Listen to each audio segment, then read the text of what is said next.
morning. Good morning. Welcome to the December 10th, 2019 public hearing, public meeting of the New York City Landmarks Preservation Commission. I will call the roll. Chair Carroll? Here. Commissioner Bland? Here. Commissioner Barron? Here. Commissioner Chapin? Here. Commissioner Chen? Here. Commissioner Devonshire? Here. Commissioner Goldblum? Commissioner Gustafson? Here. Commissioner Jefferson? Here. Commissioner Luttrell? Commissioner Holter-Smith? Here. Good morning, Commissioners. The first research item for our public hearing this morning is item 1, LP 2435A, Public School 31, 425 Grand Concourse in the Bronx, Block 2346, Lot 1. The item proposed for a public hearing is the proposed rescission of the landmark designation, consisting of the vacant lot formerly the site of public school number 31. On November 8, 2013, Department of Buildings issued an emergency declaration to demolish the building due to unsafe and potentially hazardous conditions. Presenting is Timothy Pratt.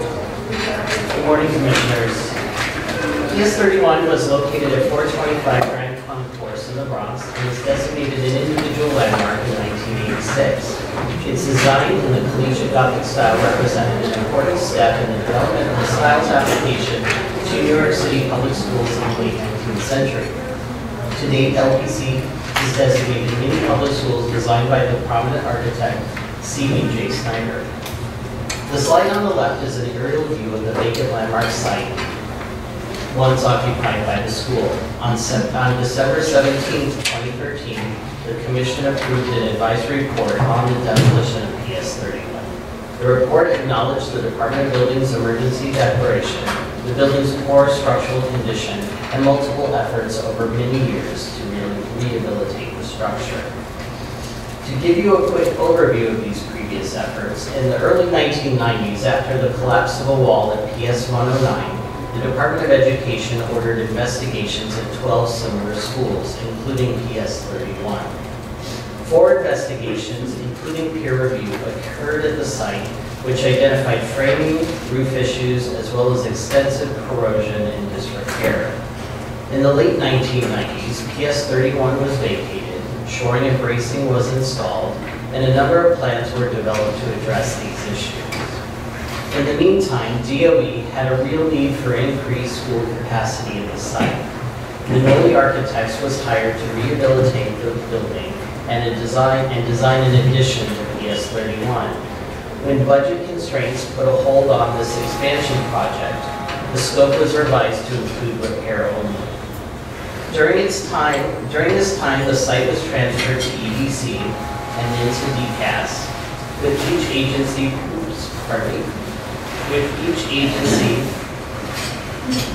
retaining engineers to assess the scope of repair as part of its budgetary planning process. Investigations resulted in additional protection measures such as sealing all windows and removing scaffolding. In 2012, Superstorm Sandy further damaged the building, and follow-up assessment found that its condition had deteriorated beyond repair as a result of the storm, including damage to the shoring and bracing. In 2013, the Department of Buildings determined that the building posed a threat to public safety and issued an emergency declaration for full demolition. Subsequently, LPC voted on this advisory report. And this slide shows an image of the landmark shortly after Superstorm Sandy. Because the designated school building has been demolished, nothing of architectural, historic, or cultural significance remains at the landmark site. LPC staff recommends rescinding the designation of the landmark at the landmark site. This concludes my presentation, and staff is available for questions. Thank you. Are there any questions at this time? John. Yeah, I'm going to take this money. Do you want to ask a question before we go there? Or? I'll wait. Okay. All right. So we only have one person who signed in to speak. Brittany Thomas. Good morning, Greene Thomas, Historic Districts Council. Public School number 31 was one of C.B.J. Snyder's earliest uses of the collegiate Gothic style in public school architecture. This style was deliberately chosen to embody a solidity and grandeur for public school children, to show them that public school education was equal in all ways to private education, when the style was established. This was a shining example of architecture making a social statement about equality. Had the City of New York abandoned this building and let it fall to ruin is more than regrettable. It was an affront to the community and spoke chillingly of the city's priorities and sensibilities. We are not here to relitigate this case. The building is gone, and HDC understands that the Landmarks Commission's desire to wipe this public stain away. However, this would be a missed opportunity to not mention the other historic buildings which the School Construction Authority currently plans on demolishing or altering out of existence. The individual landmark Police Precinct 43, the first landmark in Sunset Park, was recently bought from private ownership at public expense to be mostly demolished for a school building. Due to the SCI's enabling legislation, this project was not even reviewed by the LPC, and instead the community had to rely on the New York State Historic Preservation Office to protect a New York City landmark, the results of which were quite unsatisfactory. Another instance of SHPO failing to protect New York City's historic buildings against the SCA is the Clarence Stein designed garage building in Sunnyside Gardens. This building, which is a piece with the designated Sunnyside Gardens Historic District, is also proposed to be demolished rather than converted, despite community outcries. It is wrong that New Yorkers are forced to make the case for preservation to Albany against plans coming out of City Hall. It's wrong that we are here today to pour salt on the earth where a public landmark stood to ensure that our Landmarks Commission will be forever barred from any conversation about this site. It's wrong that despite being steward to a remarkable collection of publicly owned historic buildings, the School Construction Authority is permitted to preserve at its own discretion, and not under the oversight of the city's own preservation experts, the Landmarks Preservation Commission. Thank you. Thank you. Is there anyone else who would like to speak on this item? John, do you have some questions? Yeah, when was PS 31 designated? 1986. 1986. And do we know what year it was, they looked at it? And you said the early 90s, there was the PS 109 catastrophe. Do you know what year that was? We don't. It was early 90s. And it was demolished in 2013. I think 2014. The emergency declaration and the LPC advisory report were issued in 2013. Okay, thank you. Any other questions? Okay. So let's have a motion to close the hearing. And I think because there's no building on this site, we can go ahead and move to act today. And I do want to just say that I remember the hearing in 2013. We had a number of speakers who had been students at the school and when they were children. And so it was very moving and I think very difficult for all of the commissioners at the table. But we did recognize that there was an emergency declaration issued, that there were structural concerns that were beyond repair, and that the city had taken multiple efforts and had retained multiple engineers over the years to develop, to assess conditions and develop plans, and unfortunately those were never fulfilled, and then Superstorm Sandy came, and I think was sort of the last straw. So I think it was very sad for the commissioners at the time. We don't like to see this, and one thing I can say is that it's very rare for buildings to actually be demolished, and even more rare for the landmark sites to be prohibited. But I think today, because 6 years later, we're looking at a vacant site, that we should be able to move forward and sort of do this housekeeping functions. John? I don't second guess what was the decision that was made in 2013. I'm sure that was a very difficult decision and the right one. And I'm certainly not going to argue that we should, keep this empty plot of land as a memorial to what was there. But it is, I think the testimony is important here. We're talking about a building that designated in 1986. At least 6, 7, 8 years passed before anyone looked at it to determine whether what kind of condition it was in. And it was 18 years in between designation and the time when it was demolished. Somewhere in there, if this was a private homeowner, sorry? Sorry. I was a philosophy major, give me a break. I can read though. But the point is that somewhere in there, if this was an individual homeowner, or if it was larger building here in Manhattan, we'd all be up in arms about an owner who let the building get to that point. And it concerns me because, it is, I looked at in my community, in the New Brighton Town Hall, or I think it's Town Hall or Village Hall, I'm not sure what it's called, which was left by its owner to fall to ruin, and then we had to do the same thing and say, okay, well, you can tear this thing down. If our own authorizing government can't take care of its landmarks, it seems to me disrespectful to our citizens that we ask them to do the same thing or do more than the city is doing for itself. So I can't object to, removing the designation from an empty plot of land, but as representatives of the city, we ought to be embarrassed that we let that happen. And the testimony is right. It can happen over and over and over because of the way we've structured this, the way the system is structured to allow the city to do some pretty outrageous things that we as citizens are not allowed to do. Yeah, and I completely understand your feelings. One thing I do want to say is that, anytime a private property owner is failing to maintain and neglecting their building, we work with them, and before we embark on a lawsuit, we spend sometimes years working with them to try to get them to retain the right people and get the resources together to address the problem. And that's actually what happened here as well. So I think that this city was treated in the same way that we treat the private owners. We work with them over years as they continue to find ways to adaptively reuse it, expand it, but most importantly to stabilize it, which was the issue that they were resolving each time they retained engineers to do an assessment. Well, what I heard in the presentation was that we had, the city did any number of, invested money in any number of, engineering studies. But I didn't hear anybody say that anything was actually done. Well, there sure are very specific.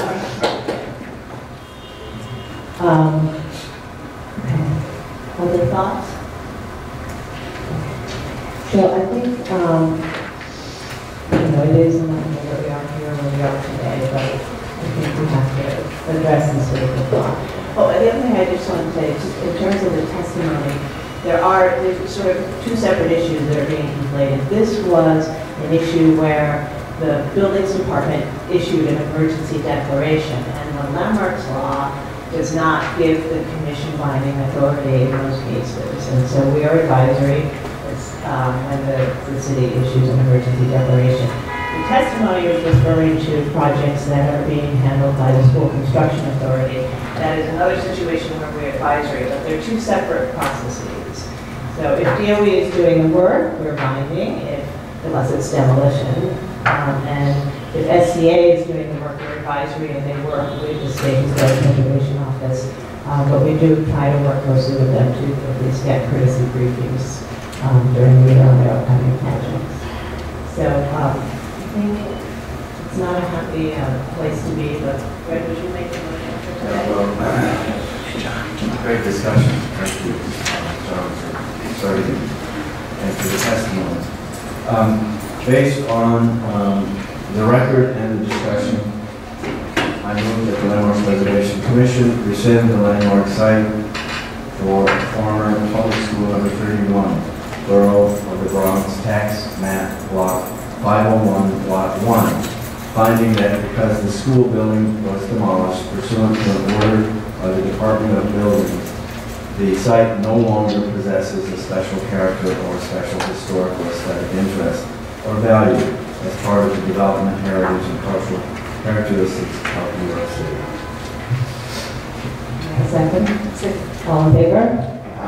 Any opposed?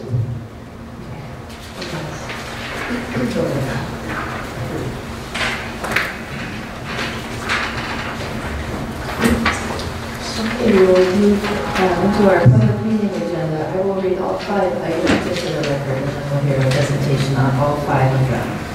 Item 1, LP 2626, 47 West 28th Street Buildings in Manhattan, 47 West 28th Street, Manhattan, block 830, lot 11. Item proposed for designation is an Italian 8-style row house built circa 1852 with later commercial alterations.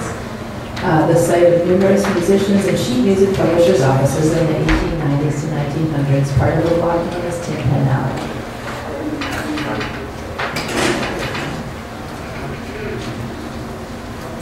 Item number 2, LP 2627, 49 West 28th Street Building, Tin Pan Alley, 49 West 28th Street, Manhattan. Block 830, Lot 10. The item proposed for designation is an Italian 8-style row house built in 1852 with later commercial alterations. The site of numerous musicians and sheet music publishers' offices in the 1890s to 1900s, part of the block known as Tin Pan Alley. Item number 3 is LP 2628. 51 West 28th Street Building, Tin Pan Alley, 51 West 28th Street, Manhattan, Block 830, Lot 9. Item proposed for designation is an Italian 8-style row house built circa 1852 with later commercial alterations. The site of numerous musicians and sheet music publishers' offices in the 1890s to 1900s, part of the block known as Tin Pan Alley. Item number 4 is LP 2629, 53 West 28th Street Building, Tin Pan Alley, 53 West 28th Street, Manhattan, Block 830, Block 8. Item proposed for designation is an Italian 8-style row house built circa 1859 with later commercial alterations. The site of numerous musicians and sheet music publishers' offices in the 1890s to 1900s, part of a block known as Tin Pan Alley. And item number 5 is LP 2630, 55 West 28th Street Building, Tin Pan Alley, 55 West 28th Street, Manhattan, Block 830, Lot 7. Item proposed for designation is an Italian 8-style row house built circa 1859 with later commercial alterations. The site of numerous musicians and sheet music publishers' offices in the 1890s to 1900s, part of a block known as Tin Pan Alley. And presenting is Sarah Moses. Good morning.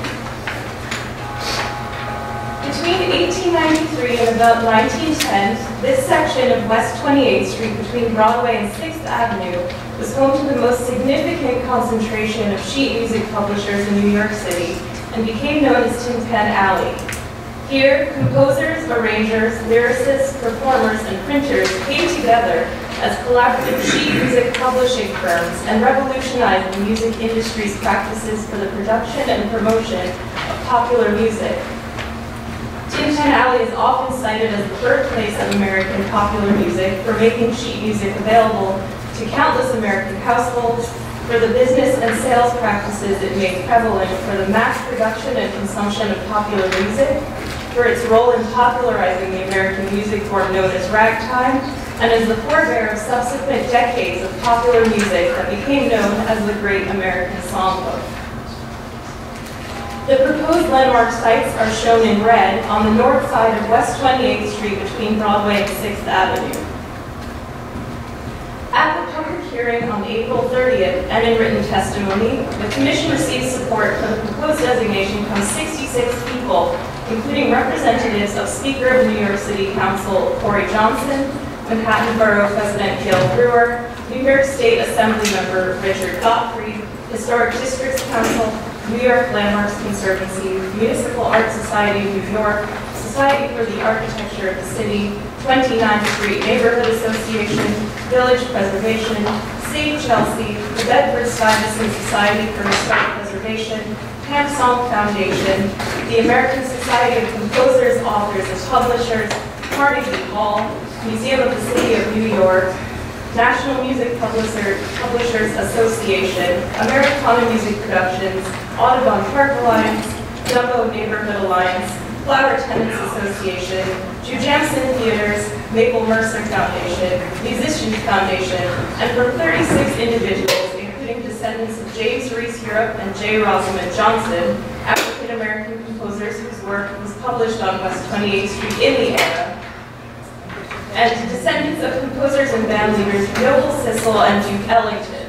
4 people, including 3 representatives of the owner and 1 individual, spoke in opposition to the proposed designation, and this presentation addresses concerns that were raised in their testimony. The proposed landmarks were built as brick and brownstone fronted row houses in the 1850s. In the 1890s and 1900s, they found new lives as songwriters and sheet music publishers' offices when the area around Madison Square became the city's entertainment district. Tin Pan Alley arose in the heart of the Tenderloin, where high and low entertainment coexisted, and where creative opportunities were available to a wider spectrum of the population than elsewhere. It also came about when the area around Madison Square was the city's entertainment district. In addition to the theaters visible along Broadway in this 1899 atlas, saloons, department stores, and entertainment venues became spaces for Tin Pan Alley's publishers to debut their new sheet music, and were incentives for publishers to locate here. During the Tin Pan Alley era, music publishers consolidated as an industry in one area, where they could dispatch their latest sheet music to venues nearby.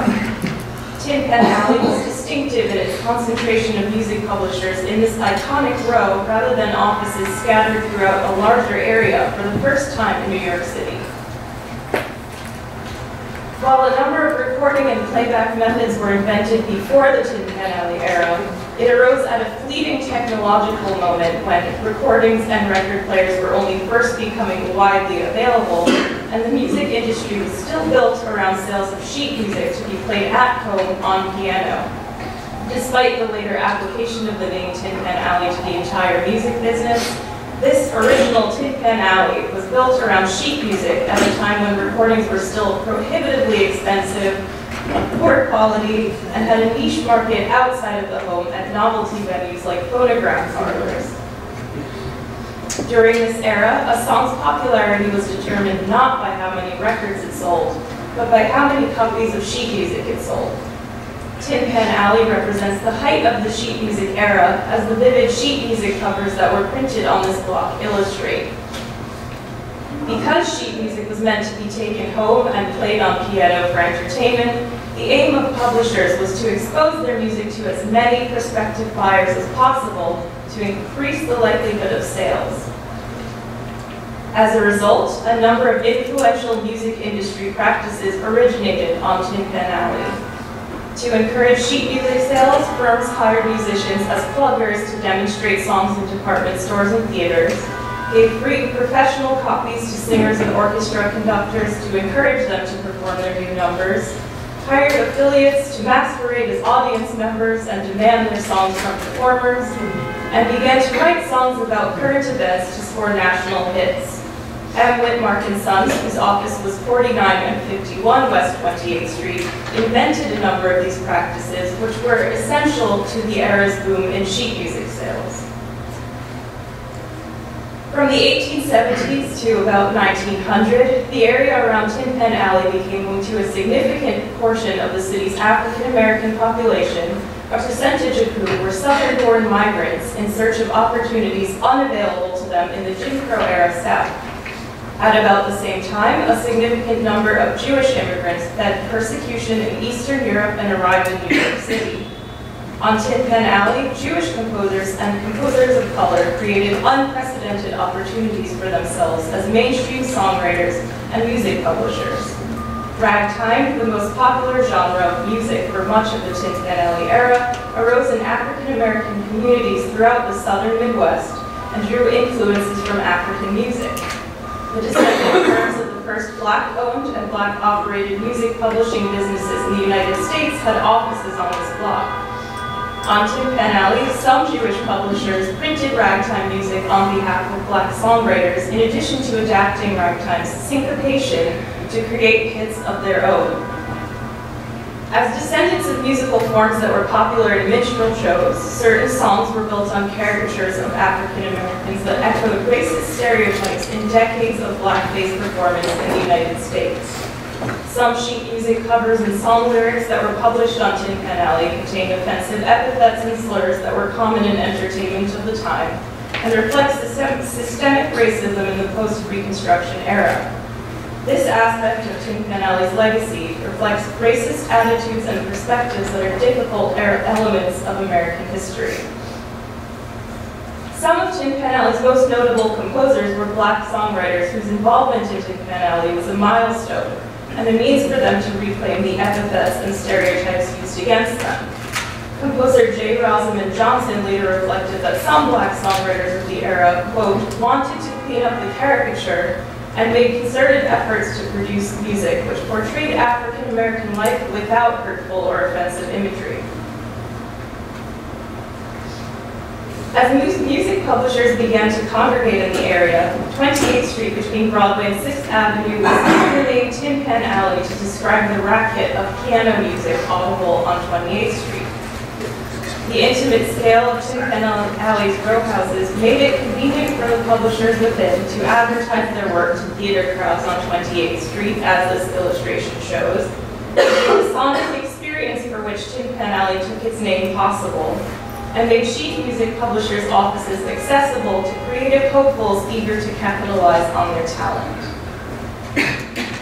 The slang term tin pan was used to refer to cheap, tinny-sounding pianos by about 1860. Journalists Monroe H. Rosenfeld and Roy McCardle and publisher Harry von Tilzer are variously credited with coining the term Tin Pan Alley in 1902 or 3, supposedly after complaining that the clamor of these cheap pianos made the whole street sound, quote, like a tin pan alley. On the left, a cacophony of music notes bombards passersby and speaks to this origin myth. Its accompanying article notes that, quote, Tin Pan Alley is that part of 28th Street that lies between Broadway and 6th Avenue. Here center the song publishing houses of New York. Tin Pan Alley contains all of the music publishing houses of note, save for, unquote. Between 1901 and 1920, most American households began to own record players for the first time, and sheet music sales began to decline. By 1910, most of the music publishers on Tin Pan Alley have followed the entertainment district to Herald and Times Squares, where larger, newer, and custom offices were able to accommodate their new in-house orchestras and recording spaces.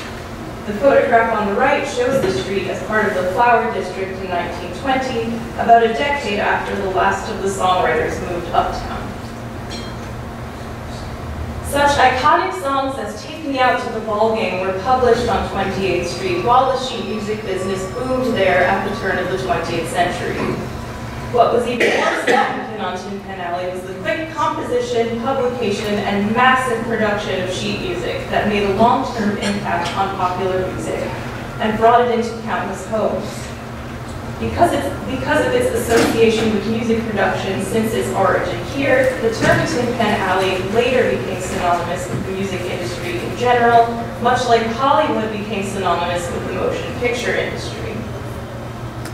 Together, these buildings preserve a sense of the historic streetscape as it appeared when a musical cacophony was part of the experience of the block. They retain much of their historic detail, including bracketed cornices, fenestration patterns, and projecting stone lintels and sills, consistent with their design as Italian-style row houses. These structures underwent lower floor conversions to accommodate two-story storefronts before or during the Tin Pan Alley era. Above these storefronts, these row houses have undergone little change since. Among the proposed landmarks are 47 West 28th Street, which was built in 1852, and its current iron facade was installed in 1892, the same year its ground floor was converted to retail use. It was home to at least 10 musicians and publishers' offices over the course of 11 years. It was also the office of the New York Clipper, the foremost music and entertainment magazine of its time, and one that Tin Pan Alley's publishers relied on to advertise their latest hits. 49 West 28th Street was built in 1852, and its iron facade was installed in 1890. The same year, its lower floors were converted to retail use. It was home to at least 8 musicians and publishers' offices over the course of 12 years. 51 West 28th Street was built in 1852, and lower floors were altered for commercial use in 1904. It was home to at least 26 musicians and publishers' offices over 17 years. Both 49 and 51 West 28th Street were the offices of M. Whitmark & Sons, who pioneered a number of Tin Pan Alley's marketing strategies and printed some of its biggest hits. 53 West 28th Street was built in 1859, and its lower floors were converted for retail use in 1889. It was home to at least 19 musicians and publishers' offices for 13 years. 55 West 28th Street was built in 1859, and its lower floors were converted to retail use in 1902. It was the office of at least 10 musicians and publishers over 10 years. Together, 47, 49, 51, 53, and 55 West 28th Street represent Tin Pan Alley's remarkable concentration of musicians and sheet music publishers in one location, with a focus on mass market audiences and its significant contributions to American culture and popular music. Commissioners, at the public hearing, testimony from owners and their representatives opposing the proposed designation raised concerns that Tin Pan Alley was neither the first nor the last area of music production in New York City. Its occupation by songwriters was brief, and there was a high degree of turnover among tenants on the block. Some testimony questioned the degree of integrity the buildings retained, or why the proposed designation was not more expansive or inclusive of other buildings. Finally, concerns were raised that designation would celebrate the production of sheet music that contained offensive, racist stereotypes, caricatures, and epithets. Much of this testimony is addressed in this presentation and designation report, and we'd like to summarize that research and context in a few slides. To answer the owners' representatives' questions about Tin Pan Alley's significance and duration, Tin Pan Alley represents an important cultural moment named for the intense music production and innovation at this location in the 1890s and 1900s. As the caption on this 1903 cartoon of the north side of the block reads, quote, "This is Tin Pan Alley. You can tell by the sounds," unquote. The 5 buildings proposed for designation all house significant numbers of music publishers and related firms during this time period. To answer questions about alterations to the exteriors of these structures, alteration records and historic photographs confirm that 2-story commercial storefronts were introduced to each building before or during the Tin Pan Alley era. Despite later changes to these storefronts, the buildings retained much of their historic character from when they were in use as songwriters and publishers' offices at the turn of the 20th century. And in response to testimony about why the designation focused on these specific structures, the block of West 28th Street no longer retains an unbroken historic context dating to the period of Tin Pan Alley.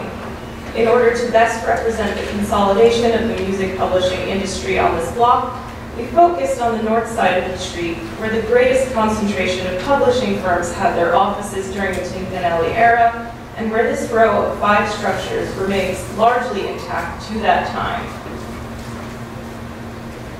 We heard objections from the owners and their representatives out of concerns that the proposed designation would celebrate racist content of Tin Pan Alley sheet music. We also heard from several speakers thoughtful testimony stating that shying away from this facet of a complicated history overlooks and delegitimizes the participation of Black artists in the production of this music with full awareness of the pros and cons and with a range of repercussions. To gloss over these aspects of history is to overlook the experience of a significant portion of the population, and for us to miss a chance to communicate that these intricate, difficult histories are New York City and American histories, and potent reminders that the repercussions are still felt. Tin Pan Alley arose in the post-Reconstruction era, when significant limitations to the rights of African Americans were in place in the United States. Its songwriters and sheet music publishers of various races, ethnicities, and nationalities employed racist caricatures and stereotypes that have been hugely popular in all forms of American entertainment for decades. At the same time, African American musicians and publishers were able to create new and unprecedented opportunities for themselves in mainstream music production. And Tin Pan Alley represents their remarkable achievements despite the climate of the time. Some of these publishers deliberately worked against the stereotypes by presenting images, like the ones above, of African American performers on sheet music covers in formal dress rather than in blackface or as illustrated caricatures. As this presentation has shown, the proposed designation recognizes the work and achievements of African American songwriters on Tin Pan Alley and acknowledges the adverse conditions that African Americans faced at the turn of the 20th century. These 5 Italianate-style row houses from the 1850s retain much of their historic character and represent Tin Pan Alley's indelible impact on American popular music. The research department recommends that the commission vote to designate 47, 49, 51, 53, and 55 West 28th Street buildings as individual landmarks. Thank you. Thank you, Sarah.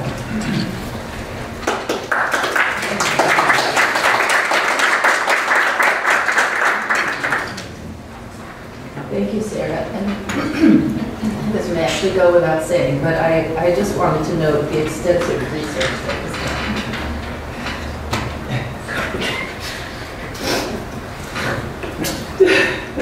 To understand this history and to put it in the proper context, and Sarah's really just done a fantastic job of this. And this period we found was important to study and recognize. It's not already well represented by our landmarks. And the thoughtful research was necessary to document and recognize the significant achievements of African American songwriters and publishers associated with Tin Pan Alley to preserve this historic fabric and character of these buildings that embody this significance. And I'm very proud of the work and thankful for all of the encouragement and guidance that we got along the way. Thank you. Excellent work by Sarah and EK and leading department. So thank you for that. And commissioners, as you recall, we had a very robust public hearing in which many people testified frankly about how LPC should consider or take on a designation with complex history such as Tin Pan Alley. And afterwards, we fought very hard about the owner's representatives' testimony, about racist content in some of the sheet music. We also considered the overwhelming support for the designations from a wide array of preservationists, historians, and descendants of music publishers, and their testimony about the importance of accurately representing the history and significance of the African American experience in New York City and American history. And we thought about what it meant as a city agency to recognize this history, this complex history, and I think it's important to step back and think about what we do as a preservation agency. So in our designations, we seek to represent the diversity of the city and tell the story of all New Yorkers. And as historic preservationists, we're interested in protecting the historic fabric that tells that story. And so I think the goal of these designations is to preserve the historic fabric of buildings that contained, contributed to, and continue to represent the significant history of Tin Pan Alley, its cultural moment within the history of American popular music, as well as its historic context of post-Reconstruction era in general in New York City, and to preserve those as part of New York City's cultural heritage so that we and future generations may experience and learn from them. So I really appreciate all of the extensive and rigorous research and thought that Kate and Sarah and our whole team put into this so that we could get it right and bring it forward today. So, anyone else would like to comment? Sure. Yeah, there are, we've heard a lot, there are some words, I'm going to steal these from our staff that are in their editorial notes, and I think these are important for us to put into the record.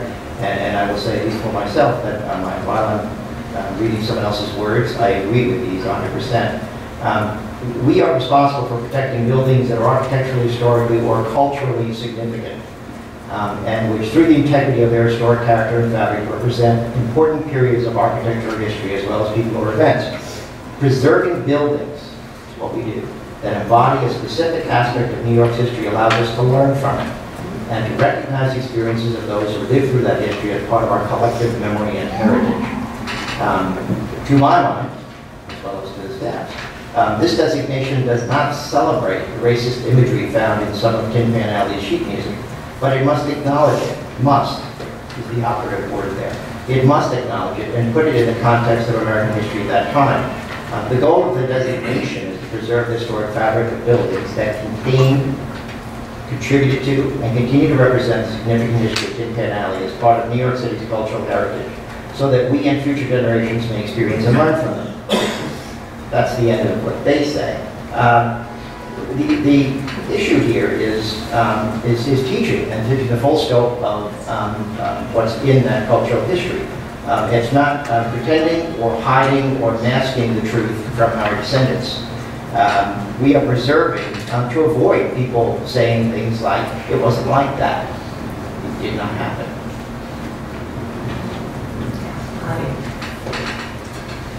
That's so well said.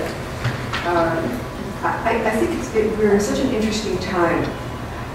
Previously, earlier, maybe even in the history of this organization, we would have designated or proposed a designation of these buildings almost exclusively for their historic material value, the intactness of the Italianate style, the upper stories, and the way that they are sort of contiguous and legible. But today we recognize that, and so that would have been, that sort of suffices from an architectural historical, I think, perspective. And even if it's debatable, it would have existed as, in a sense, almost enough. But today we're engaged in thinking about the questions around the preservation of cultural value. And so we're sort of deep and thick into that. Stonewall and others are an example of the work of the Commission in recent years.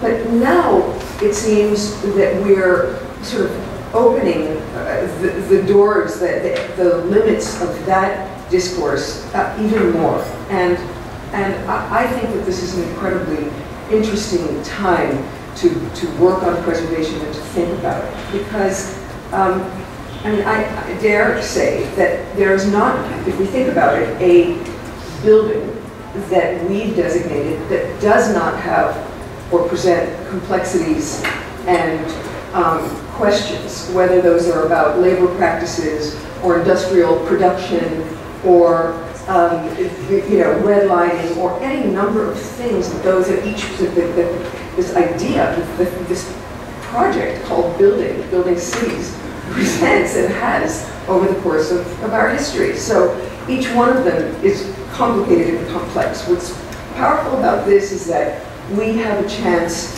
now, and we're in a time where preservation is not, in a sense, the end story. It's not putting it under a glass and being done. It's the beginning. And as John was saying, it is the kind of the opening towards to further learning, to further understanding, and deepened awareness of what this cultural production has meant and continues to mean. So I think it's very valuable that we're having a conversation and meaningful that we consider designation. Thank you, Michael.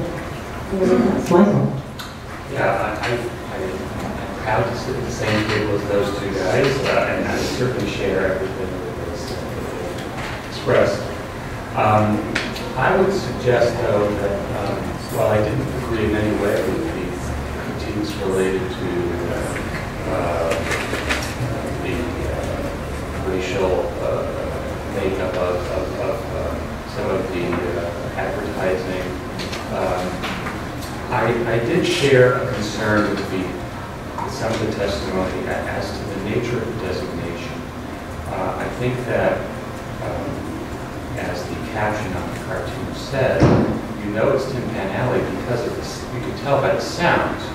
The buildings, the appearance of the buildings, is in some ways secondary to the cultural history that they possess.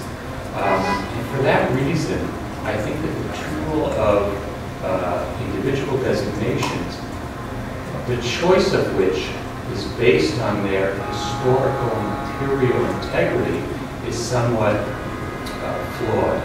I understand how hard it is for the staff. And the testimony was evidence of how hard it is for the staff to gain consent and partnership with owners of buildings for designation.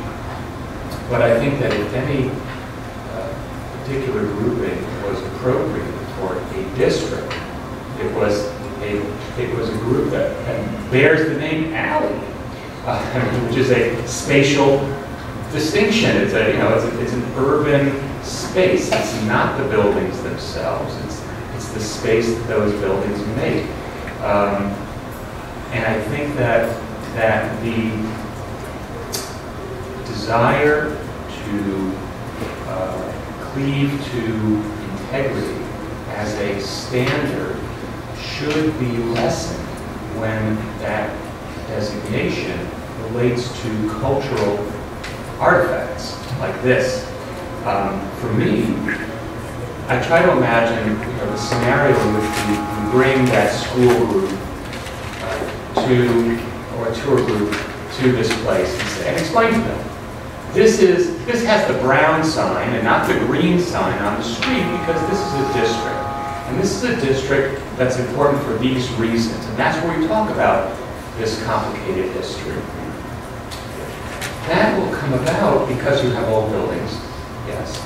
But you also have buildings at a certain scale. And I think that even if some of the buildings on the other side of the street or at the ends are not of the same period, they bear a scale relationship that is it's impossible, I think, to hold on to when you're talking about 4 clustered buildings sheltering on one side of a block. And I think that if we're talking about a cultural place, and it's a place and not a building, I think that, and I certainly will support this 100%, but I think that it was a mistake not to have tried for this to be a district. And I think in general, we should adhere less to our desire to see things as districts by virtue of their historical integrity solely. There are plenty of districts that have anomalies in them, and I think this one, as many cultural designations, could bear that historical material diversity in favor of the spatial qualities that a district has.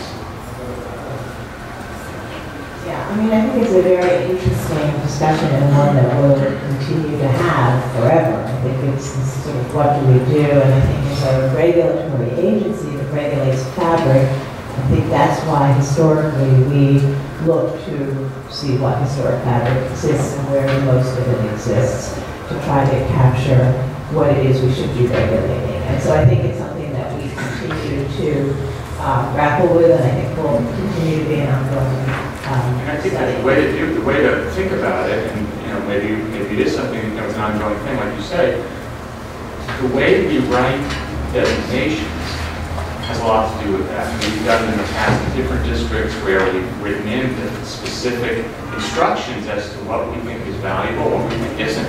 And I think we should be afraid of that and saying, this building's been heavily modified, or this building is not contributory, or whatever language we use that is specific and that foreshadows our intentions into the future. But I don't think that's the reason to not do it. I agree with Michael completely, but any scrap here, as far as I'm concerned, is worthy. Ironically, I was in New Orleans this weekend. I just got back at midnight last night and spent 3 hours at Crescent City Books yesterday, digging through ragtime sheet music, grounds for divorce as far as my wife is concerned. But all that stuff that people attribute to New Orleans was published in New York City in Tin Pan Alley. And I remember bristling when there was testimony about it was such a brief period of time. It was a brief period of time. And that music influenced funk, it influenced rock and roll, it influenced rap. We're still listening to those songs and going, man, that's a great song. And so the cultural thing that is embodied on that plaque is just dynamite. I think it's fantastic that we're getting anything at this point. Any other thoughts? I agree with designation, but I also look at it from the public stuff. A kid like me, when I walk down that block, how do I know the history? How would I know? And the artists are doing things like putting markers on the floor, designations of ordinary folk would say, this is where it happened. And I suggest that in the future we think about that layer of knowledge. We have a discussion, but it's sort of just out there. I agree with that. It's individual buildings and it is districts as well, where very important historical things have happened, and cultural things have happened, that someone just walking down the street would never, ever understand. I mean, we partner with the New York Landmarks Foundation to do our plaque program and our historic district markers. So those are tools, but I think with their continuing at the foundation to think about interactive tools that can also tell you about the landmarks. Now that you finished the revised rules and guidelines book, the staff has a lot of time to work on it.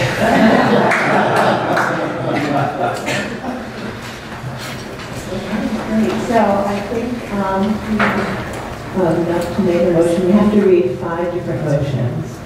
So, Jeannie, would you? And we'll do a vote after each motion.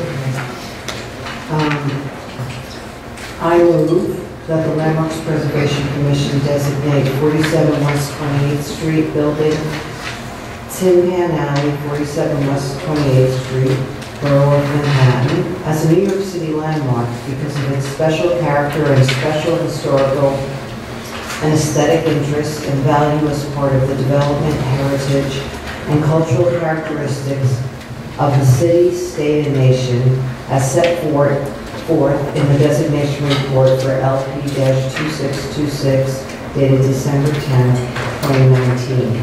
I also move that the Borough of Manhattan tax map, block 830, lot 11 be designated as its landmark site. Second. All in favor? Any opposed? All in favor? Okay.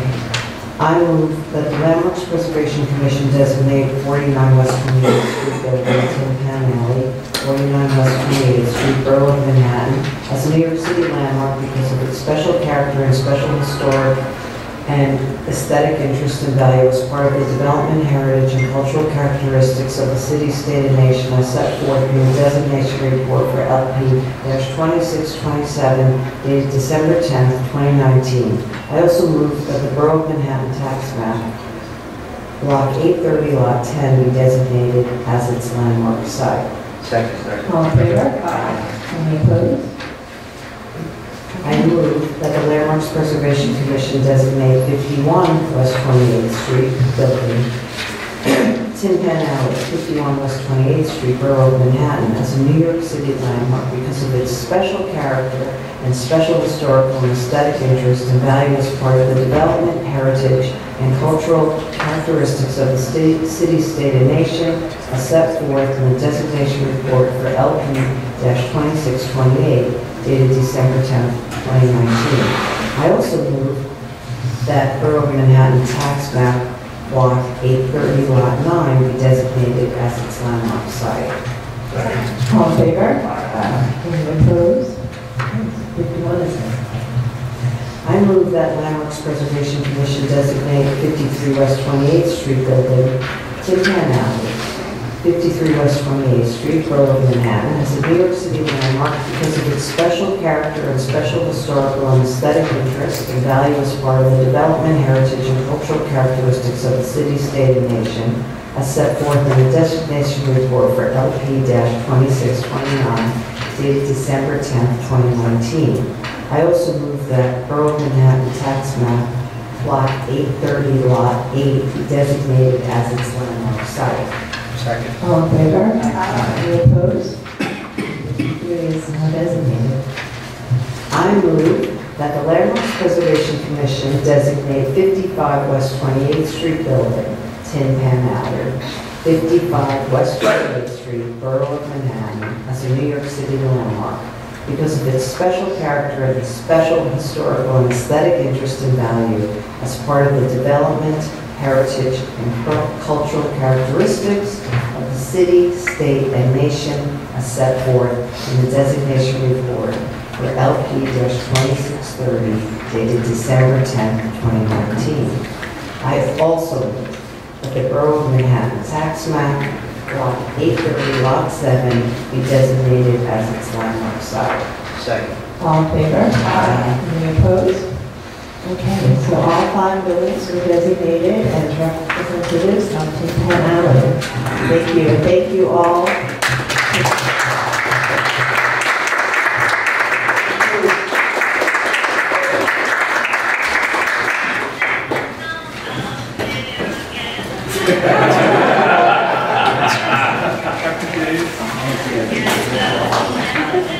Commissioners, we have a typo that we need to correct from the first item, so I'm just going to make a motion for the first item over again, and we'll redo the vote.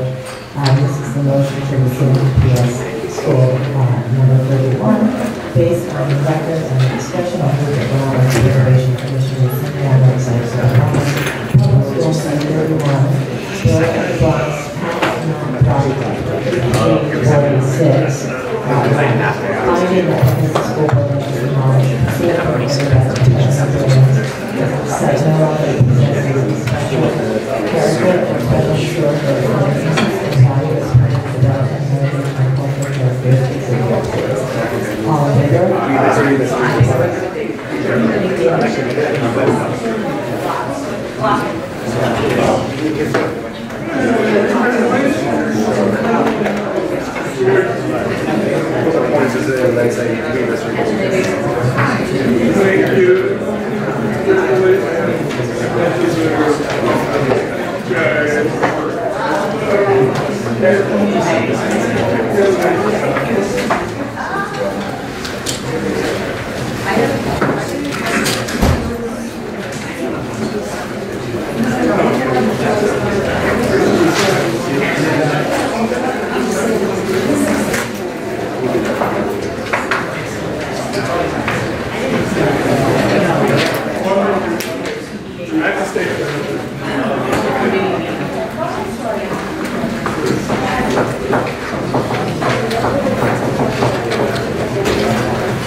Okay, good morning, Commissioners. We're going to start the preservation part of the agenda with public hearing items. The first is item number 1, LPC 20-02728, an application for certificate of appropriateness in Brooklyn, Block 2104, Lot 14, 293 Belfast Street, before Greene Historic District. An Italian style row house will also be the application is to construct a rear yard addition and stair bulkhead and to modify the entryway and install the area access. Good morning, Commissioners. Brian Blaza, Conservation Staff.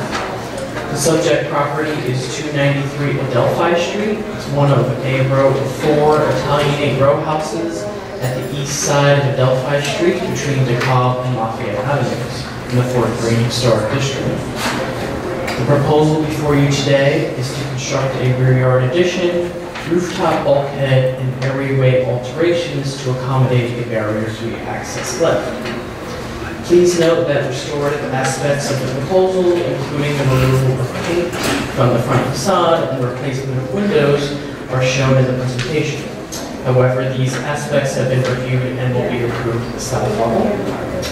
The applicants are here to present the proposal and answer any additional questions. Thank you.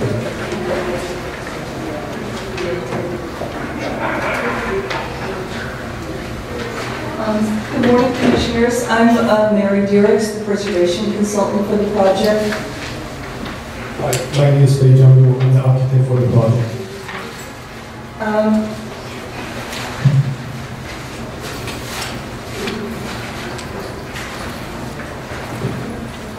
This is a row house block. 293 is at the top and sort of the middle. And this is a block with mostly two-story rear additions, a lot of full width. One three-story addition that's on the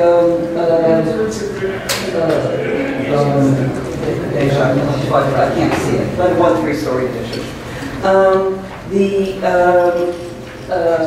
The block is broken up by a large 1927 apartment building, which is 2 doors down from number 293.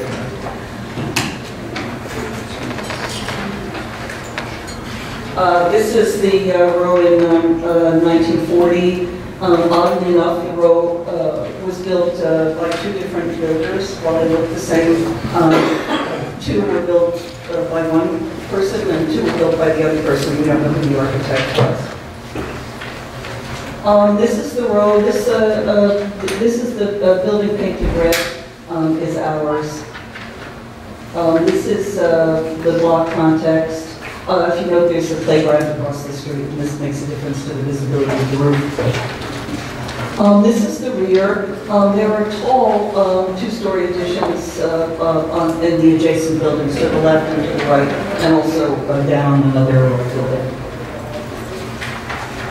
Here's a cross looking across the street, and the 3-story addition is over there. This is the rear. There is a kind of old-looking bay window. This was built sometime between about 1916. It was still framed in 1929. It was the walls were replaced by concrete block, and the bay is in very, very poor condition. Here are photos of a lot of rot in the wood and missing pieces.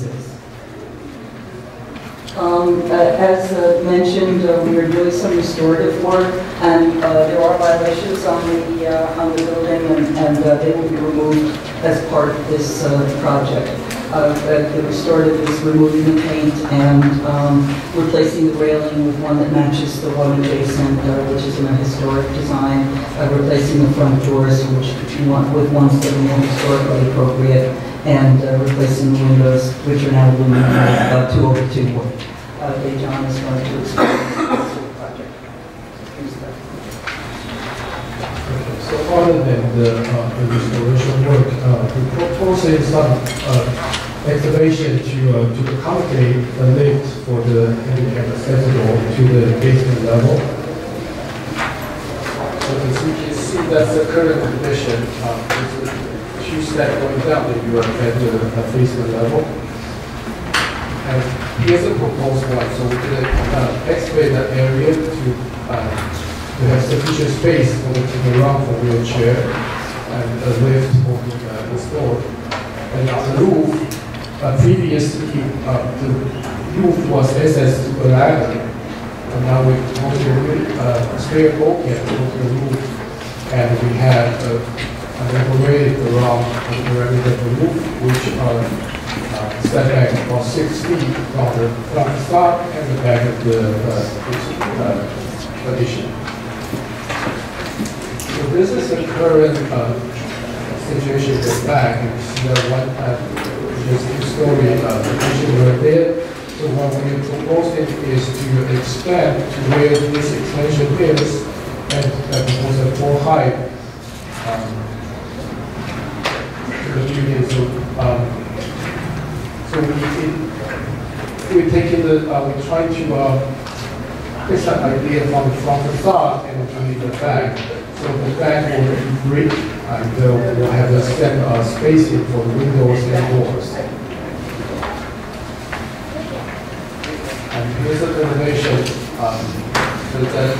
That is the addition will be replaced with the full extension, full height extension. Here's the current section. That extension is about 11 feet. And the proposed will fit in that, or extend that 11 feet and to the full height. Alex.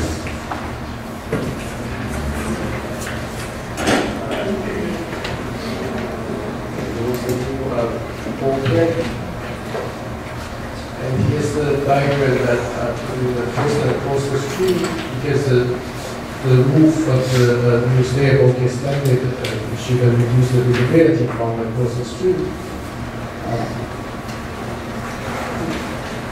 This beautiful lawn. This is the railing mostly, and the bulkhead will be visible, not gigantically, but will be visible from various locations. Not especially from the front, or not close up. So these two are looking in one direction, looking in another one, pretty close to the building. But as you get further away, this is from the playground, which actually is closed a lot, but you can see to some degree. And it's hard to see, but you can actually see, mostly I would say the railing. This is from DeKalb, way over on DeKalb Avenue, but there's a short building, and you can see the rears of the buildings. It is, if you look at the close-up, it's unlikely you'll be able to see the rear addition because you mostly can see the very tops of this, and it's also in the middle of the block. And here, though, from this, you go just a little bit over, same view of DeKalb, and you can see you will be able to see a little bit of the bulkhead. This was recently approved, solar panels. This is probably the main visibility. That actually is, I drew an orange line because otherwise you really can't see much of anything because of the trees. But if there were no trees at all, you would see the railing, and I think you'd see a little bit of the bulkhead, which looks as if it's coming up from the adjacent building.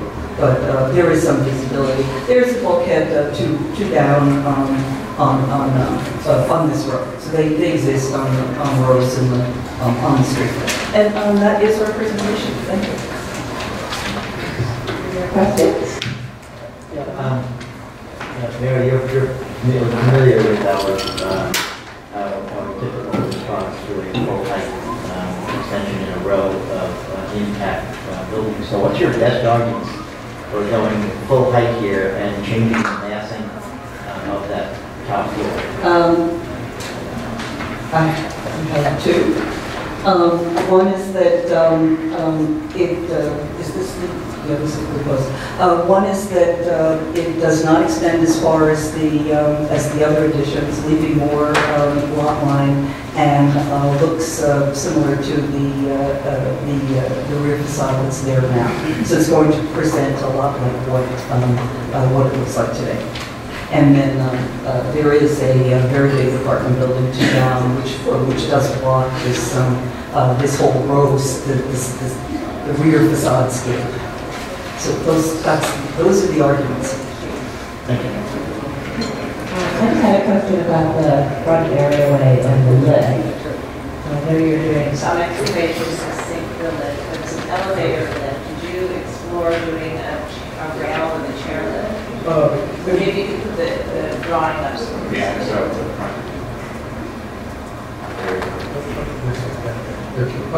we don't have enough space to use the ramp.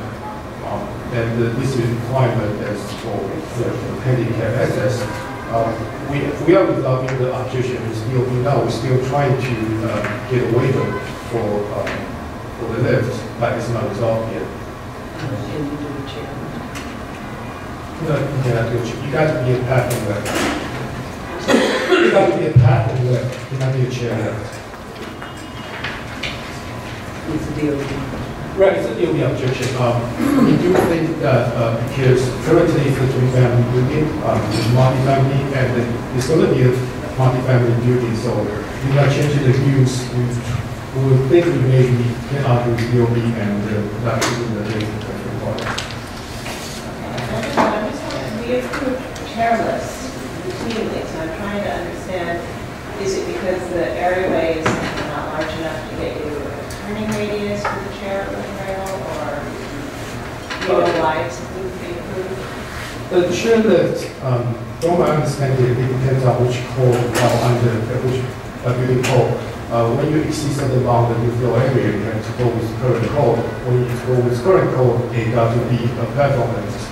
If you have an old building, you can replace the chair with everything. All right, any other questions?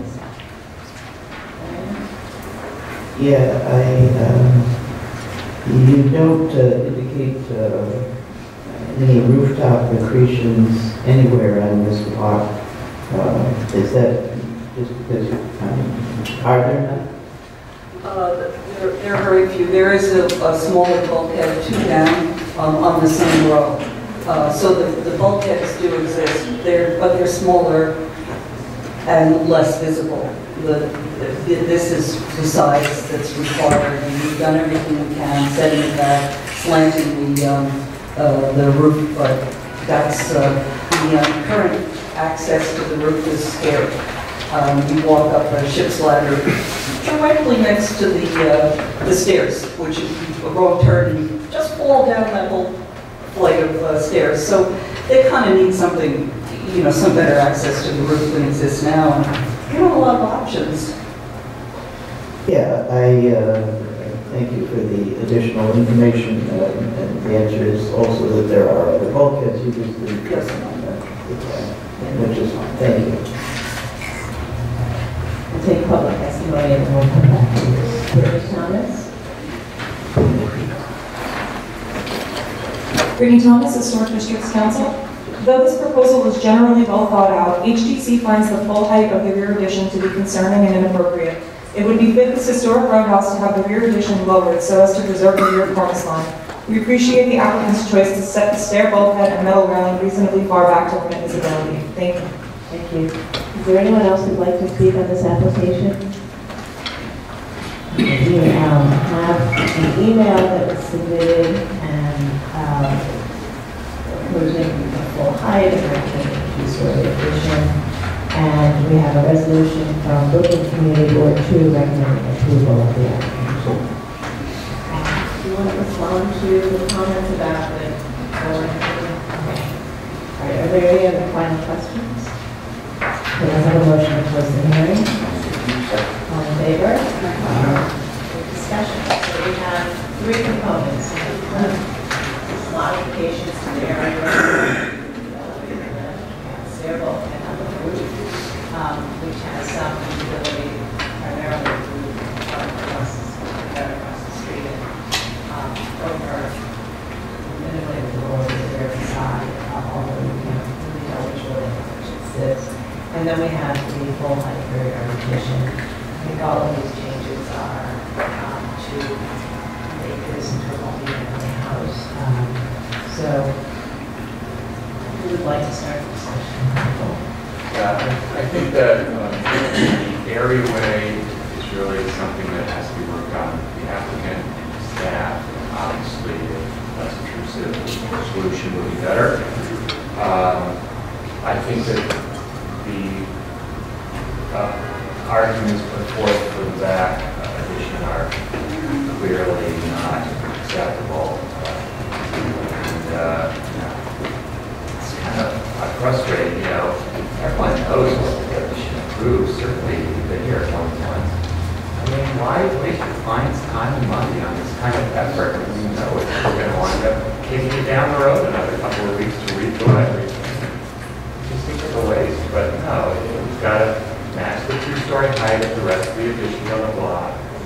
And that may solve the problem in front, which could allow it to be filed under an old code, which would allow for a piece of less work. I mean, I don't have any problem with this ability to bulkhead, although they could work with staff on. I mean, it's a switchback stair, so it's possible to make it thinner, or they got to look at the ceiling heights, but that could become a step. Everybody agree? Yeah. Yes. Great. So, most of these actually.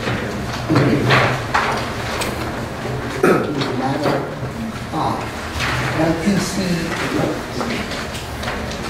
in the matter of LPC /2002/728 29 Adelphi Street, 14 Historic District.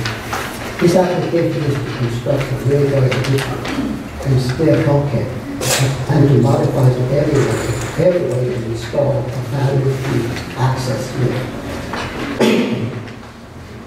I note that the building style, scale, and material and details are among the features that contribute to the special architectural and historical character of the Fort Greene Historic District.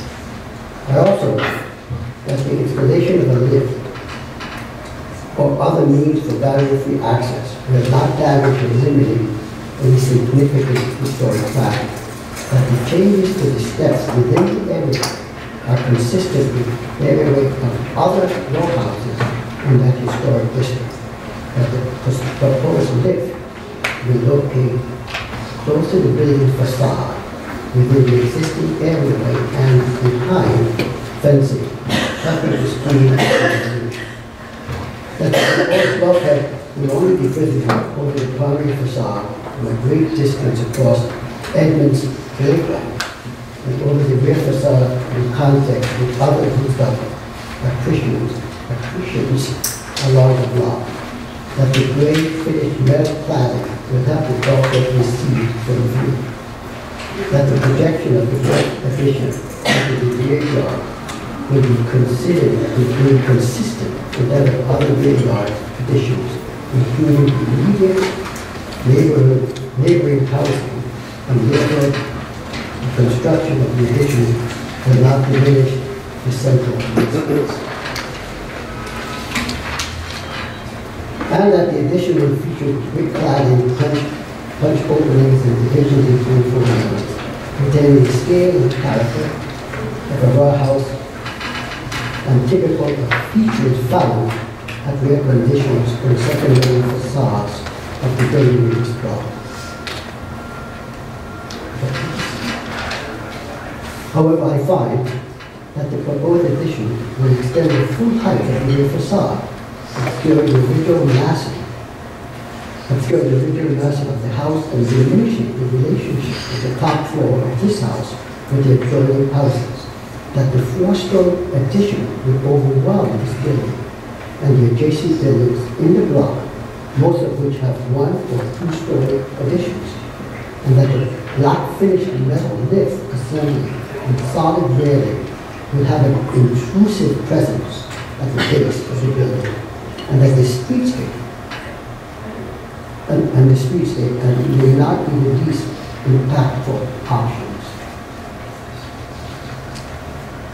Therefore, I recommend that the stair bulkhead be further minimized as feasible, and that the addition be reduced by 2 floors, that the applicant working staff can explore other types of lifts, such as chair lifts, conveyor, and other treatments, and finishings in order to have more harmonious appearance and presence in the area. Second. All in favor? Any opposed? Okay, but I do want to just make it clear that if no other lift is feasible, that we find this one to be appropriate because it's sunk, and it's sort of a down position to finish in front of the way.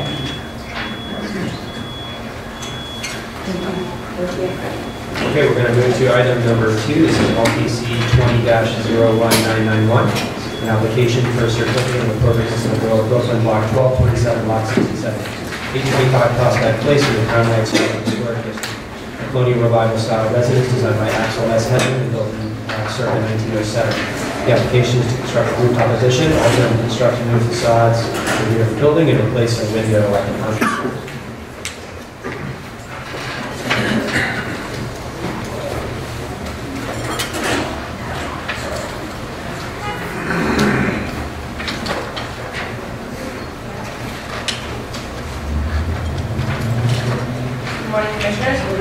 Preservation staff. The item before you today is 825 Prospect Place, located on the north side of Prospect Place between Nordstrom Avenue and New York Avenue, within the Crown Heights 2 Historic District. The proposal before you today is to install a rooftop addition to remove and reconstruct the roof facade further back from the lot line and to modify details and operation at the second-story center bay window at the primary facade. The applicants are here today to present the proposal and answer any additional questions you might have.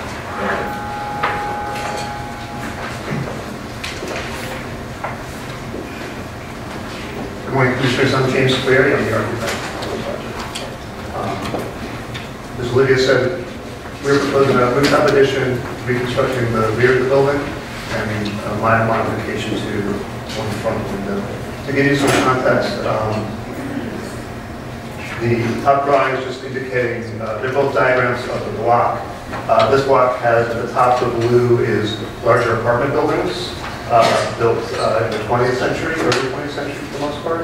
And the lower diagram is just showing there are a number of additions on row houses on the block, including 815 Prospect Place, which is this building here, that has a rooftop addition that was approved by the LPC in 2017. These are tax photos from the 40s and the 80s.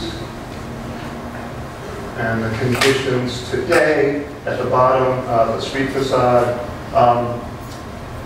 obscured by the trees. Unfortunately, our renderings will give you a little better idea of what's there. And then at the top, views down the side. One important feature of this building is it's freestanding. So on our left side from the street, we are built to the property line, but the neighboring apartment building is back 3 feet. On our right side, we are facing a twin building by the same architect. You'll see images of that later on. And the architectural facade wraps both the street and then partway down that shared alleyway. So the top right here, that is sort of looking down into that alleyway. You can see the face brick and the detailing continues. But then as soon as you get to the back, right here, the building actually steps in. It's coming in from the street, steps in, and it's just parched common brick, which you also find on the opposite wall on the far left. So that's that 3-foot slot to the apartment building on the left. Well, this is, we have a 5-foot and they have a 5-foot side yard. There's a 10-foot gap between the two buildings. Looking from overhead, again, you can see those large apartment buildings. The project, including any alterations, is not visible from the avenues at the end of the block or from the street on the other side of the block. Those large apartment buildings form a continuous street wall. So the only issues of visibility, which are going to be an issue, are from Prospect Place itself.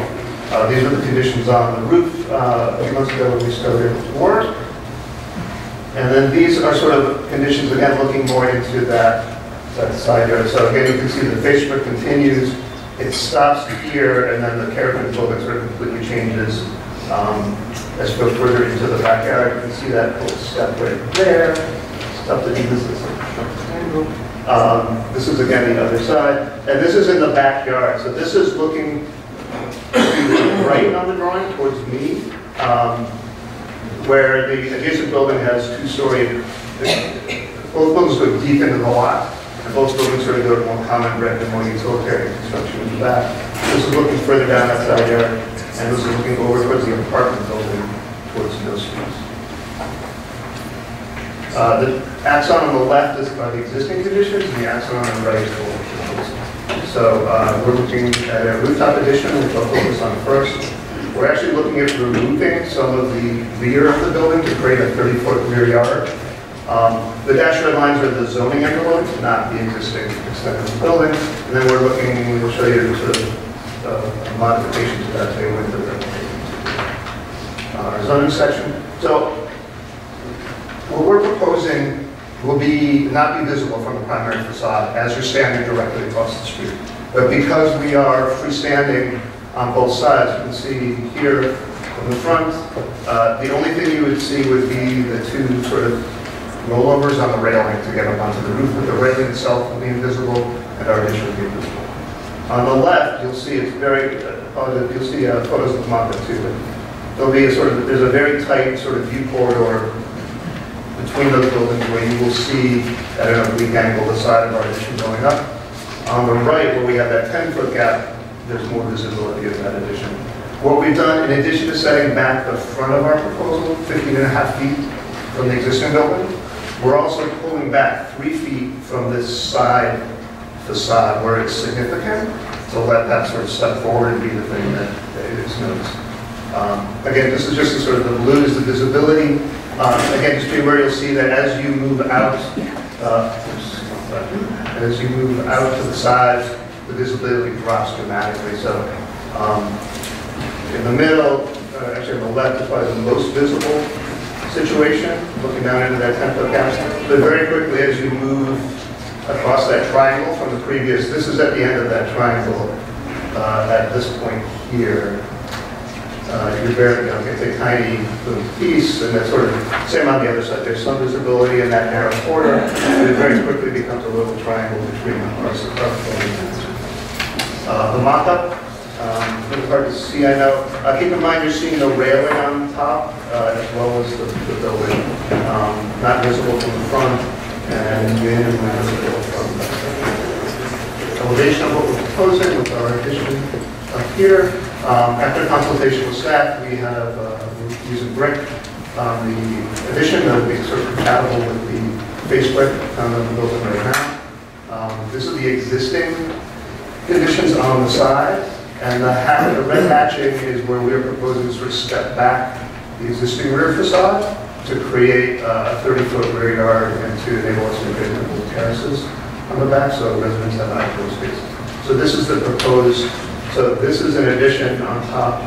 Everything above the points is an addition. This is a subtraction on the back. There'll be a new stair into the rear yard. Opposite side, the existing conditions and the proposed conditions. And just the roof plan before that, so you can see our addition is here, set back 15.5 feet this way, and set in 3 feet from the edge of the building. The rear of the building, again, you can see from the photos, it's not been loved in a long time. It's got a number of additions that were made over the years, a number of modifications with ducts that we honestly are not sure what they're there for. So we're proposing to remove that and to build a new brick rear facade with windows and some standing seam cladding in between in some areas. And basically, we're pulling back to create more light for the residents. One other important thing on this, the building behind us only has a 10-foot rear yard, and it's a 6-story apartment building. So when you are in that backyard, you feel like you're sort of at the bottom of the,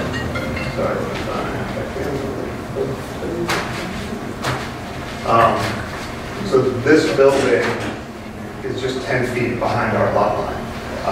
So it's very tight back there. We'd like to improve that, and we also need to comply with a number of building regulations. So remembering at the back, on the left is existing, on the right is proposed. Same thing from a slightly different view. We are proposing to lower the grade in the rear yard just by 15 inches. Again, that allows us to comply with some light air requirements for that lower level of that. And then the last issue is for this window here. The existing condition is on the left. We're proposing that we divide that center window into 2 and then reintroduce the sort of original diamond pattern on the windows. The reason for that is when you do the layouts, being able, this allows us to put make it a 2-bedroom apartment as opposed to a 1-bedroom apartment with an enormous bedroom. There are actually, this is our building here, this is 827, that is 815, and this is 819, so there's 5 sort of siblings on the block. And you can see as we zoom in on those bays, while of course they're all very similar, there are also a number of differences. 2 of the buildings have porches that vary in their detailing and in the condition of the railings. The windows themselves, some have recreated the diamond pattern in different ways. Others are simple light. So our feeling is that given the sort of variety that already exists there, we're hoping the commission will be amenable to sort of dividing that, which really allows some flexibility for the layout. And everything else is sort of if we need it, if certain issues come up. Are there any questions? Yeah, looking at page LPC 025. Okay. The black lines there, those indicate where you're going to put in the diamonds on the windows. right? Correct. So there's a- Yeah, it's not the operation of the window, those are the actual. Those are the actual, right. So in the center there, is there any reason that you can't have smaller full diamonds in each of those windows rather than sort of splitting them between the rooms? Happy to do it. It's been something we've gone back and forth on with LPC staff about what the best way to do it is. We're happy to do it, whatever the commission. Thank you. How do they operate? They're double hung. Any other questions? Yeah, just simple, the ladder going Yes. up to the roof, is that the only access to the roof, is that what it's there? It is what we've done. There's some arm wrestling with DOB. We convinced them we did not need a bulkhead, an additional bulkhead on top of this. So what happens is you go to the top floor. Our stair leads to a hallway that goes all the way to the back of our addition onto a rear terrace. You have to take a ladder up onto the roof, and we also need a ladder in the front for FDNY access, so it's required by code. We've pushed, you can't tell from the elevation, but the railing itself is pushed back 6 feet so that it's not visible from the front. And one thing we haven't done, just because it worries me, but technically by code we can pull this side railing back in 6 feet, as it's only mechanical equipment up there, it's not a use race or roof terrace. We're happy to do that as well. It just makes no nervous that somebody could come off. And that ladder is not visible. The only part that's visible is the two handrail, let me just get that to you straight.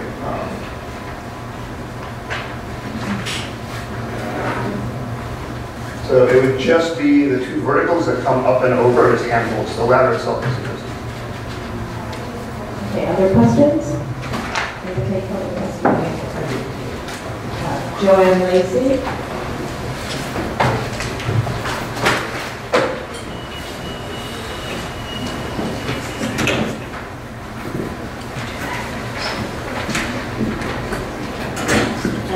Hi, my name's Joanne Lacey. I own the rooftop apartment at 815 Prospect Place, which has been used as an example here for extensions on that block. I would like to point out that there are some major differences in this proposed development.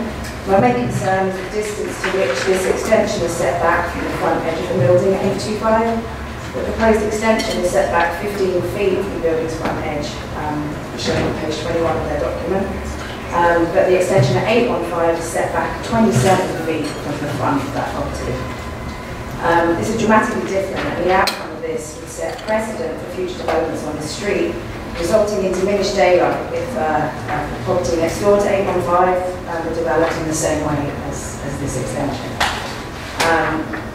The proposed extension of 825 can also be seen from the street on Nostrand Avenue on both sides. This would be much less visible and fall more within landmark guidelines if the space in the front of the extension was increased at the same distance that at 815, therefore setting the extension further back and out of view.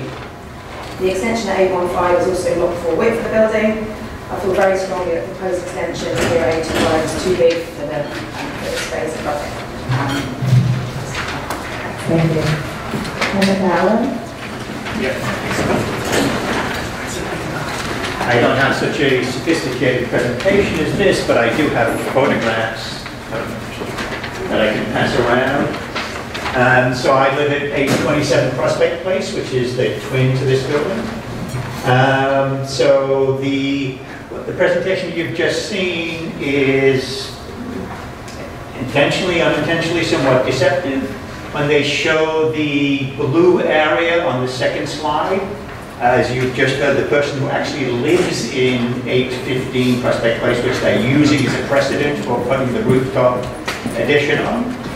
That rooftop addition, which the architect has said in 3 public meetings is clearly visible, whereas theirs will be invisible, it's actually the reverse. And the photographs I have clearly show this. You cannot see the addition on the roof at 815 Prospect Place.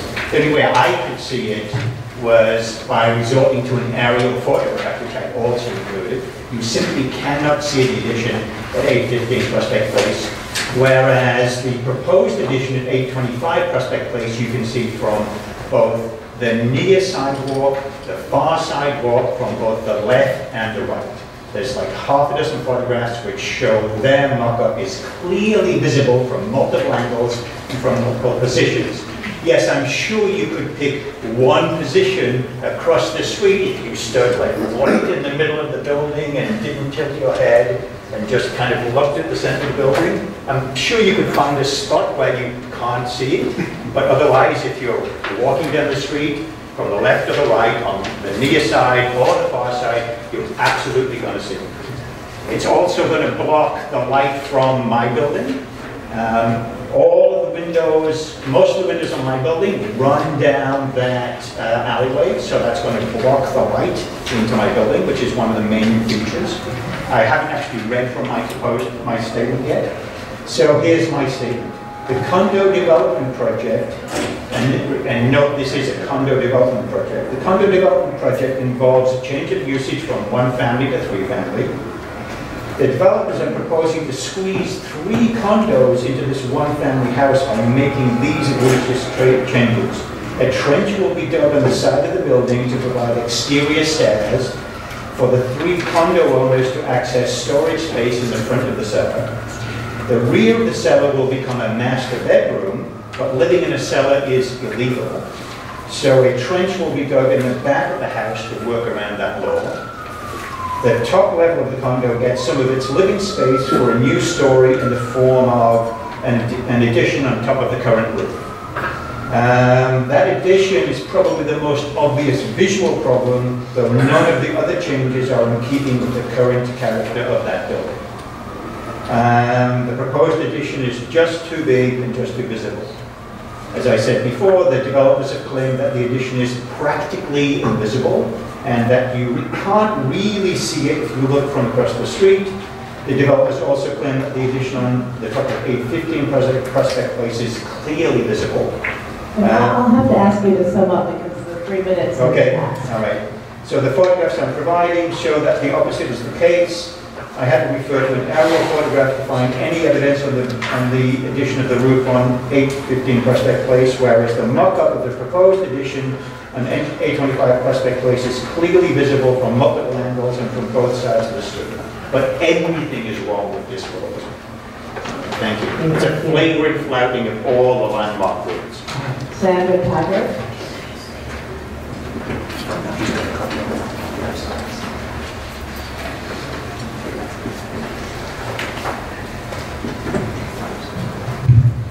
Hello, I also live at 827, which is the twin of that building. I have lived in Crown Heights North for over 15 years.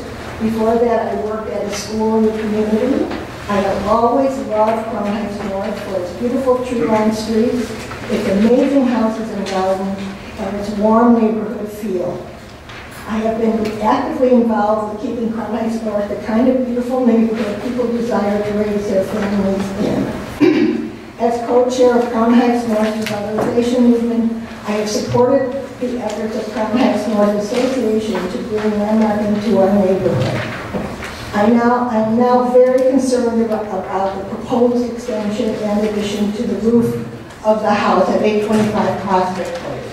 The suggested addition should be outside landmarks guidelines, and therefore I don't understand why it's still being considered here. It is much too large, and the proposed cladding is not in character with the other buildings in the community. The architect says that the structure is practically invisible from the street. Well, no, it isn't. This is a case of the emperor's new clothes in reverse. They claim the addition is barely visible from the street, but it clearly is visible. The architect also claims that the building at 815 Prospect Place sets a precedent for their desired addition. It does not. The addition on the roof of 815 Prospect Place simply cannot be seen from the street. All that is visible is a small and insignificant guardrail. The mock-up for the addition on the roof of 825 Prospect Place is plainly visible from all angles from the street. Now that we have achieved landmark status in our community, I beseech the Commission to uphold this rule and not allow the building at 825 Prospect Place to be developed in a way that is counter to the architectural character of the neighborhood. Allowing this would set a terrible precedent. Thank you. Thank you. Is there anyone else who'd like to speak on this application? We want to note that we received 7 letters in opposition, and we received a resolution from Children Community Board 8 withholding support on the reading of materials involved in this application to create this continuity within the schools. Would you like to respond to that? First, regarding Community Board 8, when we presented the budget to them, we were doing a standing seam metal siding on the additions. They felt that was inappropriate. They suggested brick, which to me that's a change to brick since they're not. A couple points have been raised that I'd like to address because I think either some more context is necessary or the comments were not accurate. First, I hope you won't think I've been standing here saying that you can't see this addition. As we've shown you the visibility cone, we've shown you not just one photo, we didn't just show you this photo, we've been showing you the maximum visibility on both sides. Our cover sheet is the rendering of the maximum visible location. In terms of 815 prospects, the neighbor who lives in the apartment on 815, she's correct, we're not set as far back, but there's an important reason for that. 815 prospect is a 125 foot deep lot, we're a 100 foot deep lot. So they were able at 815 to actually they have a rear extension they built on top of, and then they also did a rooftop addition. It is smaller than ours, but it is visible. I'm not standing on the ladder. Ms. Needham has stood with me at the same spot. It is not as visible as what we're proposing. I'm not trying to say that it is, but it is visible. I don't know how you can say that you cannot see the addition. The railing runs the full length, and then the addition itself is back here.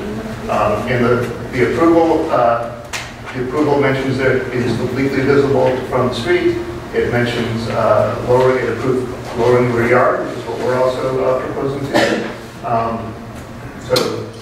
And another comment, although this is being approved at staff level, but the trench we are digging at the side yard is a stair down to the cellar. There is a storage room down there, but the reason that exists is to provide handicap accessibility. And we have actually been able to convince DOB, so you can barely see it, but there's a stair back there. It will be here. Also, 827 has a smaller but similar staircase down to the cellar. And until recently, there was a large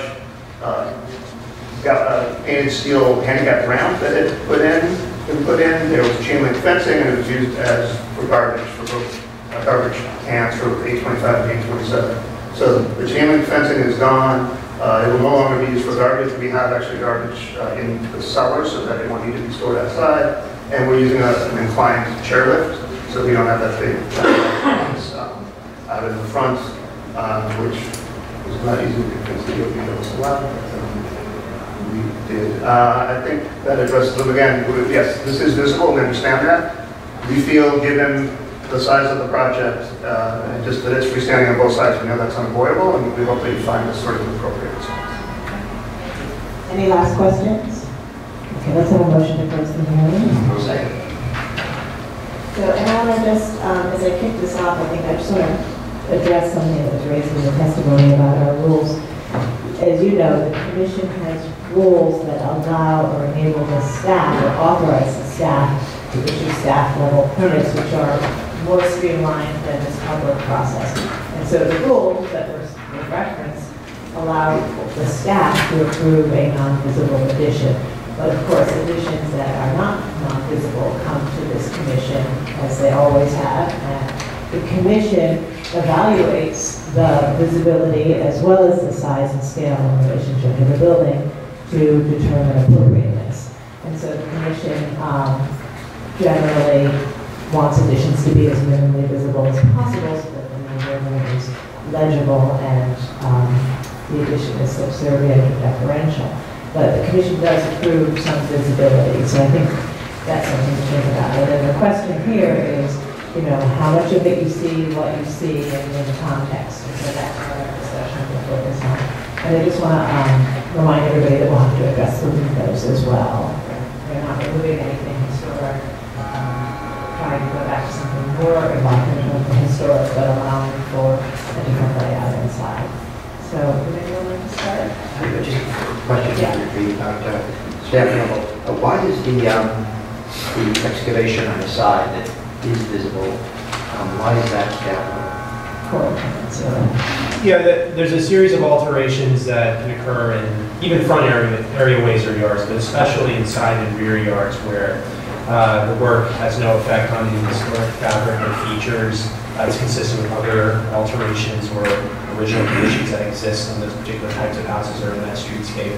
And so as the architect pointed out, in this case, the building right next door has a descending set of stairs in the side yard. And I believe there are others as well that may have it on this street, similar buildings of this type.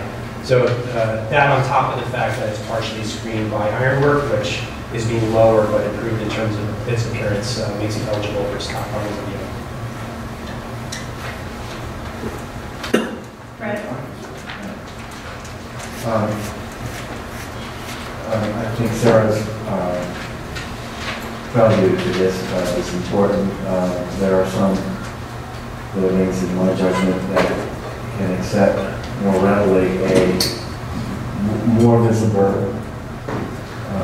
roof competition than others. I would say this is one that is hard to accept a large roof competition because of the ornate quality of the building below, the intact cornice, etc. So I think what I would say is that the roof competition has to somehow be made less visible, particularly from the side. I asked the question about the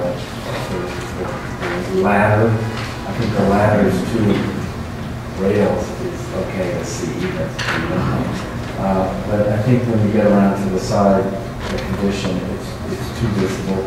And pushing, I'm not sure if it's pushing back the whole building piece, or certainly the railing would help a lot, and the applicant suggested the railing can be pushed back. So those are my thoughts. Regarding the window, I think the window, if I understood the testimony, that others along that row exhibit a variety of solutions, I think I heard. And therefore, the idea of putting a center monument, I understood the idea right, so that the room could be divided. It seems to be acceptable as long as it's working very closely with staff to get the details right and to minimize the amount of solid material. I agree with Fred on the visibility. I think that it would be pretty easy to drop this thing down by a foot. It's got a 9-foot clear ceiling. So I believe the code allows for 8 feet. That'd help. And I know that the applicant talked about having convinced the DOB that it would be a bulkhead on top, and that's a formidable trick. But it may have to do with the presence of a back porch. If the back porch were eliminated on the top floor, you slip the thing back by a few feet. That might allow for the rooftop addition to be less visible as well. You have to negotiate with DOB, maybe there's a balcony in the back or something like that that would allow for the exemption that you obtain. And I don't know what to think about the material of the brick. I think that Fred's observation about the visibility of the rooftop addition somewhat has to do with the fact that it feels contiguous in a way with the volume below it, and it kind of obscures the volume of the original house, I think. Or certainly that was my reaction to seeing the side view. And I think that despite what the community board might have suggested, it might be better to consider with staff a different material, maybe a lighter material, whether it's a standing seam or a stucco or something that would make it appear more light. In terms of the bay window, I think that it's a mistake to do this. I mean, I looked at the plan. You're splitting the thing into 2 rooms, that's fine, but you happen to have in this case windows on the side that the second room partakes of. So, of all the windows that were shown with diversity of the front. In the front, none of them were split in half. And they all seem to have a rhythm where the central window is kept as a central window. And so I think that there would be a solution that would allow for the 2 bedrooms where you dove the mullion into at the end of that central window, or cut it out altogether and give it to one of the bedrooms. I think that there are solutions that would not require the splitting of the windows, so I would suggest that they try those. Others? Diana? I agree that this is too great and needs to be reduced. I also think that although the current edition looks very nice and because it's the same girl, it does look like a little bit like it's part of the original building. And I think that one of the reasons that other edition on the other building doesn't show as much is it's a white color. So, it's glass and so forth. So it's sort of, because that's part of the reason I don't notice it. So I think we need to move to try to get it to be a little less visible in a variety of ways. And one would be pulling it back and back a bit, and it could be reduced. Also, it could have a slanted thing in the back, whether it's skylight or something like that too. So give you the 9 feet for most of the. But this is some suggestions. I agree with the issue about the front of the bay window. It really does need to present as having the same kind of division as the other windows, because there are matching windows and other windows on the street, as well as just the one that's the matching building. So I think that it's fine to have diamonds, but they need to do something that doesn't split in a way that looks. It's in a mullion. Yeah. All right. Any thoughts? So I think, what we're hearing is that the addition, you should consider reducing the visibility of the addition, and that can be done through lowering the height, pushing it back a little further, changing the material, and pushing that round back as well as you suggested. So I think there are a number of things you can do, and you can work with staff and bring that. I think on the window, if there's a way to preserve the 2 bedrooms and jog it so you don't create the vision, then I think that may be worth it. I think that while some people will be supportive, I think that others have expressed concerns that it would be very supportive. Is it possible to make a comment or two? You can talk to staff. They'll practice. We'll see you back as quickly as you can make some changes. Thank you.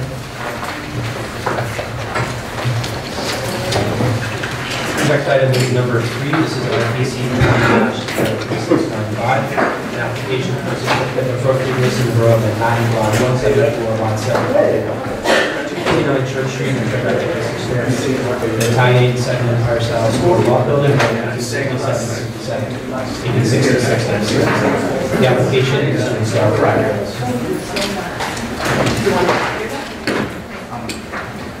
This is a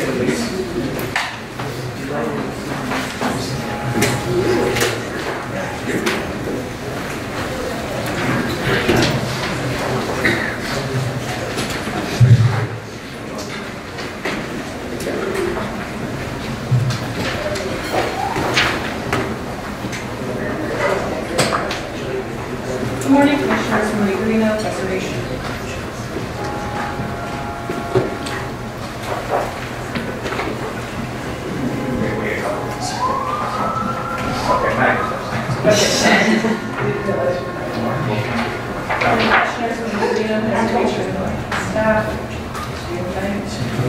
The item was for 249 Church Street, and this right that's the East Historic District. The building is located at the northeast corner of Church and Leonard Streets. The proposal is to install 2 flagpoles, one on the Church Street facade and one on the Leonard Street facade, each measuring 8 feet.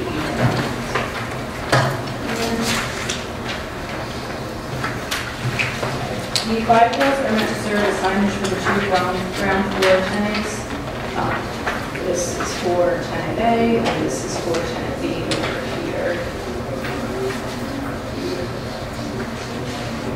Here is a photo showing the proposed locations from the adjacent corner, and here's the close-up of the storefronts.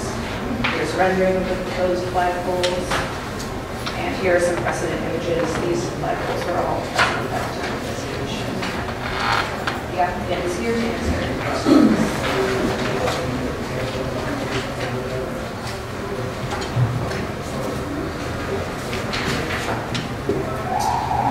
Hello, Commissioners. My name is Todd Sweetheart for the project. Thank you for having me here. We are very aware that a compelling argument needs to be made for printing flags as retail signage over the as of right 18-inch by 24-inch bracket sign. And we believe that that condition does exist in this building at 240 Church on the northeast corner.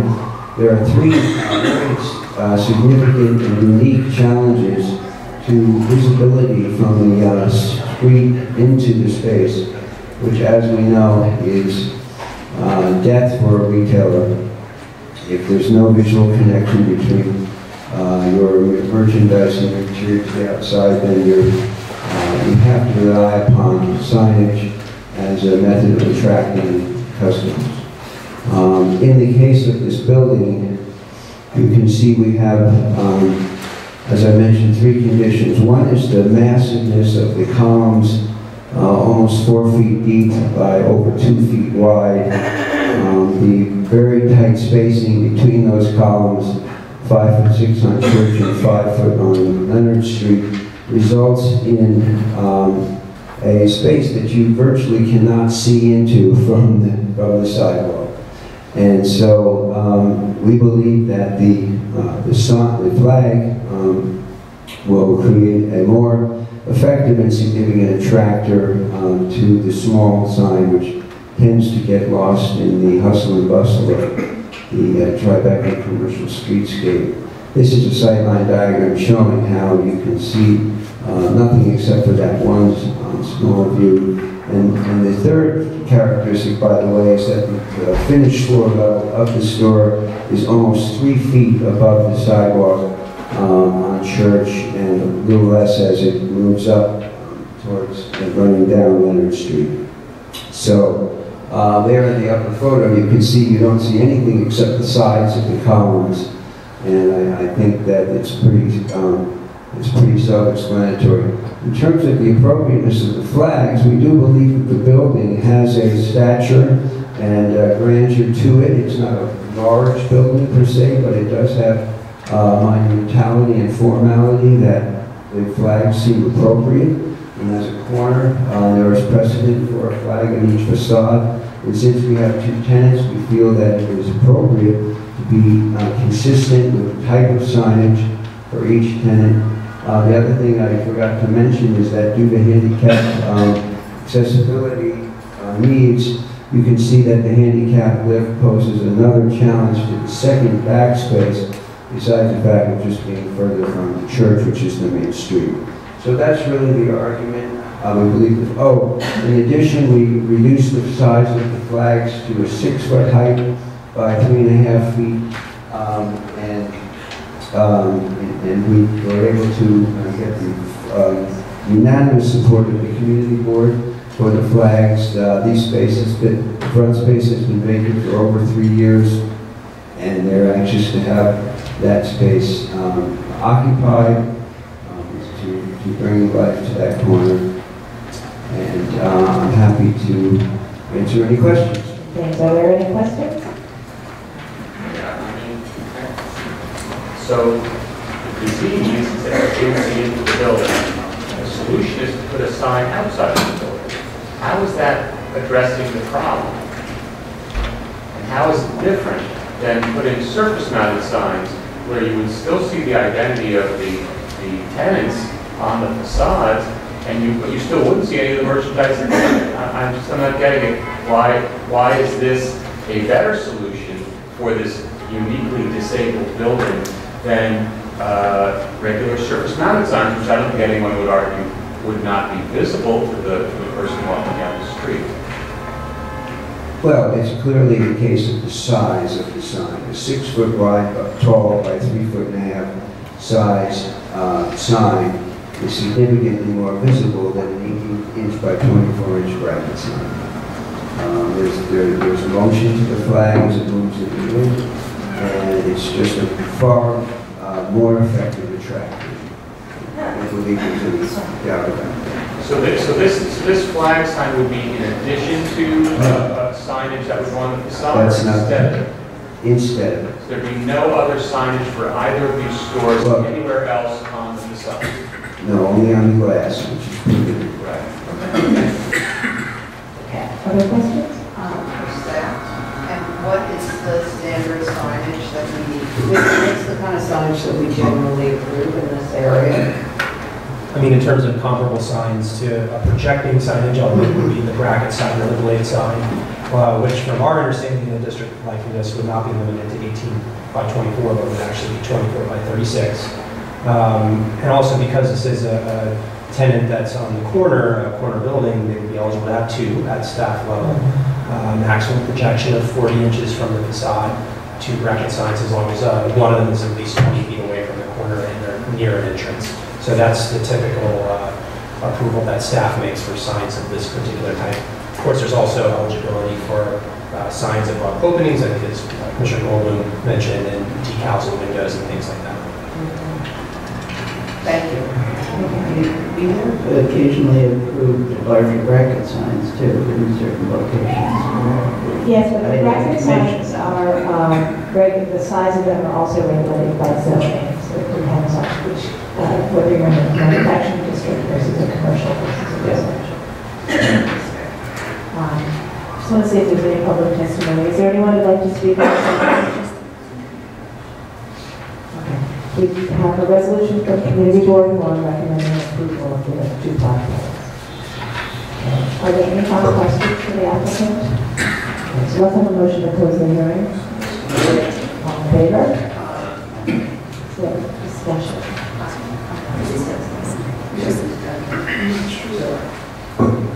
Just to say that I, in almost every case, I just want to support flags. So I'm just going to say here, yes, and here. Okay, so I'm actually going to say the opposite. This is such a handsome building. And in fact, I really want to compliment the owner for the really wonderful care that has been taken of it.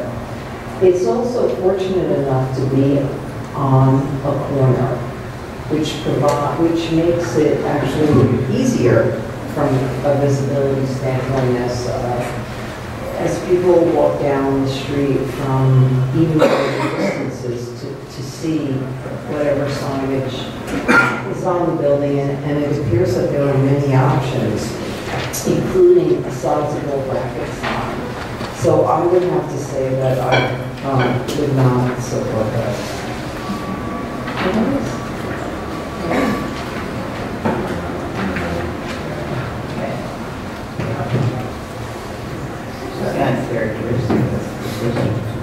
Okay, so I think the majority of commissioners support these flagpoles, and there's so we could take an action today to deny and work with the staff.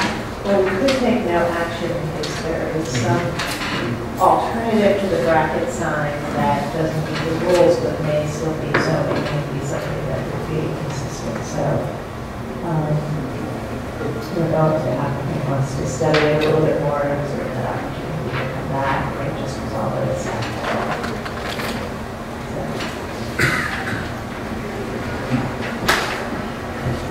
But it may be a cumulative impact that the commission needs to see that we have to resolve at staff level.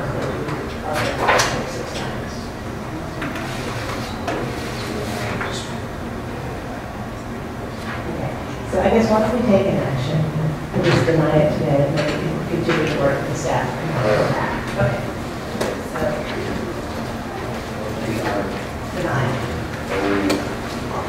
the matter of LPC 20-03695, 249 Church Street in the Tribeca East Historic District. The application is to install flagpoles. I know the building scale, materials, details, and style are among the features that contribute to the special architectural and historic character of the Tribeca East Historic District.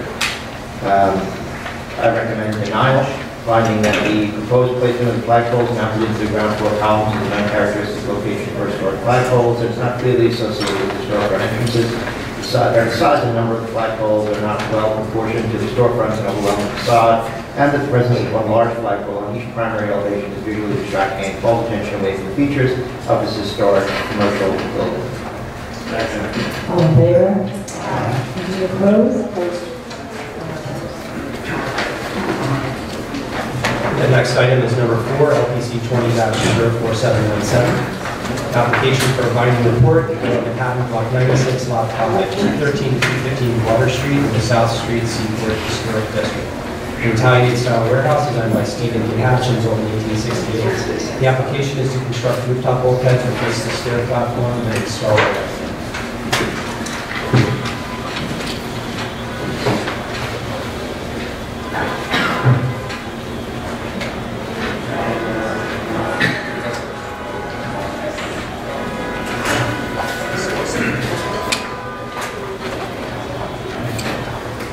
Commissioners, Brian Blazak, Preservation Staff. The subject property is 213, 215 Water Street, located in the South Street Seaport Historic District. The proposal before you today is for alterations to the stair platform at the primary entrance, the installation of a barrier-free access lift, and the construction of a rooftop bulkhead. The presentation also shows the replacement of windows at the rear facade, which can be approved at the staff level. The applicants are here to present the proposal and to answer any questions. Thank you.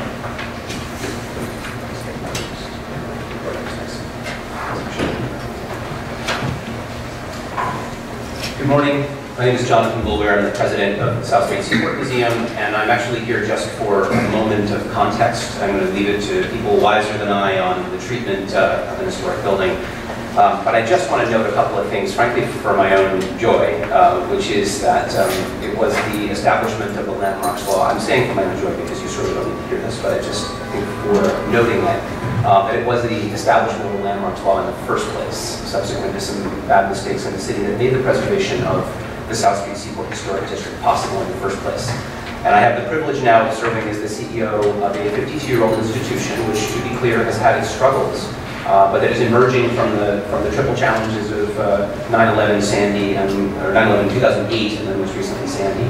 And that I just want to make two brief points. One is that it's unique, right? That there are lots of historic districts in New York and many in the country and the world, but there's only one, certainly in New York, I think in the country, and I think in the world, in which there is a cultural institution that is in symbiotic relationship with the district that it inhabits. And that organism is a complicated one, and it hasn't always worked well, but it is one that I have a great love for, and have since I first came. Many do, and as we engage with the community, it is clear that the Seaport generally and the museum as its beating heart are beloved in the city of New York.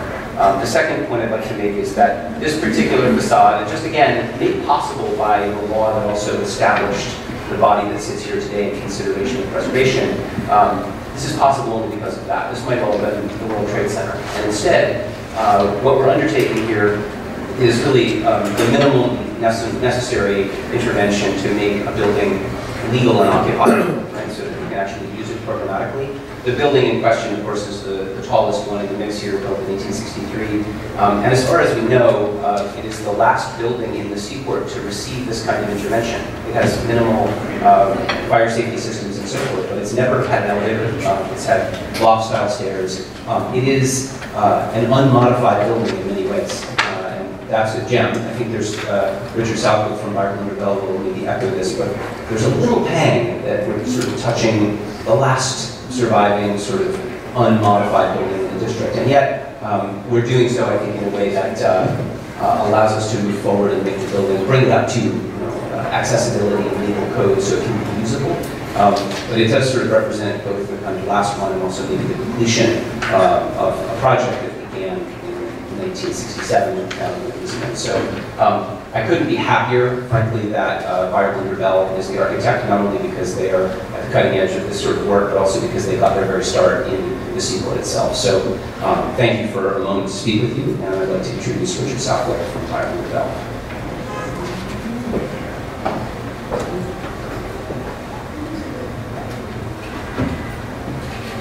Thank you, Jonathan, and good morning, Commissioners.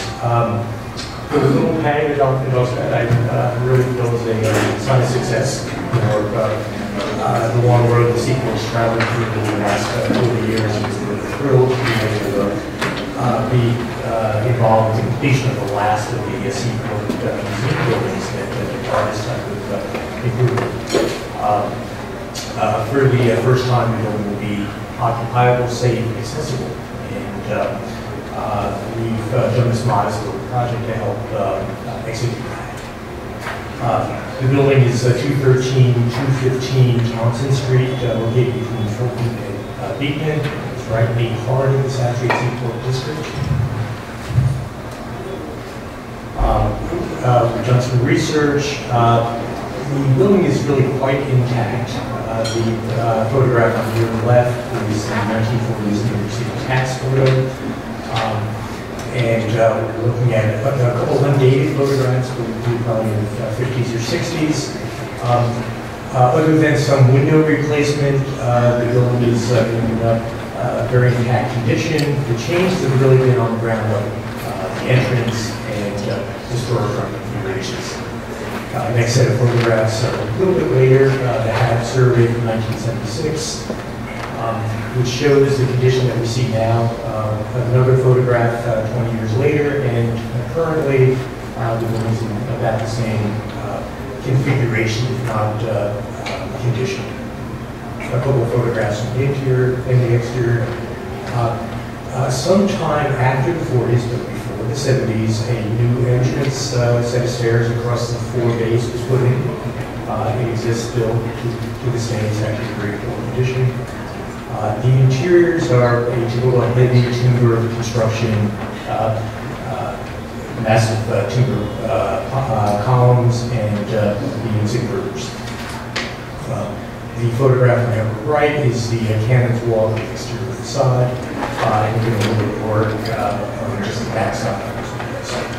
The bulk of the work is on the interior, and I bring this up when we show you, to give you context of what we're doing on the project. We're adding on the south side a new elevator, which then provides access to all the floors for the first time. We're adding a scissor stair on the north side, which provides, for the first time, an enclosed needle fire stair. And we're relocating all the services up on the second floor. This is the HVAC equipment, all the restrooms and the like, to get those above the foot. The floodplain is about 18 inches above the first floor, so we use the second floor as a service floor. The first floor will be a gathering or assembly space, and then office space on floors 3 to 5. What we're really here to look at are 3 things, as Brian mentioned. The bulkheads up on the roof. The drawing on your left is the existing condition, and the one on the right is the proposed. There's a new elevator bulkhead, which extends 6 feet over the roof, and we'll show you sight lines and a mock-up that we've done. And then a bulkhead for the stair, which is on the north side, which is not visible. You can see on both the front and back facades the 2 small bulkheads. We're also, as Brian said, we're replacing a number of windows on the back facade, which have been blocked up with a concrete block over the years, and we're using those to get light back into those floors, and using one floor for roofers to make that open. This gives you a cross-section. The stairs were configured so it slopes away from the front facade, and you can see the elevator bulkhead, which is located behind the large pedigree building. We've done a series of sightline studies and built a mock-up from the 2 acute angles. It's not visible. from the angle directly across the street. It's not visible. And then from 2 angles further back in Titanic Park to the south, you do see it from a fairly obtuse angle. You see the bulkhead photograph from the mock-up. It's a concrete block overrun with an elevator. The stucco and painted to match the brick. We left the light color so you can actually see it. And then further down on Fulton Street, from a much further distance, you can barely see fully, but it is slightly visible from a greater distance. The second thing I want to talk about is the change of the front platform and stairs. If you notice on the lower right, these stairs are actually in fairly poor shape, and they do need to be replaced. It's diamond plate black painted steel. We're replacing that almost in line. If you look at the threshold just under the 2 sets of doors, in that photograph you see a single step. And what we've done is we're raising the platform about 7 inches, so you have a safe and legal walkway right outside the doors, and then we're adding 1 more riser. We're also adding a wheelchair lift to the north. You can see that on the right-hand side of the proposed drawing on the right and on the bottom. And the door swings are being manipulated to have from left to right, south and north, 2 doors on the south side swing out egress from the lobby. The 2 center doors are really the entry doors to be used by the occupants, and the last door on the right-hand side provides egress out of the stair. We're adding a rail across the front, so if one comes up by wheelchair, they can traverse across part of the platform and go into that 3rd set of doors for an accessible entrance. And this is what it looks like at 3 dimensions. There are lifts like this you see in the district. The platform actually folds up and not in use. We're showing it in an engaged position. And that'll all be painted black to match the platform itself. So essentially those are the 2 points, the entry and the bulkheads. So we'll entertain questions if anyone has any. Yes, Wellington. Can you just clarify the viewpoint from Fulton and Pearl Street, the stair bulkhead? Did you just say that it's going to be painted similarly the brick color, or is it a light type of color? No, it'll be a brick color. It'll be a darker red, base brick color. We left the mock-up in a light color so it would be visible. Any other questions? Is there anyone who'd like to speak on this application? We do have a resolution from Community Board 1 recommending approval of the application. Any final thoughts before closing? Let's have a motion to close the hearing. Second. All in favor? Okay, we'll start the discussion. So there's 2 components, the rooftop bulkhead and then reconfiguring the non-historic stair to accommodate area of free access and incorporation of the human. And in this particular district, the historic buildings, the working buildings, the hatchways, the shafts, the roofs, utilitarian features, that the Commission has used as precedent for approvals for new modern additions. So the idea of rooftop additions is consistent with the historic character of the district. History. And so I think there could be some thoughts about maybe the color of it and how you see it. And then let's have some discussion on the stairs. Yeah, I think this is a very good application. I'm glad to see that the building will be brought up to code for the first time, and the interventions are fairly minimal. I think the visibility that your bulkhead is fine. I think, so the fabrications are visible, but I would think the lighter color would help it to receive better than the brick color. I think for the same amount, but I think that might help minimize the visibility better. Yeah, I agree with Edwin's comments. Similar to the last the applications I just recently where we discussed making it clear that it's not an addition to the building, but a bulkhead should be either a dark or lighter color and like it was We're going to have a letter and the change to the entrance platform seems. The change to what was the other? The platforms for the entrances. To reconfiguring it to pull it out further. Actually, make this safer because you have a single spot which is very dangerous and people walking out, realize it. So this is raising it as a communicator. It pulls it out further into the sidewalk, but it is a pedestrian street. So you should walk it out. Okay. Everybody's okay. I just want to say one more thing. I was involved in the Seaport from its earliest days, mid-1980s, from I was working at NYC, and the project and the museum certainly have both had their ups and downs. I mean, you said it very eloquently, and I reflect it because I remember, and everything that's gone on, both in terms of economics of the city, as well as the Sandy, etc. But the Seaport is doing much better overall. I feel very good about the contribution that we as a commission have made toward that.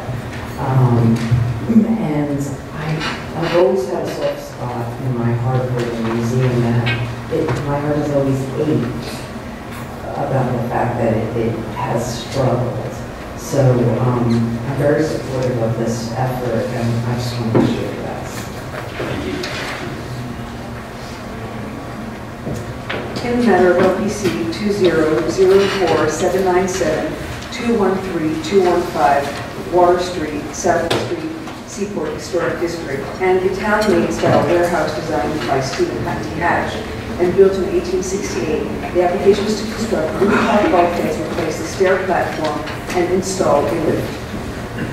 I note that the building's style, scale, materials, and details are among the features that contribute to the special architectural and historic character of the South Street Seaport Historic District, and I recommend approval with some modifications, finding that the proposed work will not damage or destroy any significant architectural and historic feature of the building.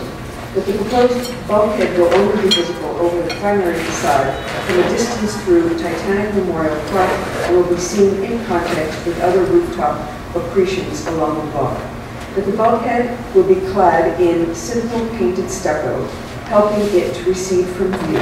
That the replacement of the non-historic metal stair platform at the front facade with a similar new metal stair platform, including adding a rail and extending it further into the sidewalk, which are necessary for code compliance, will remain utilitarian in appearance. That the installation of the proposed lift will provide barrier-free access to the building without damaging, concealing, or eliminating any significant architectural features, and will be reversible. That the simple design and black finish of the proposed lift will harmonize with the new metal stair platform. That Water Street is a pedestrian way which decreases the visual impact of the sidewalk. That when not in use, the proposed lift will be positioned at the base of the areaway stairs, further minimizing the visibility of this installation. And that the proposed work will not detract from the special architectural and historic character of the building or the South Street Seaport Historic District. However, I recommend that the bulkhead be given a light finish. Second. All in favor? Any opposed? Approved. Next item is number 5, LPC 20-74126, application for a certificate of appropriateness of the road at block 672, lot 1. 601 West 26th Street, the Sierra Lehigh building, a landmark, also in the West Chelsea Historic District. An international style warehouse building with architectural staff details designed by and Walter Corey with Yasuo Matsui and 30 and Henderson, built 1930 to 1931. The application is to combine openings and install the Morning, Commissioners. Abby Hill, Preservation Staff. This application is for work at the Lehigh building, which is an individual landmark located at 601 West 26th Street, and it occupies the full block, bounded on the north by West 27, the west on 12th Avenue, the south on West 26th, and the east by 11th Avenue. It's also located in the West Chelsea Historic District. So the application is to remove a pier right here on 12th Avenue, right here, and replace these two exterior roll-down gates with a larger roll-down gate. The applicant is here to discuss the proposal in detail.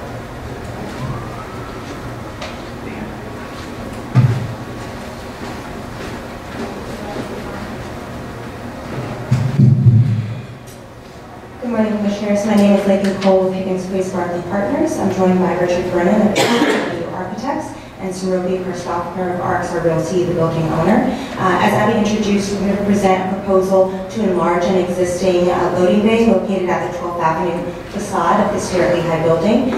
Stuart Lehigh building is located here between 26th and 27th Street, and on the west side, it fronts 12th Avenue or the West Side Highway. This is a view of the building looking from 26th Street and 12th Avenue, and this is the location where we're proposing our alteration. You can see the location indicated on the plan, existing and proposed here and here. This change is really being proposed, kind of driven by an operational need and a community request to enhance the accommodation of 18-wheeler large trucks that serve the various retail and commercial tenants of the building. The current loading is occurring off of 26th Street, and those bays are right across the sidewalk. So when you have these larger 18-wheeler trucks, they extend over the sidewalk and into the street, creating a very kind of unsafe and obstructing environment for the streetscape. Meanwhile, there is an existing loading dock that's at the 12th Avenue facade.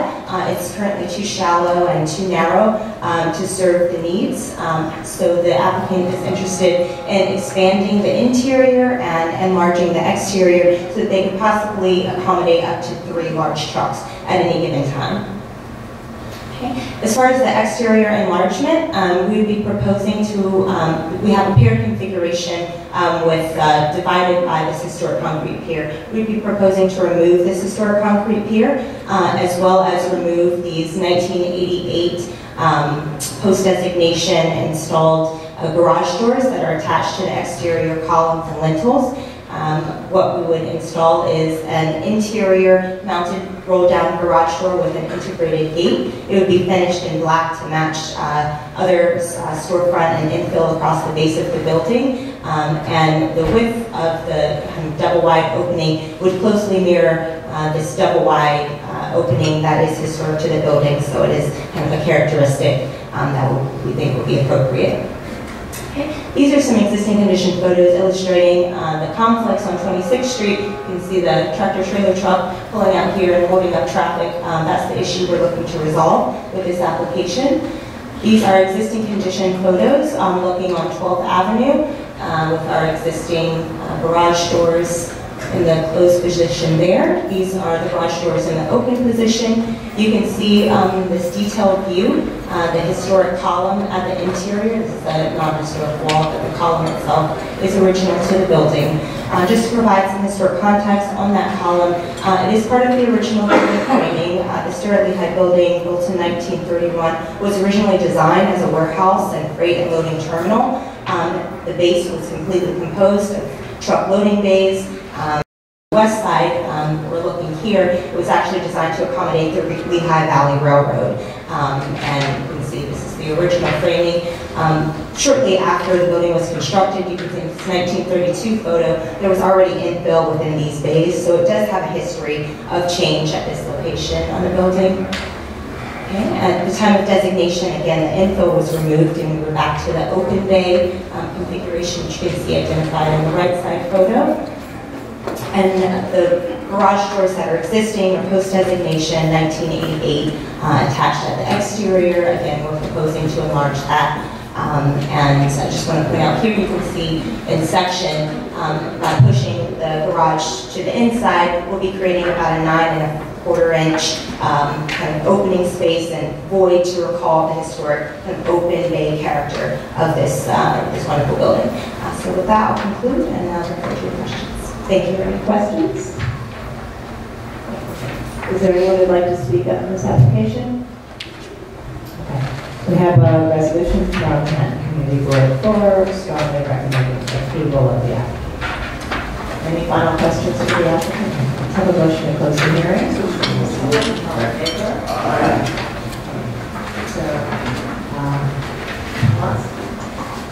Although I'm picturing in my mind's eye the nightmarish scenario of 18 wheelers backing up 12 half in days, that's not our issue. I think it's a fine solution from an architectural standpoint anyway. Yeah, and it's going to match the bit of the adjacent to it, which was historic. There doesn't seem to be any sort of historic within it. We're also removing the roll down gate to the interior, to the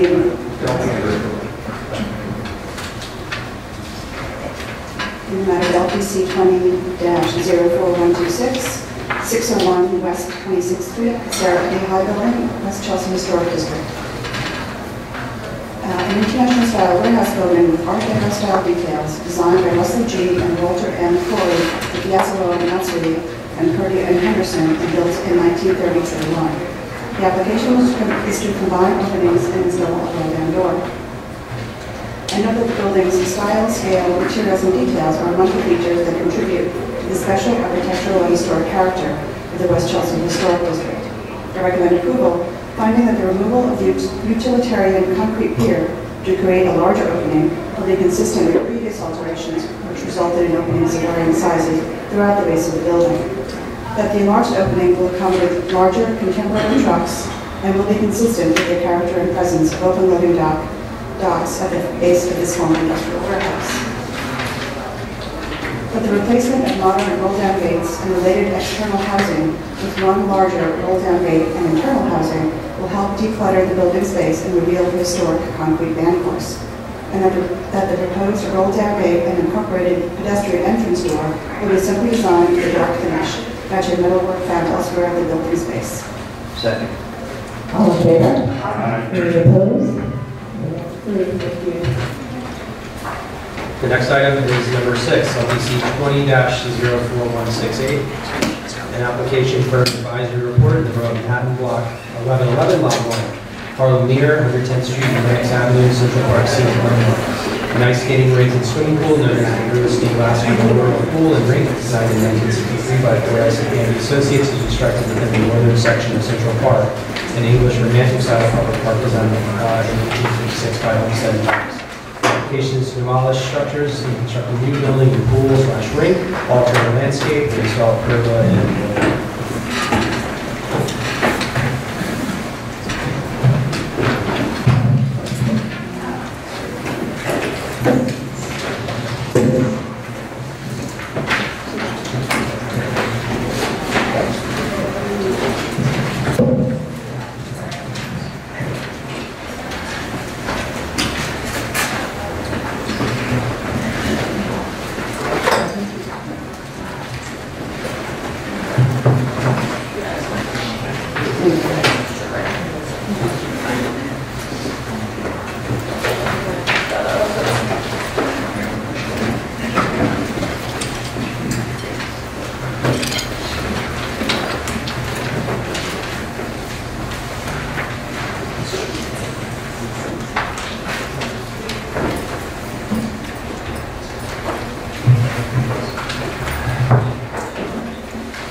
The application before you is located in the Harlem near at the northern section of Central Park, below 110th Street. The application is for work at the Harlem near and last for a pool and rink, including the demolition of an existing building and the construction of a new accessible building, swimming pool, and ice skating rink, as well as a new canopy and boardwalk, as well as associated site plan. Chris Nolan from Central Park Conservancy is here to discuss the proposal.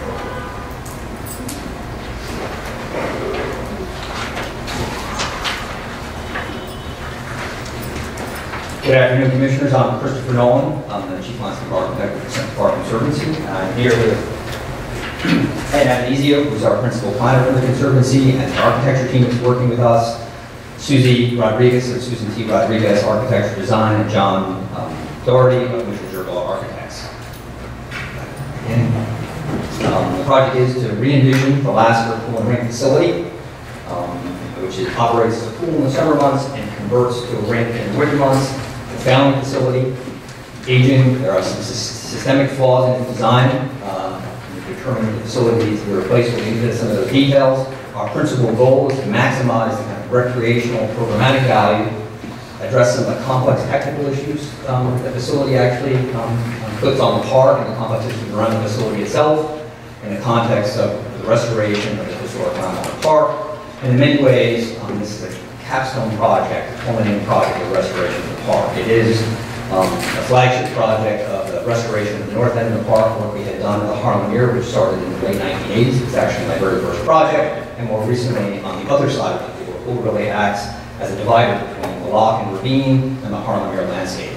As you can see, the facility is just in from 110th Street. It's a very well-used facility, 220,000 people on an annual basis use it for the pool to drink.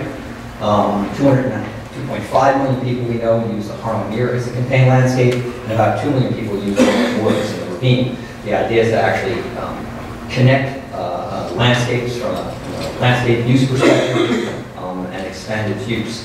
Interesting thing I want to point out about the facility, given its size and scale, its intensity of use, it's actually only open to the public for about 5 months a year.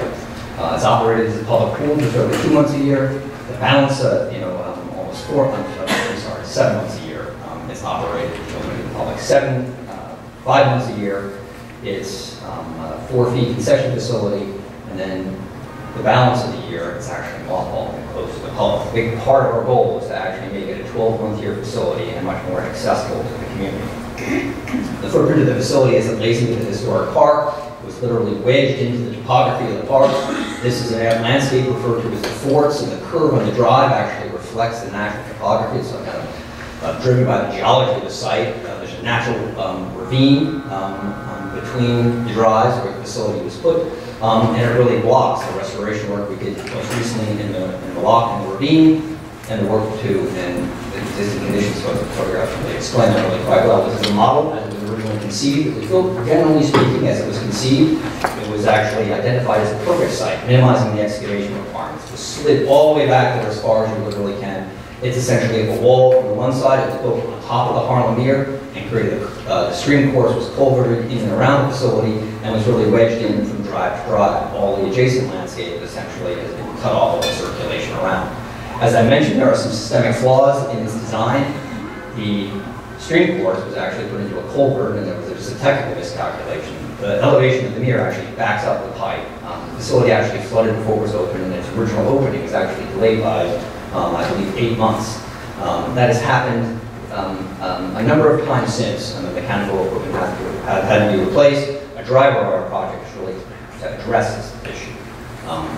To go through the existing conditions, as you can see, it was essentially built from drive to drive. It's a massive facility that kind of lays in and literally disrupts the circulation, the hydrology, the natural systems of the park between north and south, and acts actually as a divider between communities of users. The culvert is back here.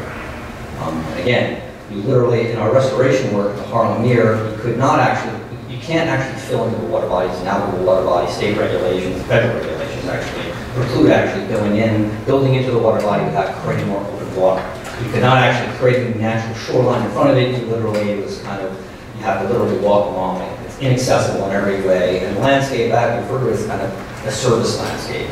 It is vegetated, but all the vegetation there is in and around. It's essentially just disturbed landscape in and around the facility itself. Coming in from the north end, this is just in from 110th Street, one of the main entrances to the park. The facility actually acts as walls, that 8-foot retaining wall. The use in the pool, and Lane will speak to this about the kind of homesteading, the historic approach to integrating recreation into the landscape is very disconnected. The activity that goes on in the pool is completely disconnected from that around the pool, and there are no sightlines. You don't know, many people don't know that there's this huge park and tremendous landscape behind you. You have to walk along that retaining wall, right along the water's edge, coming up along the east drive. It's inaccessible, it's visually inaccessible, it's physically inaccessible, and you essentially are right along the drive.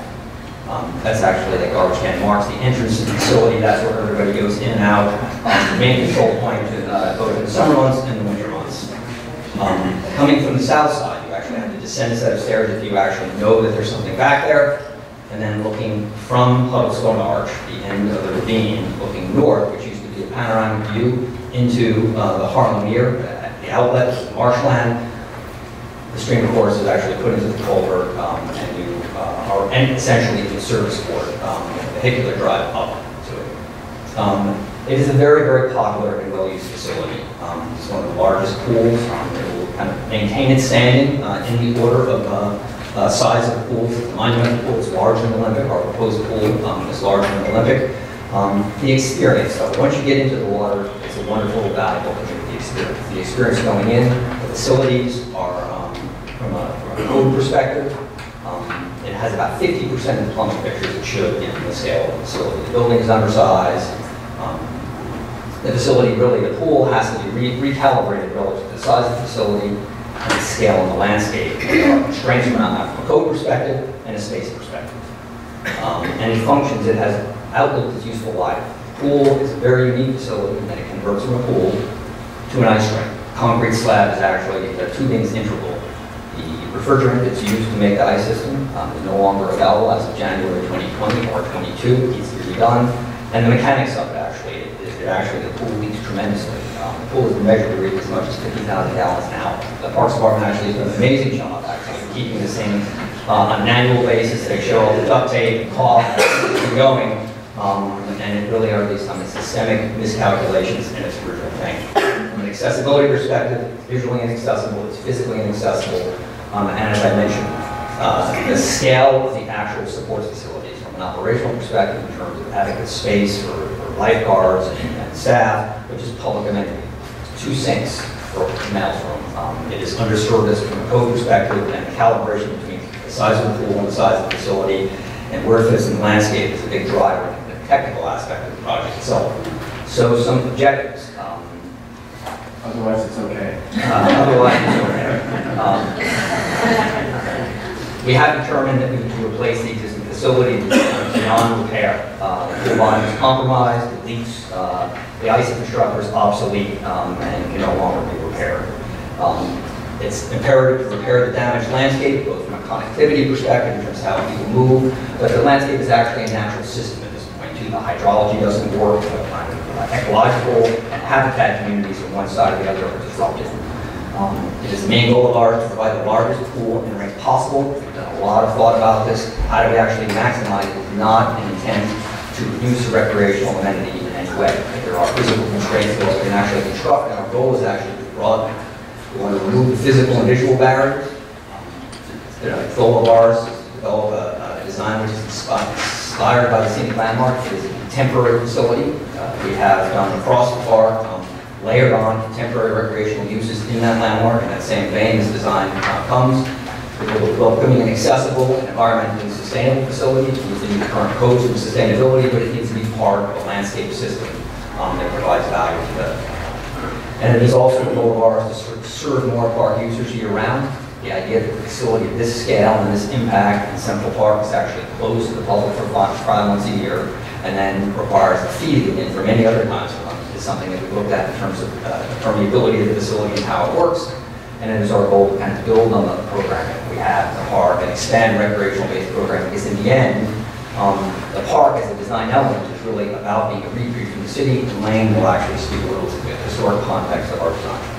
So Chris has laid out the problems. It's worth noting that the first edition of the AIA Guide to New York was published the year after this facility opened and refers to it. 20-04168, an application for an advisory report in the Borough of Manhattan, Block 1111, Lot 1, Harlem Mere, 110th Street and Lenox Avenue, Central Park Scenic Landmark. An ice skating rink and swimming pool known as the Lewis D. Lasker Memorial Pool and Rink, designed in 1963 by Fordyce and Hamby Associates and constructed within the northern section of Central Park, an English romantic-style public park designed in 1856 by Olmsted and Box. The application is to demolish structures and construct a new building and pool/rink, alter the landscape, and install a pergola and boardwalk.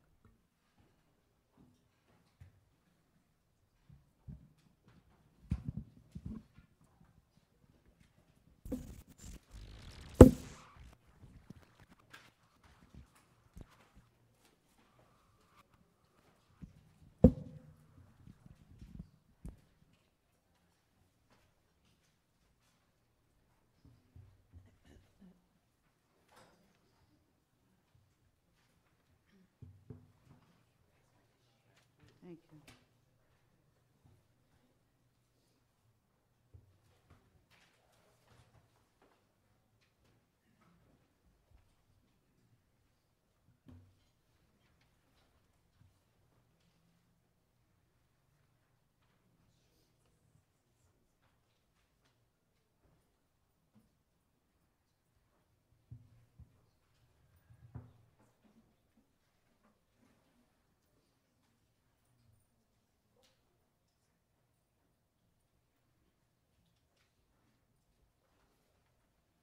Good afternoon, Commissioners. Mishael Shabrami of the Preservation Staff.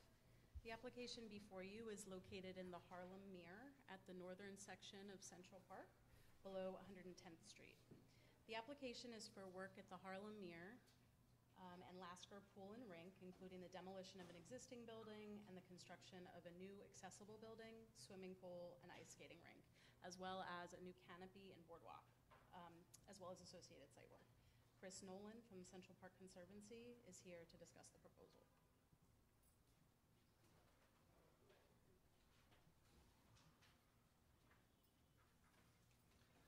Good afternoon, Commissioners. I'm Christopher Nolan. I'm the Chief Landscape Architect with the Central Park Conservancy, and I'm here with Lane Adenizio, who's our Principal Planner from the Conservancy, and the architecture team that's working with us, Susie Rodriguez of Susan T. Rodriguez Architecture Design, and John Doherty of Mitchell Jurgala Architects. Back to the beginning. The project is to re-envision the Lasker Pool and Rink facility, which operates as a pool in the summer months and converts to a rink in the winter months. It's a failing facility, aging. There are some systemic flaws in its design, and we've determined that the facility needs to be replaced. We'll get into some of those details. Our principal goal is to maximize the kind of recreational and programmatic value, address some of the complex technical issues that the facility actually puts on the park and the complex issues around the facility itself in the context of the restoration of the historic landmark park. And in many ways, this is a capstone project, a culminating project of the restoration of the park. It is a flagship project of the restoration of the north end of the park, work we had done at the Harlem Mere, which started in the late 1980s. It was actually my very first project, and more recently on the other side of the pool. The pool really acts as a divider between the lock and ravine and the Harlem Mere landscape. As you can see, the facility is just in from 110th Street. It's a very well-used facility. 220,000 people on an annual basis use it between pool and rink. 2.5 million people we know use the Harlem Mere as a contained landscape, and about 2 million people use the North Woods and the ravine.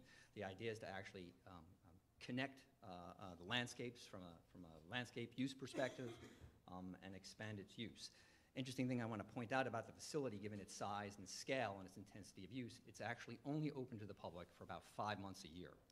It's operated as a public pool just over 2 months a year. The balance, 7 months a year.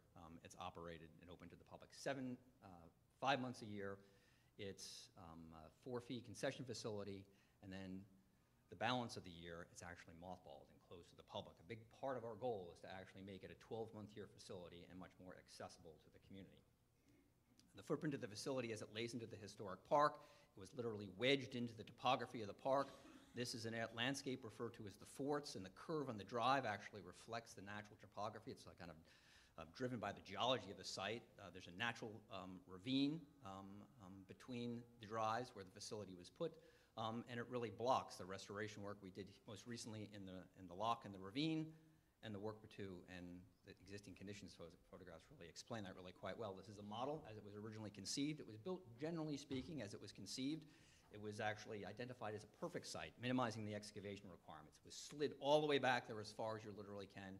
It's essentially a wall from the one side. It was built on top of the Harlem Mere and created the stream course was culverted in and around the facility and was really wedged in from drive to drive, and all the adjacent landscape essentially has been cut off all the circulation around. As I mentioned, there are some systemic flaws in its design. The stream course was actually put into a culvert, and there was just a technical miscalculation. The elevation of the mere actually backs up the pipe. The facility actually flooded before it was open, and its original opening was actually delayed by, I believe, 8 months. That has happened a number of times since, and the mechanical equipment has had to be replaced. A driver of our project is really to address this issue. To go through the existing conditions, as you can see, it was essentially built from drive to drive. It is a massive facility that kind of lays in and literally disrupts the circulation, the hydrology, the natural systems of the park between north and south, and acts actually as a divider between communities of users. The culvert is back here.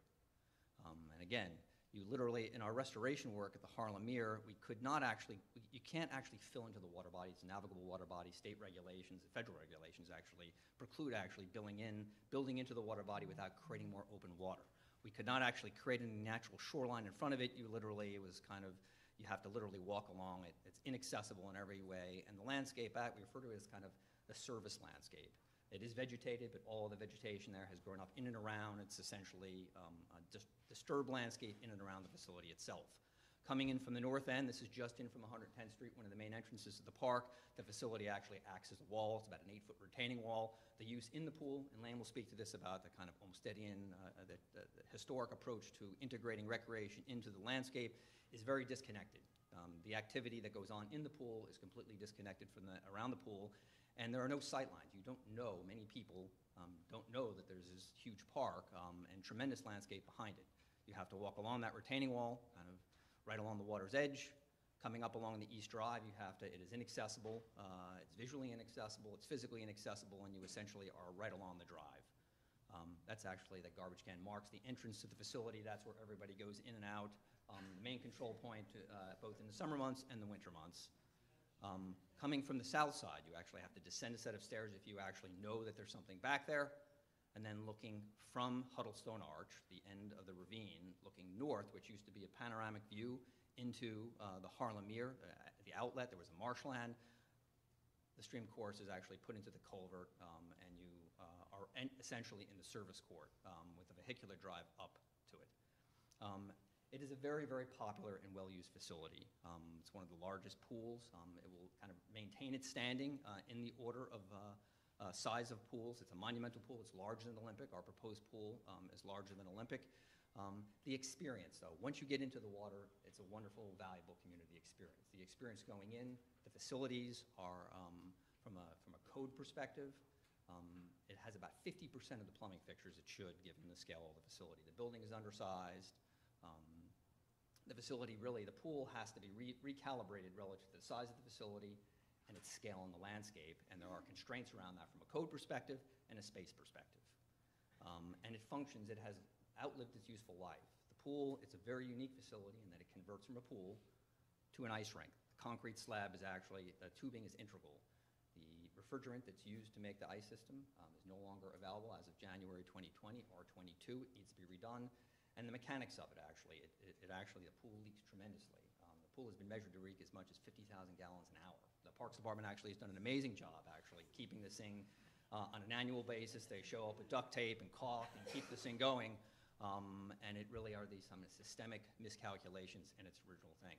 From an accessibility perspective, it's visually inaccessible, it's physically inaccessible, and as I mentioned, the scale of the actual supports facilities from an operational perspective in terms of adequate space for lifeguards and staff, but just public amenity. It's 2 sinks for the male's room. It is underserviced from a code perspective, and the calibration between the size of the pool and the size of the facility and where it fits in the landscape is a big driver in the kind of technical aspect of the project itself. So some objectives. Otherwise it's okay. Otherwise it's okay. We have determined that we need to replace the existing facility. It is kind of beyond repair. The pool bottom is compromised, it leaks, the ice infrastructure is obsolete and can no longer be repaired. It's imperative to repair the damaged landscape, both from a connectivity perspective in terms of how people move, but the landscape is actually a natural system at this point too. The hydrology doesn't work, the kind of ecological and habitat communities from one side or the other are disrupted.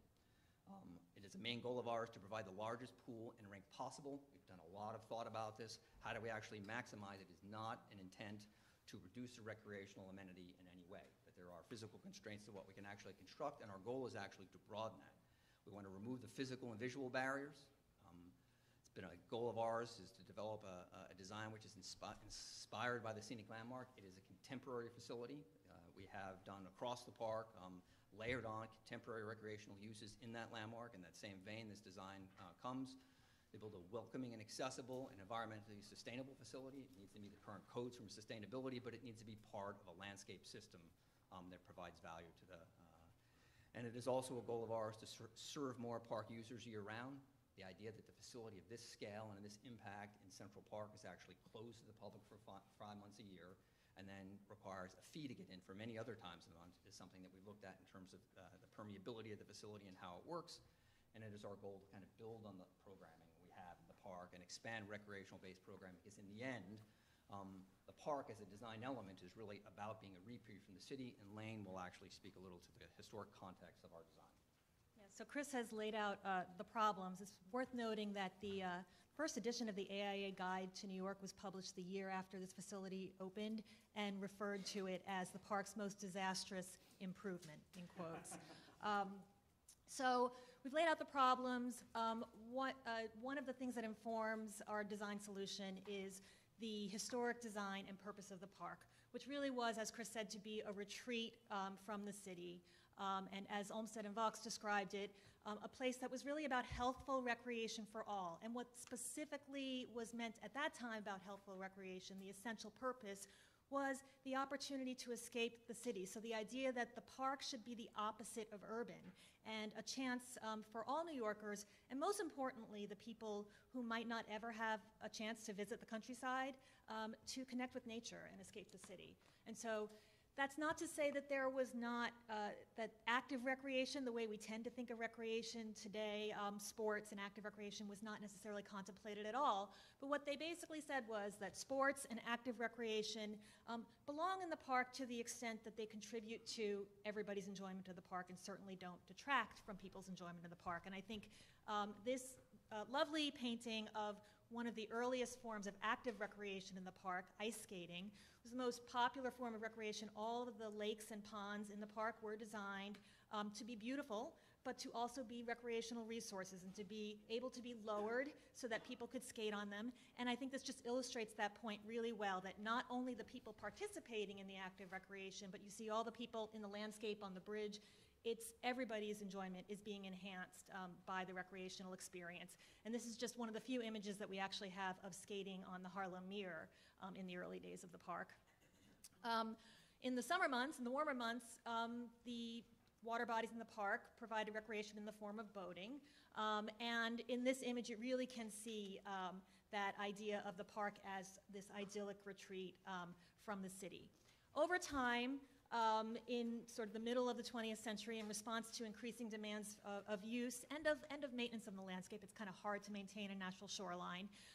The Mere was really built up, addition of facilities, kind of a larger boating operation, and a concrete edge and fencing around much of the Harlem Mere. So while this is still at this point a recreational resource, people are boating, it's not necessarily in the spirit of what the park was created to be, which was an escape from the city. It feels a little bit more kind of facilitized urban recreation, and the park as a campus for facilities.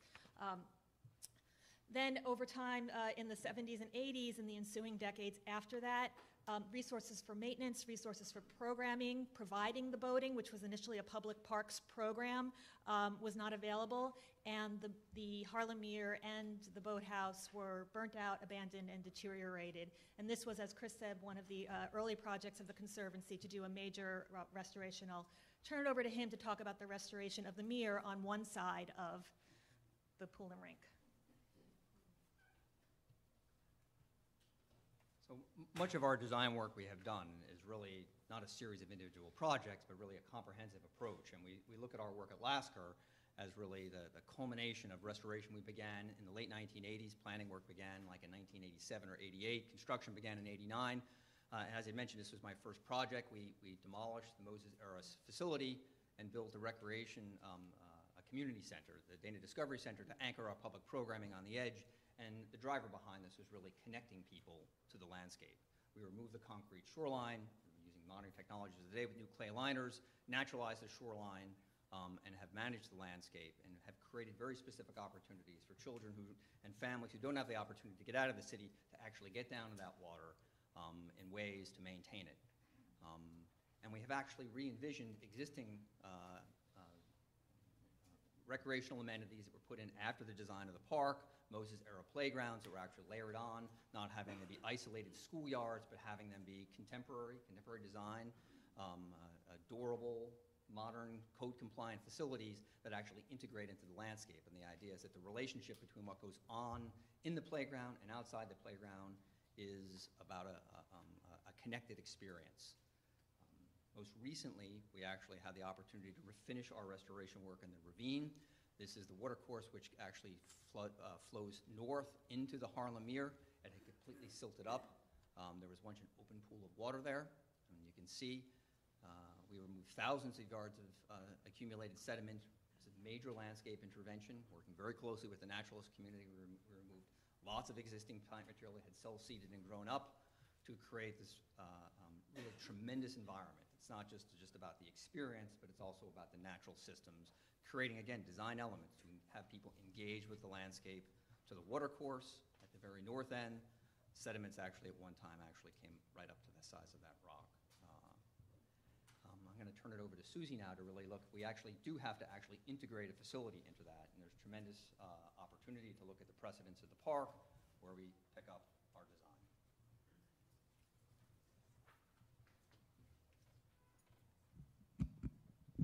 A little always vertically challenged. As we began to work with the Conservancy, it became really important to think about how can architecture of this scale integrate into the landscape.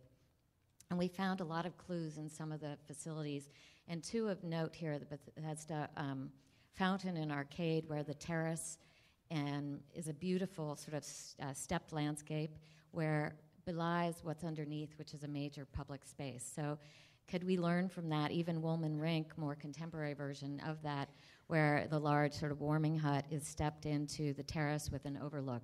So these began to our sort of inquiry and our conceptual underpinnings. And as you look at this really important intersection of recreation, history, and the city, how could we transform the site? So the concepts that we endeavored to do, as Chris said, sort of fulfilling these objectives of maximizing recreation, but really repairing the hydrological challenges and returning the watercourse. So you can see here, this is a chronological set of sketches that show the original, the curvilinear drive of Olmsted and Vaux's original plan, then the 1960s intervention by Fordyce with really putting a large object in this space. So the idea was to create an architecture that inverted that and to create architecture that framed space and recreation by slipping the building to the east, embedding it into the topography of the site, then creating a monumental pool and connecting and continuing all the circulation around that. So these series of sections show what it was, what it became in the 60s and it is today, and what we're proposing. So to pull and rotate the facility, sort of use the drives, the frame of the drive to really support the activity, and as you can see, also to lower the level of the pool so that it becomes part of the landscape, an outdoor room in effect. So here again today, and what we're proposing. I'll just quickly go back, but you can see again the large object that Chris has shared with the model, but then here really an outdoor room framed by the building below, a blanket of landscape, opening up the entire site to the Harlem community, connecting to the historic Huddlestone Archway, and then introducing a pergola along the Mere's edge and a boardwalk.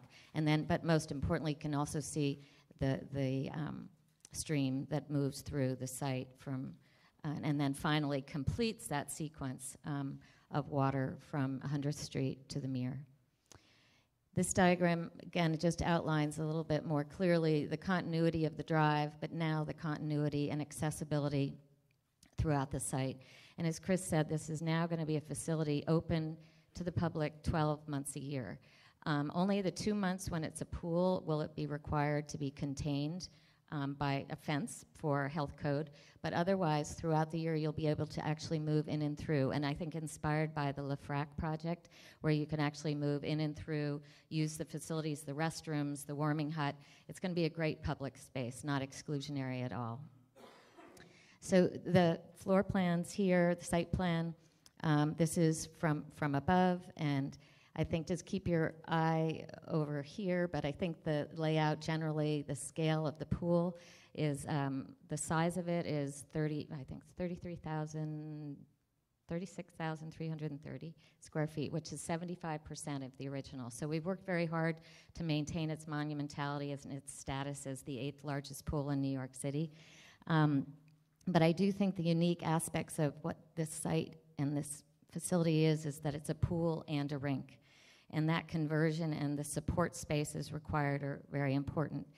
And the pool is then supported by the facility below grade, the boardwalk, and the pergola, which Chris will go into in greater detail. But as you step down at the deck level, you'll see this is the entire building, which is all the public facilities as well as all the mechanical spaces. So the mechanical spaces, again, all covered up to conceal its sort of impact on the landscape. And then as it converts in the wintertime to rink, there'll be an NHL size facility that will be inserted, sort of a seasonal infrastructure that gets inserted within the bottom of the pool. And then this, what is important here is that in the summer, these large glass pivot doors open up to create a monumental porch, shelter from the sun, and then in the winter it becomes a monumental sort of warming hut. And so here these sections show, this is showing recreational skating, but it will also accommodate the hockey of Harlem. But here you can see it opening up to the landscape. And then in the summer months, the recreational swimming, and also working very closely with the community because lap swimming is really important. So I think this is going to become, if anybody has more questions, we can go into that, but it's very flexible for both. Again, the big porch that opens up, the overlook, and as I think it's important that if you arrive at this site from certain directions, you'll actually not realize you're on top of the building. I mean, an effective green roof, but it really will, the soils up to 3 to 4 feet for really serious planting, the load all calculated within. And here you see the facade, it's about 200 feet long, the glass wall with bird-safe glass. I'll go into that a little later. But I think importantly, you can see how it's integrated into the topography of the site. It drops down to probably about 50, and then this overlook here down another 10 feet, and the level of the pool 20, and then back up, so frame within the landscape. The space below, looking out to the pool, and obviously the rink in the winter months, and then here from that overlook. So I'm going to turn it back over to Chris for the landscape, and I'll be back to talk a little bit more about the details.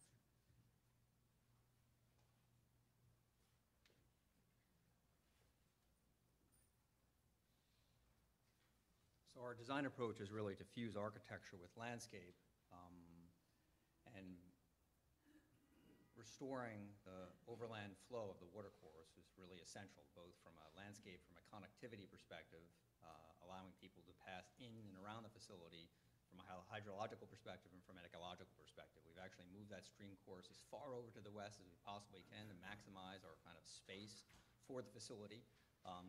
Highly engineered slope coming down from the drive. The water will actually, small crossing as the pedestrian path crosses the stream course. The idea is to actually recreate a freshwater wetland, a freshwater marsh really, at the intersection between the stream course, introduce a boardwalk to kind of move in and around that kind of richly, ecologically landscape in there with a series, take the existing island, break it up into a series of smaller ones. The original island was actually built to screen the current facility, and let me walk through some of the landscape. A Photoshop of what it would have been to go through Huddlestone Arch if you were traveling from the south to the north. As you can see, the stream course actually emptied out. There was a series of small islands out there. Stream crossing connect to the north to 110th Street to what it is today, the service court.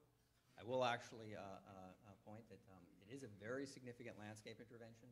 There is a significant amount of plant material that will need to be removed to actually make the project happen. We look very closely at it.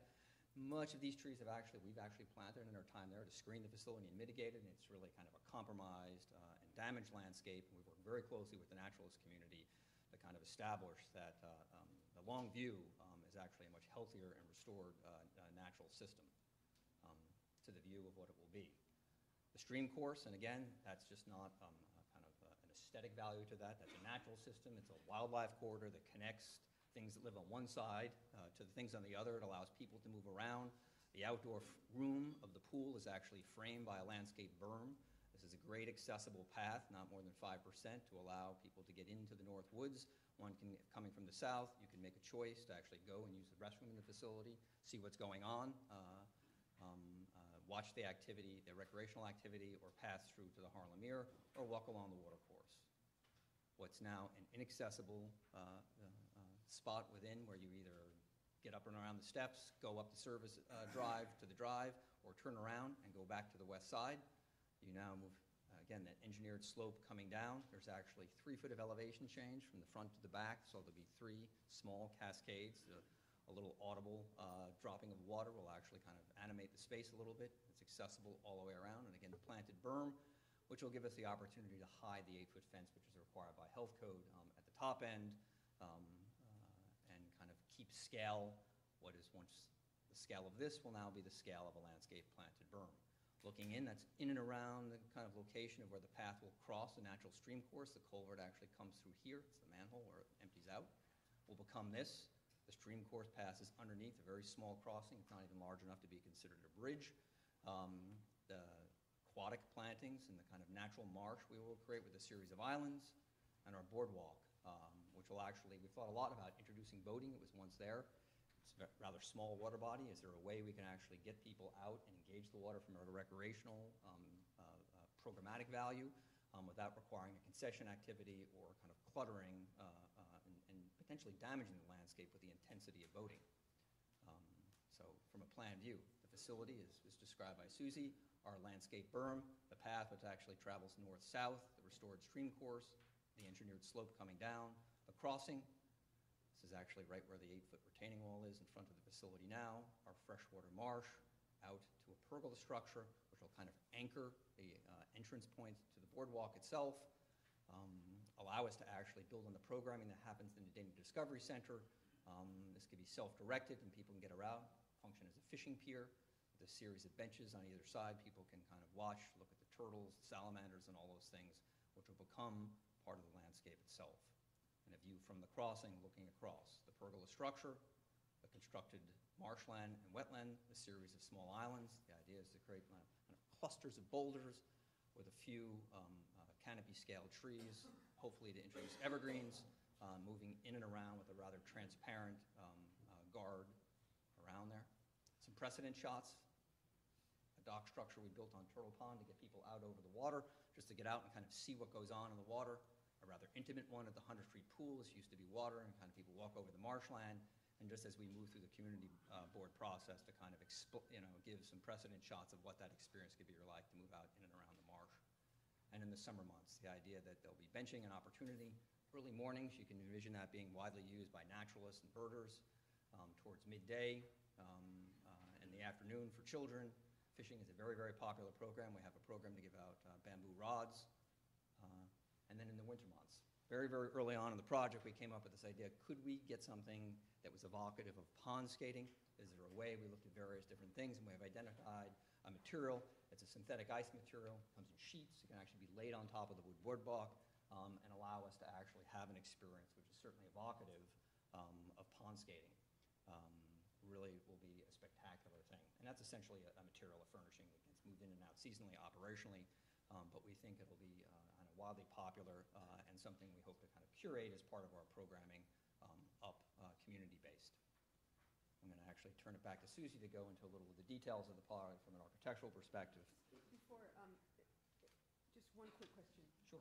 Explain, Susie, as well, whether, just clarify for me, in the Olmsted box plan, there was no pool at all. It was all the continuous, and that connection existed No, it existed. It was actually a central design element. There was a circulation system that moved from the west side north through the ravine that eventually opened up in this very dramatic way. Huddlestone Arch is actually, I point to that all the time, is at a very specific angle at that pedestrian path that was supposed to frame this view. And that's where that facility was built. It was really probably, we actually have some historic drawings that very careful consideration was given between the relationship between that stream course and the mere. And in many respects, it was the most disastrous thing done. They literally, on top of that, you know, kind of capitalized on the topography to build this large facility. But that was an engineering failure for the 63 building, right? Because you could imagine that it could be properly subdued, culverted and function underneath the building, or not? No, it has to do with the elevation change between the stream course and that. Literally, they put it in a culvert, and you'll notice you don't see where that culvert exits into the Harlem Mere, which means the water of the Harlem Mere actually backs up almost 3/4 of the way up the pipe. So it's a 4-foot diameter culvert that actually goes from round to oval because they don't have the head, the cover, and the actual capacity from a water perspective is very, very diminished. There's just no way. I mean, I would not suggest that it's not technically possible to solve that problem. We can go to the moon, we can do all sorts of things, but it would require kind of an engineering intervention that would kind of probably make the construction of the existing facility pale in comparison. And to do that would require square foot and be one more element eating up at the kind of built square footage. Thank you.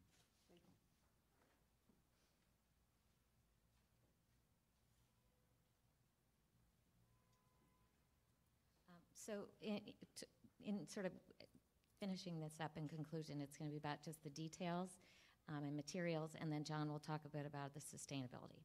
So to be brief, but the pergola, working with Dan Cecil at Lyra, trying to keep it light on the land is very important. So it's a steel frame construction. It sits just at the edge of the mere and cantilevers over. And that steel frame then is clad with domestic hardwood columns. We're looking into investigating options, oak, black locust, kiln dry. There's a lot to do to avoid tropical hardwood. And then a whole wooden frame infill between the steel.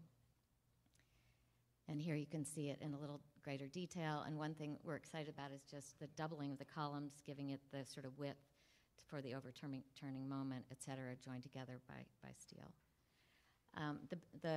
So that's the pergola. The pavilion, we've been lots of nomenclature, but right now this is the main pavilion.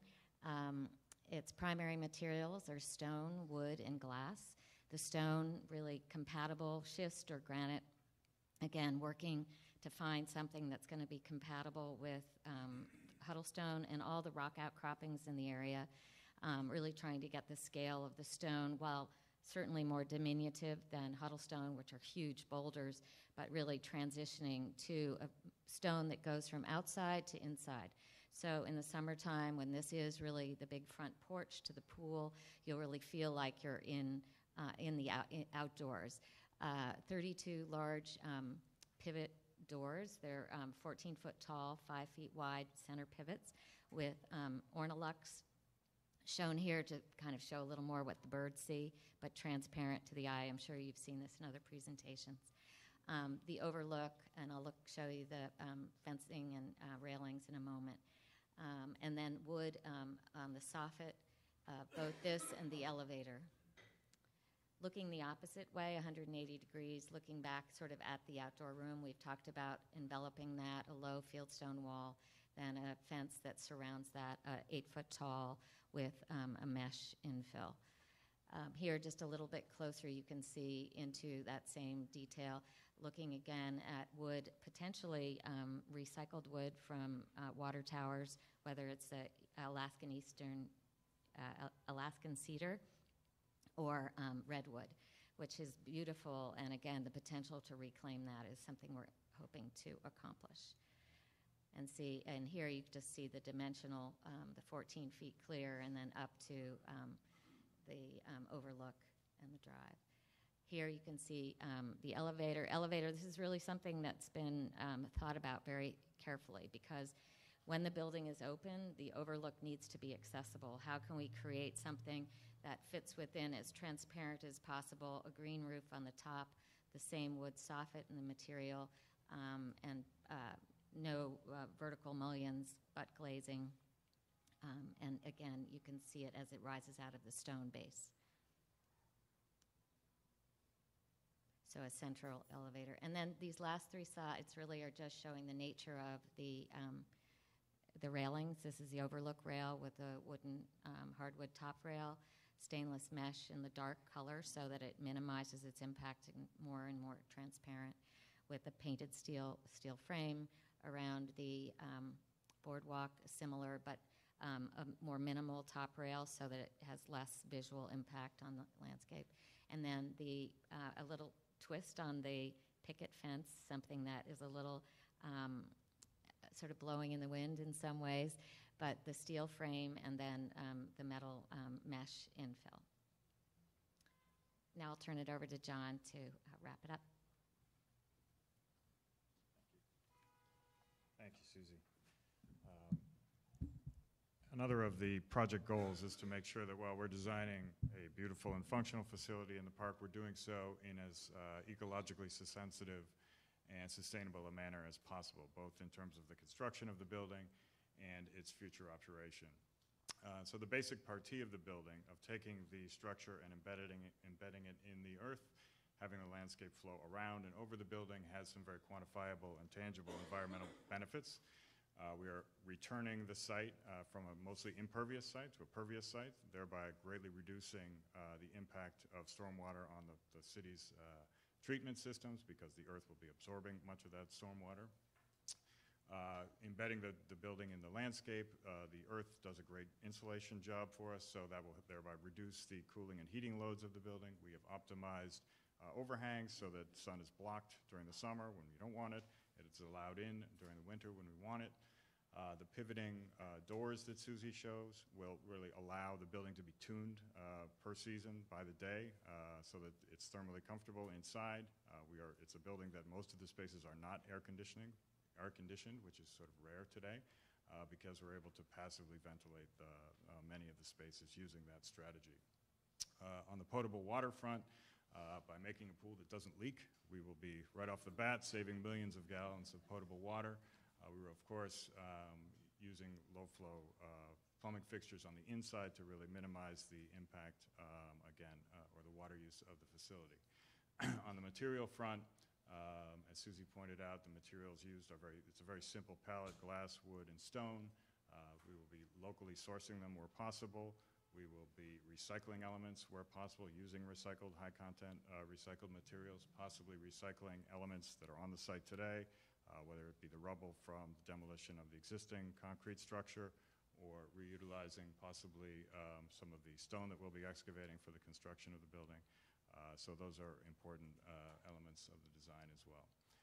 So in general, we have really these basic principles of sustainability, of conservation, recycling, restoring the ecology of this site have really informed the design process very, very thoroughly and from the very inception of the project.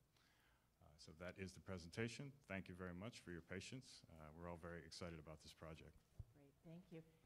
We have a number of people signed in to speak, so if there are any technical questions, we can maybe do those now, and then we can come back after listening to the testimony with other questions. All right, great. So we'll start with testimony then. John Reddick.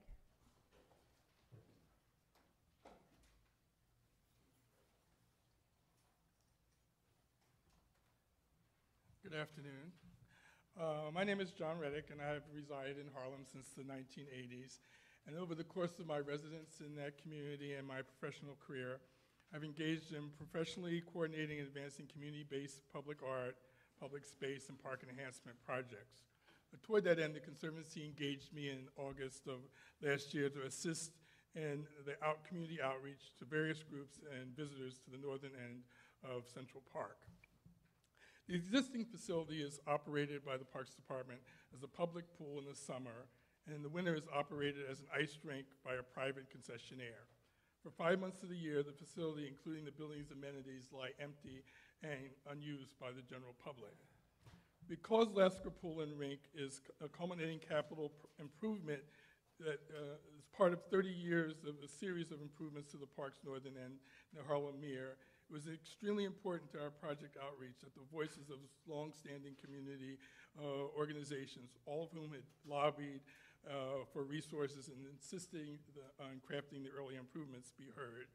And on balance, brought to bear against the changing audience and broader usership that is currently in that area of the park. Since August of 2018, more than 300 members of the community have participated in one or more of series of informational events, community meetings, and workshops, site tours, park outreach, and interviews regarding the project. A concerted effort has been made to engage not just those who regularly use the pool and rink, but an exponentially larger number of people who rely on the surrounding park as a reprieve from the city and resources for nature-based recreation. We've met not only with specific user groups like the swimmers and the skaters, but also the birders and the general public users as well.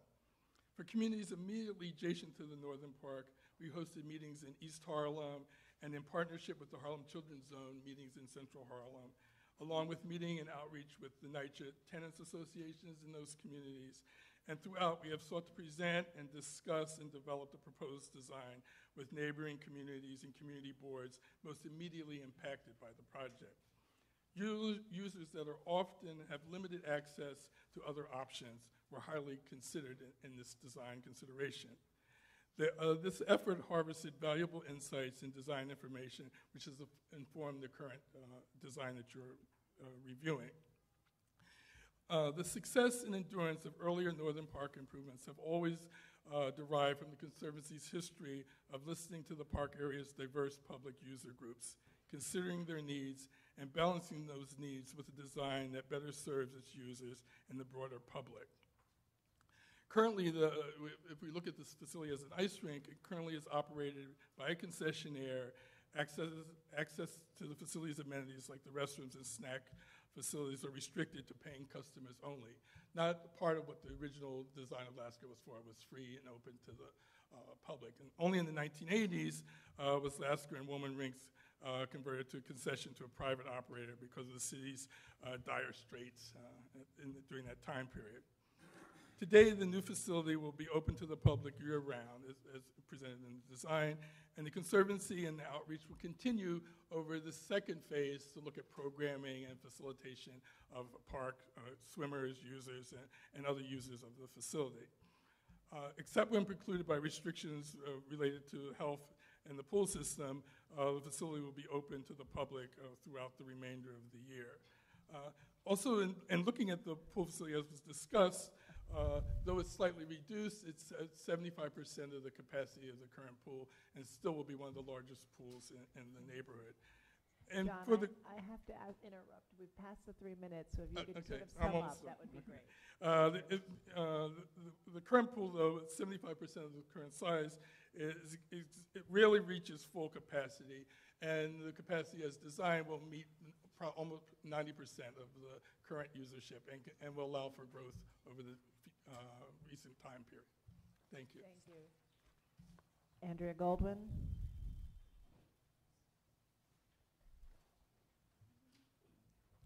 Good afternoon, Chair Carroll and Commissioners. I'm Andrea Goldwyn, speaking on behalf of the New York Landmarks Conservancy. The Conservancy's Public Policy Committee reviewed this proposal and supports it. Since it opened, Central Park has become the heart of New York. Like the city itself, it's full of contradictions that must be carefully balanced. Olmsted and Vaux man-made park appears to be entirely organic. New Yorkers look to it for recreation and repose, open green spaces, natural landscapes, historic structures, and contemporary facilities, along with sustainability, accessibility, and equity. The Central Park Conservancy has done a masterful job of harmonizing these objectives while restoring and maintaining this treasure, and our committee found that this proposal is another fine example of that work. The existing Lasker complex has outlived its usefulness and presents a physical obstacle to access at the northern end of the park. The committee had no objections to its demolition. They endorsed the approach that the project team has taken, which sets the new facility within the landscape and creates new venues for active recreation. The use of natural materials, unobtrusive lighting, and forms derived from the park will be a sympathetic improvement over Lasker. The boardwalk, with its synthetic ice option, updates one of the park's oldest functions, ice skating, with an interesting new technology. Overall, this project looks to be the crowning achievement to decades of work renewing the park, particularly at the northern end, and we look forward to seeing its completion. Thank you. Thank you. Leonora Morrison.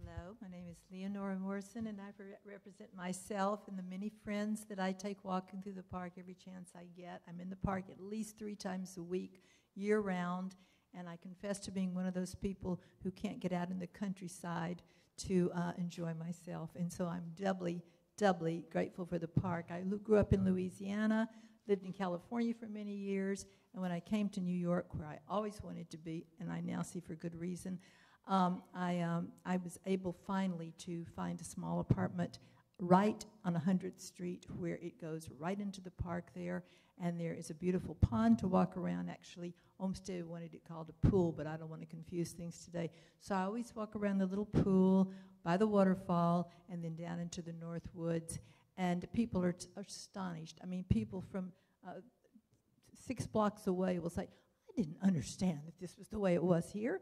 And, you know, it's just such a fantastic place. But I want to describe to you the first time I saw the Lasker Pool, and it was when I had moved in late May, 10 years ago, and I walked over to the conservatory garden and, you know, just loved it. And I walked back along the south shore of the Harlem Mere, and then I rounded a corner. I was with a friend, and we suddenly are confronted by this huge white structure, and we thought, what the hey is this? We could not understand what this place could be. My friend thought it might be some kind of a confinement, but actually it turned out to be, of course, the Lasker Pool and Rink, and when you walk up the side of it, you can see, when you walk up the incline, you can see now that it is a place that people congregate sometimes. But I have been there many, many times when there's hardly anyone there. In the very hottest days, there's many people. Otherwise, and I can't really speak that much to the winter days. I do go by, there's skating and so on, but my point is just that it doesn't seem well used as it is. This new project just seems like something that's dropped from heaven, and it just seems like it'll be beautiful, wonderful, and I'm looking forward to it. Hope I live to see it done, and I am grateful for everybody in this room and this group that makes this park such a gorgeous place. And I brought Olmsted up here just to keep myself calm. This is my favorite book of his, and this is a cover of it. But he also has muttered to me that he is very, very pleased that the Huddlestone Arch will once again have the view that it should have when visitors come down and go through the wonderful, wonderful, most famous of all arches, Huddlestone Arch, which was built completely with no cement, or whatever you call it. Anyway, it's all lumped together there, and it's a miracle, as the whole park is as far as I'm concerned, and I hope I didn't exceed my time, but I do hope I used it all up. If I have another 10 minutes, I'll talk on. 2 minutes? This is amazing. It must be because I'm in New York now, and I've learned how to talk like a New Yorker. I used to talk like this, but I swear now I can do this thing. I do hope I live to see this. Please, go as fast as you can. And one more thing. One horrible day in the park, one of the few bad days I've ever had, I was in the conservatory garden, and I could hear music from the Lasker Pool. Now, I like all kinds of music. I swear on the head of everybody here, I love all kinds of music, but I don't want to have to listen to music when I'm contemplating the bees, the various sized bees in the garden.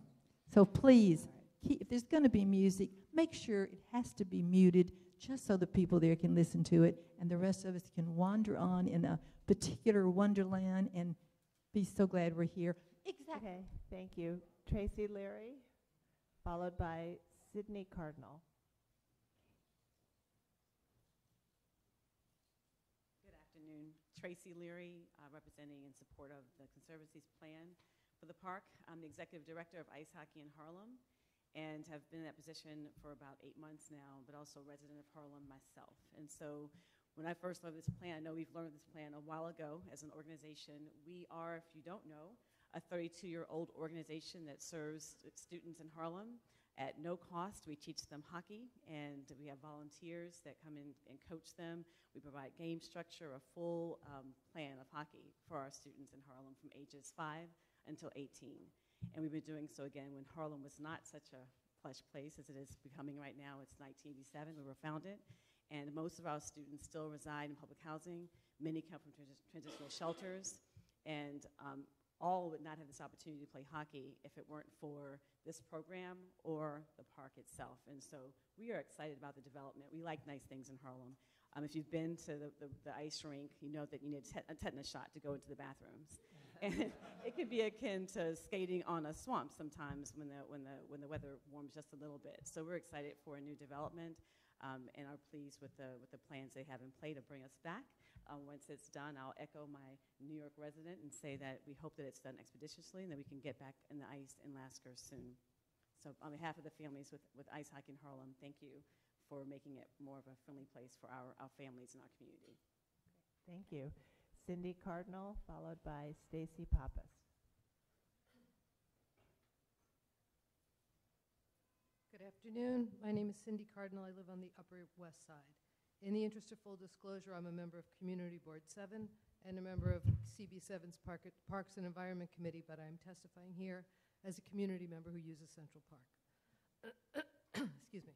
On Tuesday evening, August 20th, I took a tour led by the Central Park Conservancy about the project to re-envision the existing Harlem Mere facility. Several people, including naturalists, folks who use the facilities, and even a young child and his mother were on the tour with me. We were told that the goal was to keep as much of the program as possible and even expand it, while addressing complex technical issues at this historic landmark. We also saw very clearly on that tour that the facility is aging and has systemic flaws in design. The configuration of the pool and the way you need to enter the pool seemed archaic to me.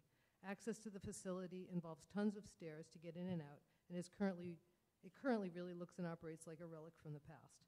There are also environmental issues, including the fact that the pool currently leaks thousands of gallons of water per hour during summer months.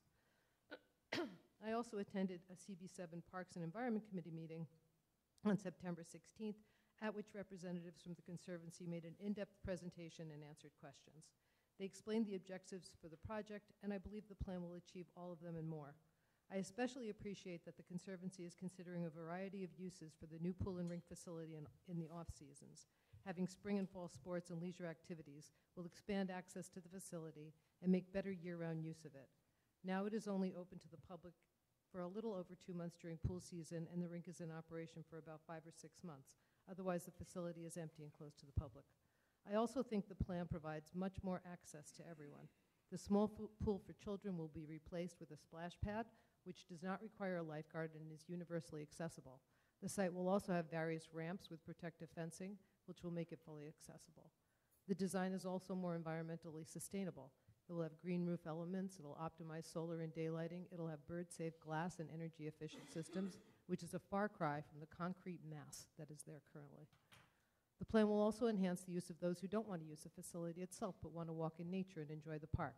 The western portion of the Harlem Mere where the islands are located will be developed with a self-directed walkway to encourage visitors to interact with the water in different ways.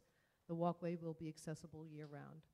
The response to the new design was very positive, both at the tour and after our September presentation.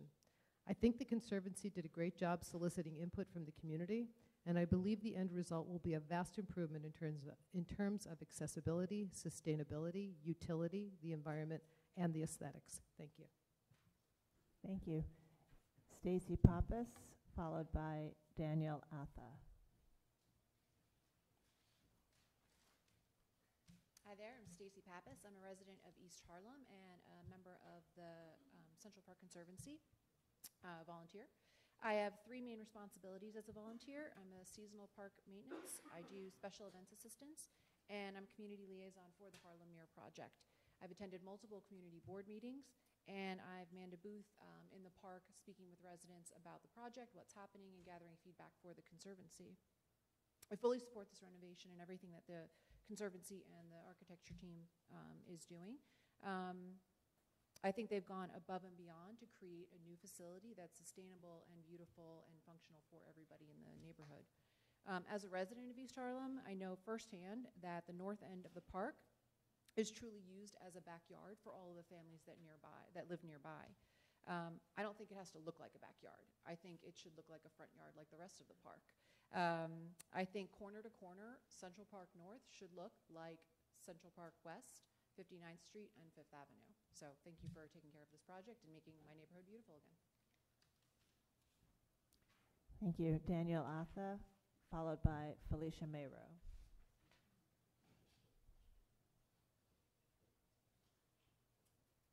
Hello, good afternoon. My name is Daniel Atha, A-T-H-A, and I'm a botanist at the New York Botanical Garden with 25 years of experience in numerous countries around the world and all 50 states of the United States, and most recently have completed a botanical survey of all of the wild, spontaneous flora of Central Park, which will be published in 2020 in a peer-reviewed journal. I'm here to testify in support of the Conservancy's project on behalf of the Upper West Side Neighborhood Naturalist Group. I'm not representing the New York Botanical Garden, implying that they have endorsed this project. I'm a botanist, and I'm familiar with the project, and I support the work that the Conservancy is doing to restore the ecology of the park. As many of us know, New York City was dominated by wetlands. In Central Park in 1858, there were 3 major watercourses that flowed from the west side to the east into the East River. The most southern one was buried by the park's designers. That was DeVore's Mill Stream, and the outlet of that was created the pool. At the northern end of the pool, the park's designers, Olmsted and Vox, created a marshland community at the northern end of the pool, and in 1958, that marshland was northern end at 59th Street was buried under the Woolman Rink. So one of the only remaining marshlands in Central Park and one of the only remaining marshes in all of Manhattan was buried under the Woolman Rink. 10 years later, the last remaining marshland on the island of Manhattan was buried under the Lascaux Rink, as we've seen, in probably the most ecologically and architecturally disruptive and unattractive way possible. So the work that the designs that the Conservancy is proposing here will daylight that stream, which is already New York City's only free-flowing freshwater stream. Although it's not all spring water or rain-fed water, some of it comes from the reservoir, it is a free-flowing stream that flows from west to east and is now currently blocked and sent into a pipe before it reaches the Harlem Mere. So this project is an opportunity to daylight the last remaining portion of New York City, or of Manhattan's only free-flowing freshwater stream, which is extraordinarily important. The United Nations has declared the decade of 2020 as the decade of ecological restoration, and I think that addressing the ecological challenges, the climate challenges that we will face 10 years from now are vitally important, and this project not only is true to the 19th century design of Central Park, but also addresses the extraordinarily important and potentially catastrophic challenges that we face for the future. Thank you very much. Thank you. Felicia Mayrow, followed by Will Edwards. Hi, Felicia Mayrow, representing Friends of the Upper East Side Historic Districts. Chair Carroll, honorable commissioners, Friends Preservation Committee commends the Central Park Conservancy's plan to restore the historic watercourse and landscape, reconnecting the Mere to the rest of Central Park, one of the most beloved landmarks in our city. We appreciate the Conservancy's thorough research and thoughtful approach to this project. The current aging facilities are incongruous with the Olmsted Vox design, and we believe the proposed structures will result in an overall improvement to the area, creating a more pleasant experience for the community and one closer to the intention of the original plan. Friends is, however, concerned by the lack of details in such a complex project. We would like to have better understanding of the material specifications and are particularly curious about the visual impact of the mesh infill to be used on the railings and fences. Finally, Friends appreciates the Conservancy's intent to shift the balance of the existing ice rink to emphasize recreational skating over hockey. However, we believe that the proposed solution of using cones to delineate the rink is misguided. The lack of a permanent barrier can create an unsafe environment for recreational skaters and potentially force the local community to use the atypical fake ice pathways proposed by the applicant. Thank you. Thank you. Will Edwards, followed by Mark Diller.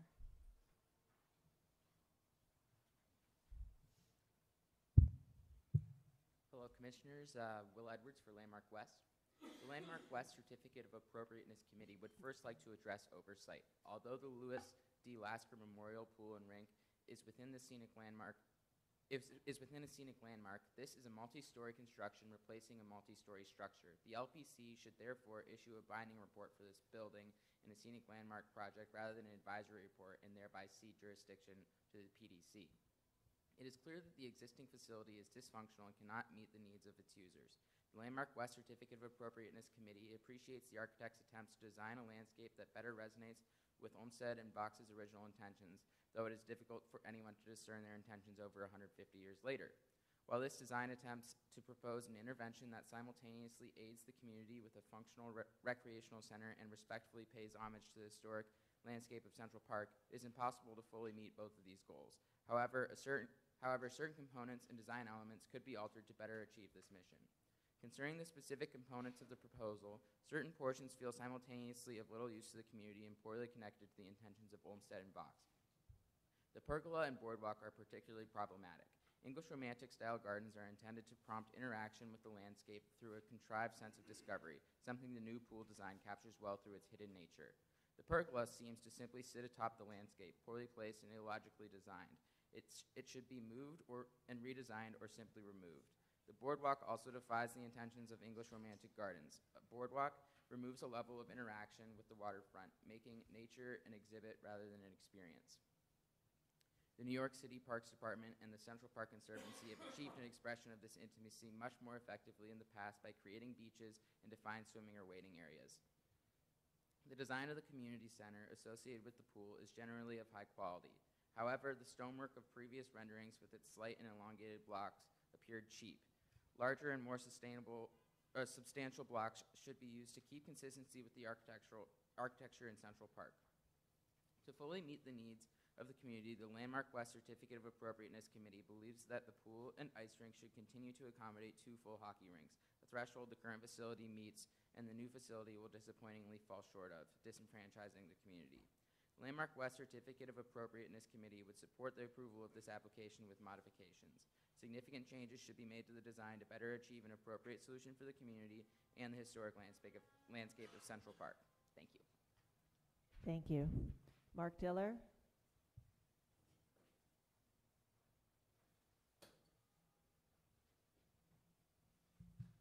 Good afternoon, Commissioners. I'm Mark Diller, the Chair of Community Board 7 on the Upper West Side of Manhattan, here to convey our resolution in support of this proposal. Our board voted 35-0 to 1-0 in support of the resolution that's before you. By the way, there's a corrected version, which I believe has now been handed up. The 1 just tells you that we're the Upper West Side. My research, which admittedly is not as scientific as those before you, reveals that Olmsted, that the original footprint of Central Park ended at 106th Street, and that Olmsted insisted in a manner that is perhaps presaged his ultimate demise, that the footprint be extended from 106th to 110th. Apparently the cost of doing so was half again as much as the purchase price of the park to the south. But what you see before you is the reason why, and the reason why that was such an important addition. The Harlem Mere is the signature and cap of the park, and therefore needs to be treated with the respect that it deserves and that the community around it deserves. This project, in our view, accomplishes that goal in a number of material respects. You've already heard plenty about how unsustainable and perhaps inappropriate the design of the existing facility is, so I won't prey upon your patience there. Here, the guiding principle is the scenic landmark. There's always a question of at what point in time do you preserve? And of course, this facility was part of the scenic landmark when it was designated. Our view is that the scenic landmark should control, and that the effort to incorporate active recreation into the scenic landmark can be, and in this design is, seamlessly merged. This is a sensitive design using sensitive materials and a sustainable approach. The new facility will blend literally into the terrain, both enhancing its appeal and making it a more environmentally appropriate design. We also are confident from our previous experience with the Conservancy that when time comes to rebuild, that the flora and perhaps fauna will be restored in a way that is both sensitive and appropriate. Another point that's worth emphasizing is that this will bring to the Harlem Mere the same level and expertise and commitment to redesign and restoration as we've seen elsewhere to the south in the park. They have renovated the lock and the ravine, but also this brings to mind the work in the Ramble about 5 or 10 years ago. So in sum, this is a project that incorporates all the appropriate elements and builds community, and I urge you to approve. Thank you. Thank you. Is there anyone else who'd like to speak on this application? Okay, we do have, for the record, Community Board resolutions from Community Board 5, 8, 9, and 10, also in support. Community Board 11 did not have a quorum, but we'll vote at a later date. And then we've received 4 letters in support and another letter that references the cones between the hockey and the skaters. So it's a programming issue. So is there anything you'd like to say before we move to a discussion? Oh, okay. Any questions? Yeah, let's see if there's questions.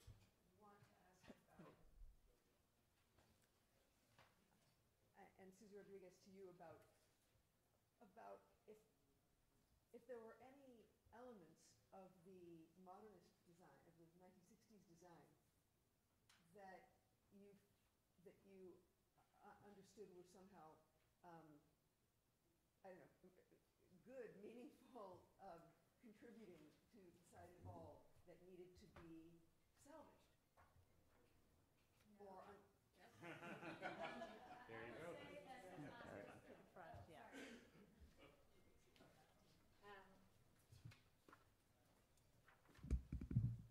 If it weren't in Central Park, maybe I think the playful rooftop elements are interesting, but I don't think there's any connection to how they're integrated into the experience of the park. They're inaccessible, et cetera. I think there's some aspects of the sort of amphitheater seating that's very nice, which we're integrating, I think, in a better location because it's actually at the northern area, so it's the area that gets the most sun.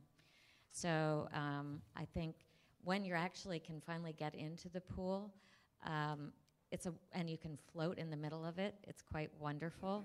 So I think you finally do kind of get that feeling of an outdoor room. So I think we're trying to recreate it. But the fact is that if you actually can get in there, or you have your lock and your white T-shirt and your bathing suit and everything, but very few people actually go in the pool, except at really hot days, which we showed you some of those images. So does that answer? Well, it answers, but I think we owe it to the fact that the 1963 building was there at designation, and we need to consider it. It's a historic artifact and important, and we should talk about it rather than just without speaking agree that it needs to be demolished. So I just would add to the fact that at the time of its building and the research that we have done, it has never been recognized as a piece of architecture of great value. You know, that's obviously an opinion of at the time. But I do think it was a harsh impact on its place. And so that I do think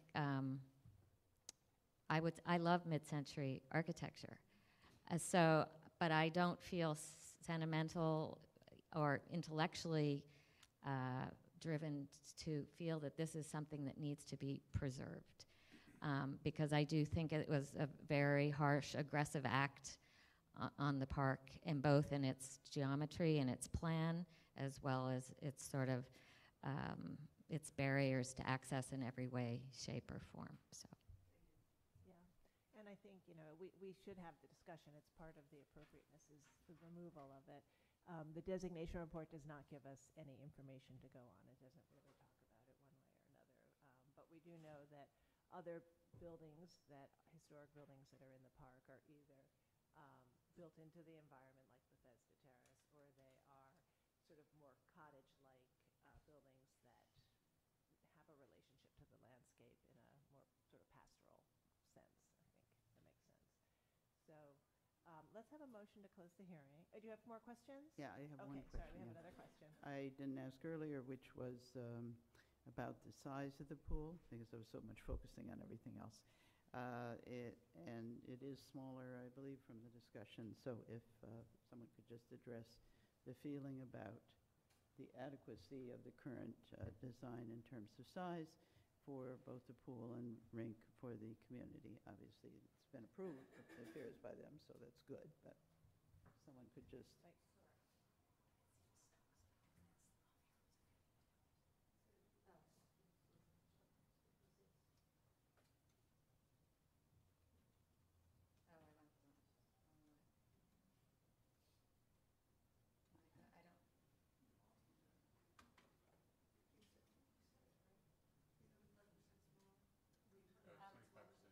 So the pool is literally, it's like 75.6% of the original design. And one of the things that's been sort of on our minds is how to maximize that. So let me try to find. But there are a lot of physical parameters that have caused us to have to make it smaller. This is good. And it has to do with the physical dimension. This doesn't seem to work. The physical dimension between the drives at that location.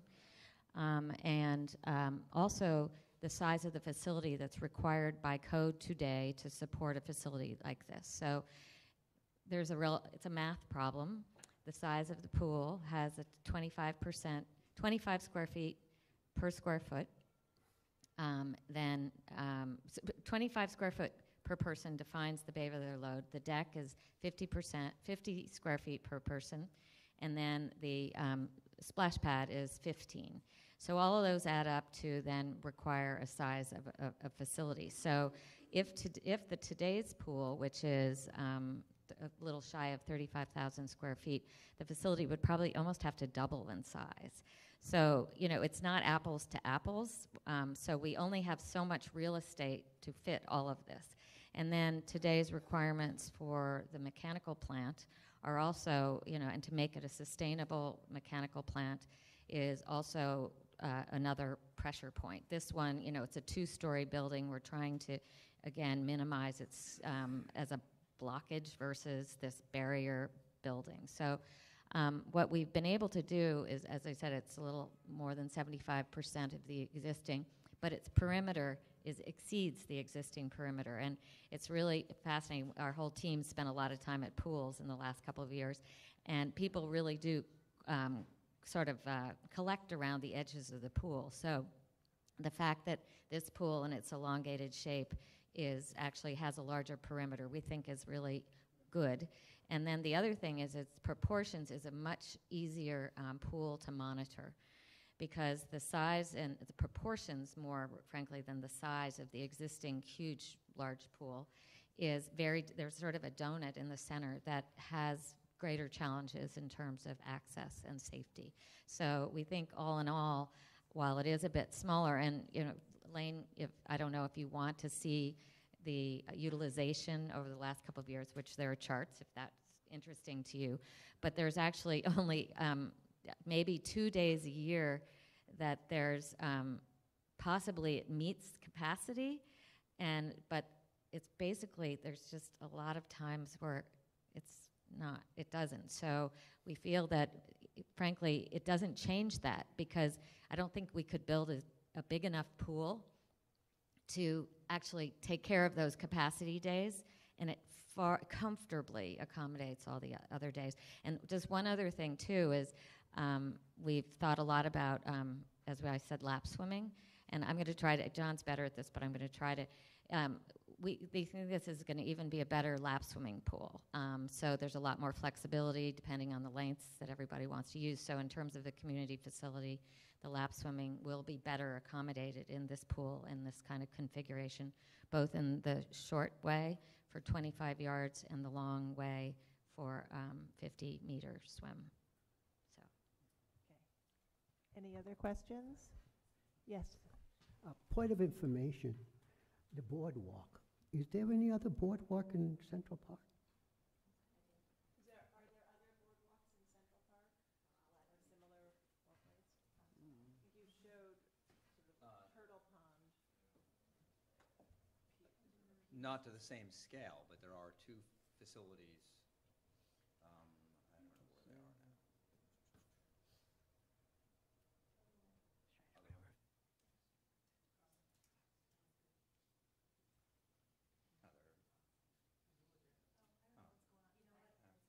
Yeah, there are 2 facilities.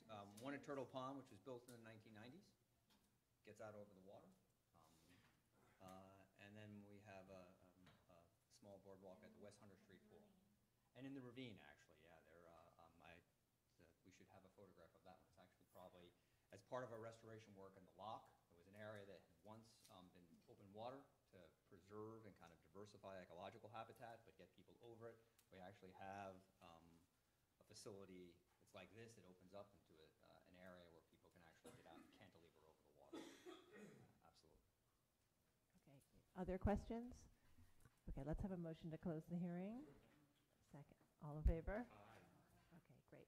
So let's have the discussion, and as Adi pointed out, we need to talk about what's being removed as well as what is being added.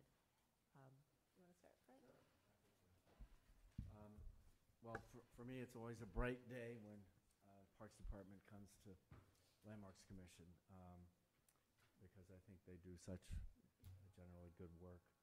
And when you bring Central Park, for me, probably, I guess, the most important human-made artifact that New York City has, it's a real thrill. And further, when the overall design that's being suggested here is so extraordinarily of a high and excellent level, it's even a better thrill. So thank you, team, for coming. And I think the testimony sort of also laid testament to how generally excellent this is, and how this part of the park, overlooked for so many years, but over the last, 15 or 20, beginning to be restored in a way that, restored and reinterpreted in a way that the southern end has been accomplished already. Just a couple of odd thoughts, and then I'll let others address other things. I was, the pavilion, the enclosed piece, faces northwest, and I was thinking, with all those gorgeous winter shots, too bad the sun can't get to it. But then, of course, Susie showed us how she's bringing sunlight from the back end of it. So that critique was eliminated from my book. The idea that it is smaller than what was there is so laudable, as opposed to worrying, that I can't imagine that any artifact like that, a big concrete something that's in this park, getting smaller would be anything but but laudable. So I think it's magnificent, and I'm sure that the programming I leave to the experts in the park system to know the size, et cetera. As a swimmer, at least once upon a time, a very competitive swimmer, I was really into it. The idea that a 50-meter pool this way and a 25-yard pool this way is extraordinarily wonderful for swimmers, so I appreciated that as well. And finally, the boardwalk question about are there boardwalks? Yes, currently there are. But you know, so what if Olmsted didn't have the idea of a boardwalk? We have a few ideas of our own, you know, that have come along in the 150 years since the park. And a boardwalk has been shown all over the world to be a way of admiring and seeing up close aspects of nature that we couldn't see before. And I think they do it when they do it well, and I think this is done very well. It's an additive thing, and it stays away. It's an additive thing, and it stays away from any environmental degradation. So with that, there are plenty of other things to comment on, which I'm sure my colleagues will do. Diane? Well, I think in general this is a terrific plan, and I'm very happy as Commissioner Lambert to see more going on in the north end of the park, which is has over time not been as improved, but has recently been receiving a lot of care.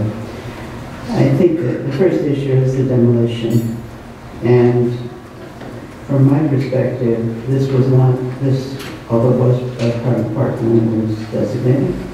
It was not part of the original design for the park, and really the construction of it was, I think, very destructive of the original Olmsted Box plan, a very, very wrong direction, the way it was constructed here.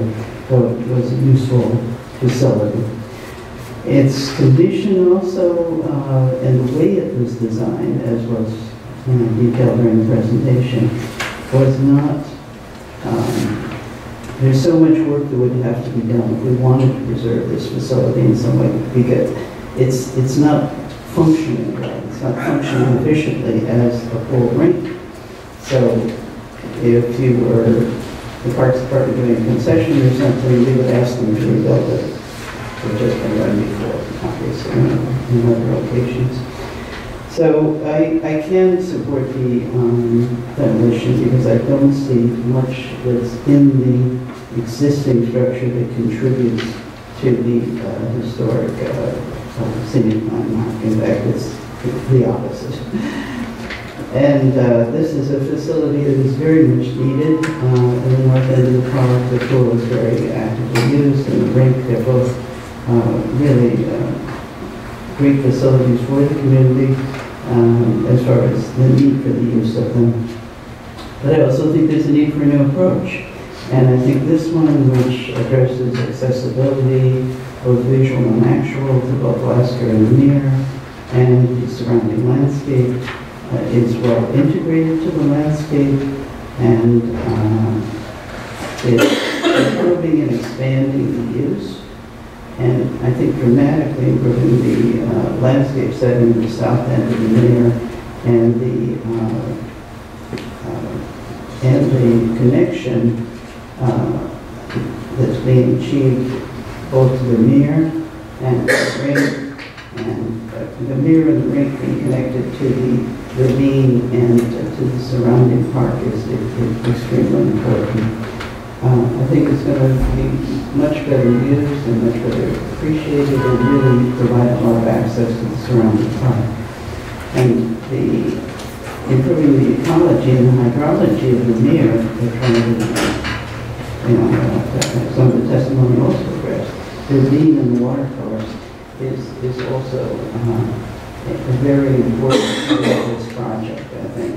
Because it's going to, I think, make the water quality in the Mere better, I hope so, and certainly in the, I think the water course and will contribute to, I think, the improved general hydrological situation.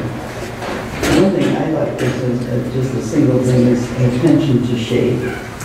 So often projects in parks don't pay enough attention to the need for shade during the sun, and the sunlight is important. It's also, and like that and surrounded by the pool and rainfall, a shade area for families. And finally, the concern for the environment and the design of the building, and really looking to try to make it sustainable and addressing some of the issues that we have with the ecology. I think was a great feature. So I'm very much in support of it. I'm interested to hear what other people have to say. Thanks, Mark.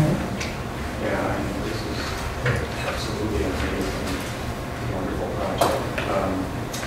I think that there's no question that the existing structure is one that tracks from the historic intention of the design of the park. The historic intention of this area was that when one viewed the south central extremity of the Mere from the surroundings, the intention was to see into the woods and into the forest towards the lock, and that by putting a very tall, very imposing structure that read very vertically, that it really kind of took what was supposed to be a kind of invitation into the mystery of this part of the park and completely effaced that with a monument that was really inappropriately cited and just out of context.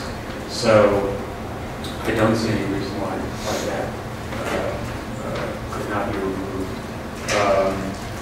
I think that for me, looking at it from a kind of historic preservation point of view, I think that the most important feature of this wonderful feature-laden project is the restoration of the connection between the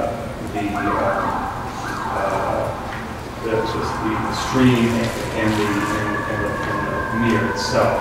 And even though the exact orientation of that pathway could not be maintained, and those series of photos from the arches, I think, were very, very, very strong, spoke strongly to me. I think that what happens now is that you're going to come out of that arch and you're going to turn a little bit.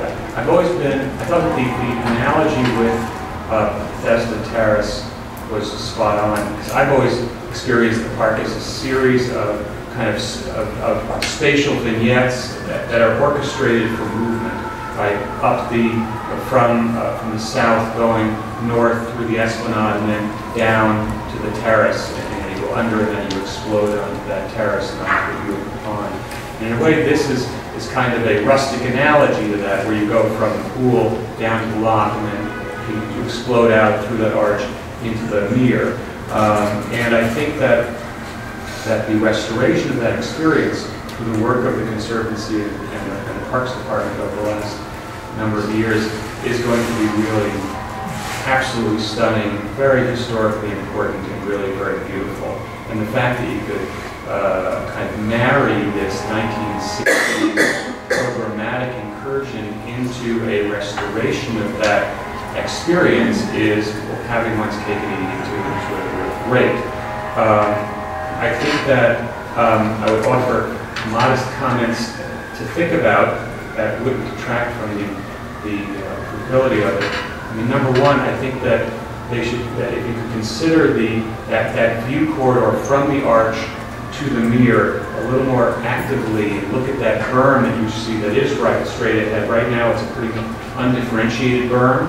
But if there was some way to kind of more actively integrate a reorientation of your view to the, I guess it's to the west a little bit, and to consider the crossing. I mean, the crossing was called out as not being even long enough to be a bridge, but it is a bridge, and there was a bridge there that actually in the original had a lot of character to it. And I think that bridge in the original was meant to catch your eye and kind of create a foreground element before you saw the Mere in the distance. And I think the opportunity exists here with the new language that you're using, that you have on the pergola, that you have on the main structure, to have something a little bit more expressive that helped your eye go to the mirror, led you in that different direction, helps you turn a little bit and see past the structure, past the berm, to the mirror. I think that would serve the historical purpose of that restoration, which I think is a very important one. I also thought that there was one comment about the stone scale. I think if you look at the buildings at the north end, or the structures at the north end of the park, they are much more rustic in general, by intent, than the structures at the south end. And the image shown of the, I think it was the castle, the stone castle, that might be more exemplary of this, of the central part of the park. And that I think I don't really think there's an issue with it being cheap. I think it's a very lovely material, but there might be a way to make it a little bit more rustic, and because it is really a landscape element, the building is kind of buried into the landscape, and it's part of the landscape. There might be things that you could look at the north end of the park. There's that little fort that's buried in the woods to the west. There are other structures that you might look at that for the scale and design of the masonry. Those are super minor comments on. I think the biggest worry that I have is that it's going to draw so many more people to this end of the park that it will make what is for some a very magical part of the park less discovered than the south part. It'll really drag the hordes to the north, and it'll spoil the magic of it. But that's not a bad thing. So I agree with everyone's comments. There's no question that the dominant thing to preserve and to restore would be the original intention, whether it was sort of an afterthought, that is 106 to 110th, or otherwise, Olmsted and Fox's pastoral sense of this thing designed for the mirror. I do think it's also, though, a real representation of this kind of the battle between Lewis Mumford and Robert Moses, and and again and again, I think we're entering a time when Mumford will win, and this is kind of representative of so many situations that we're encountering and will encounter across the country, where public works infrastructure, which was supposedly an improvement in the form of whether they were highways or culverts or buried water systems, are now failing because of climate change and other things, and so storm and sewer water are kind of, overrunning, and we're needing to daylight and to restore and conserve marshlands. And so the pool and what it represents, and the kind of the legacy of the other great swimmer who built it. Of course, Moses was a swimmer every day of his life, up in the kind of big waters and the little waters and the swimming pools. I think that this battle and just the way that the existing pool sits, sort of imposes, dominates the landscape there. It's sort of the issue of our time, sort of how are we going to undo that? On the other hand, it's an important part of our, the fabric of the history of this country, and is sort of highlighted here. I don't know, I think it's a very, this is really representative of the battle. I do want to follow, though, on what Michael was talking about. You were, and also what Susie brought up about kind of if there are one or two elements of the existing pool that are sort of interesting architecturally, architectonically, the amphitheater, the sort of the edges of the round and the changing topography around the edge of the pool is interesting. And I think that if there's one element, and this is kind of the ladder on your view through the arches, this is going the other way, that I find a little bit sort of weak or thin, and that has to do with the edge of the pool, the walk, and the stream element.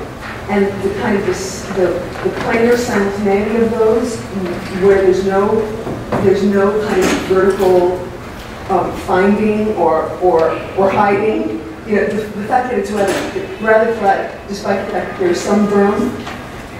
I don't know. I think some small investigation of that incorporates both the amphitheater approaches and Michael's point about reframing the view, and just maybe just like an analysis of that, the vertical cut through those three levels as they meet the pool might help. Anyone else? Yeah, I just want to say one point.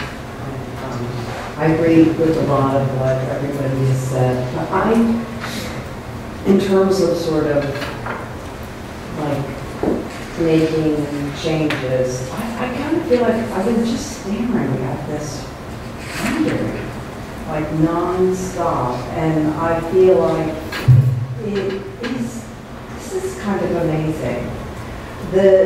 The changes that are being made here, which are clearly long overdue, it's kind of extraordinary to me. They're finally, only and finally being done.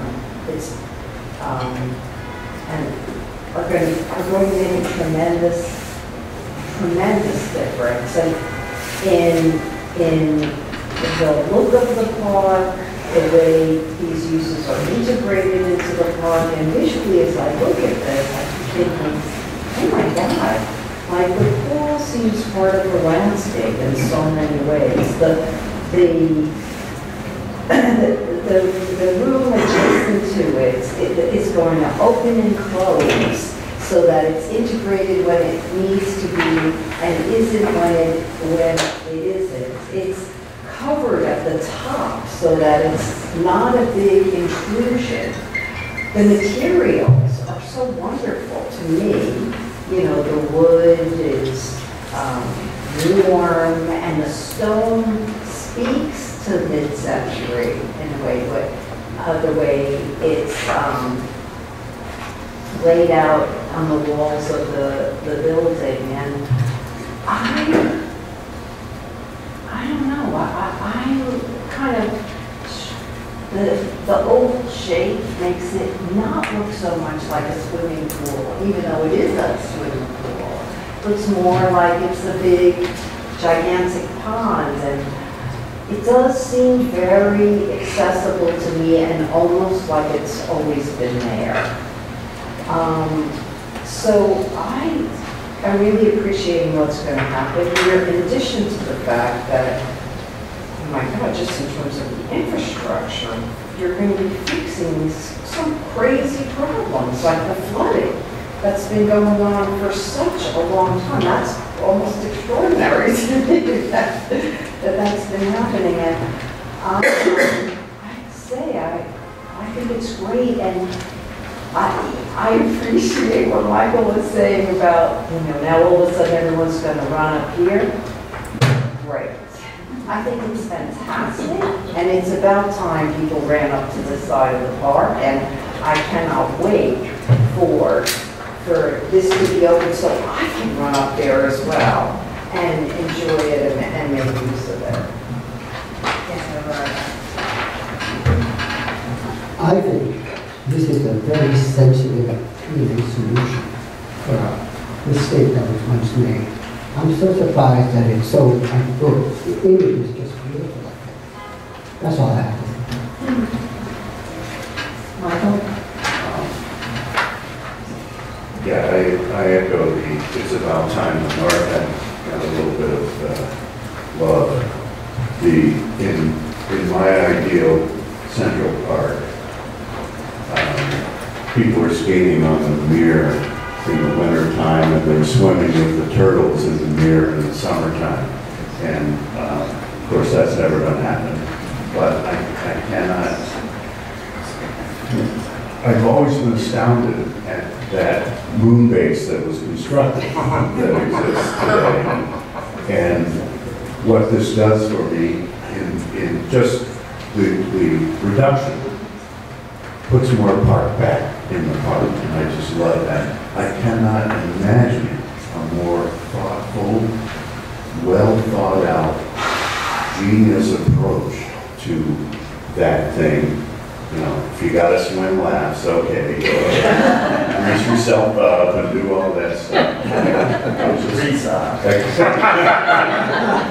I can't imagine a more genius approach to this thing than what these folks have done. It's magnificent. Just one comment, I think that the thing that worries me is the cooling area. I think that the original photograph of the long lines, I think may reoccur again. So that's the one area I will pay attention to. Sarah, just one more thing. They are going to be running to the north end of the park because the south end of the park is going to be completely in shadow. Partly because of what we've done here. Well, and I wanted to say, a lot of people are already running from the north end of the park to this facility. North end of the city. So, okay, well, I think we hear overwhelming support here. Sort of. I think, you know, as everyone has said, it will be a wonderful project that I think will meet all of your objectives of accessibility, visual, physical accessibility, and restoring more green space and restoring the college with the connection between the rear and the street. And so I think the design is well integrated. In some ways, that ice skating on the boardwalk, think about your comment about skating on the air, there's a little bit of that feeling of the boardwalk. So anyway, I think it's wonderful. We have a lot of support. We did have some suggestions that were made by Commissioner Barron and Goldman, and we'll incorporate those into our advisory report as well. So with that, we'll have a motion.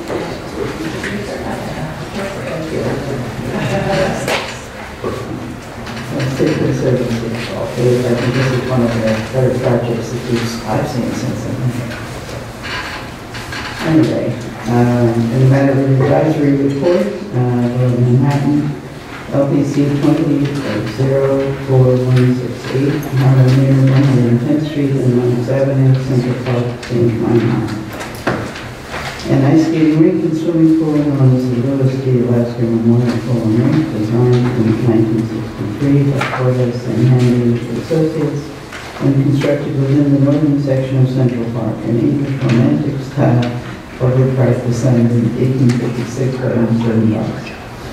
The application is to demolish structures and construct a new building and pool, rink, alter the landscape, and install pergola and boardwalk.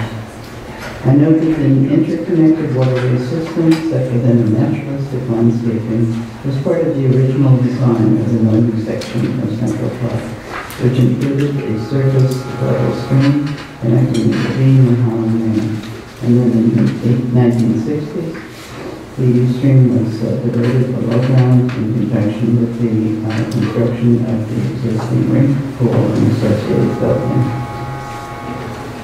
I recommend issuing a positive report, finding that the existing pool, rink, and associated building are not original to the park or significant later alterations, and do not possess significant architectural features or relate well to the surrounding naturalistic landscaping.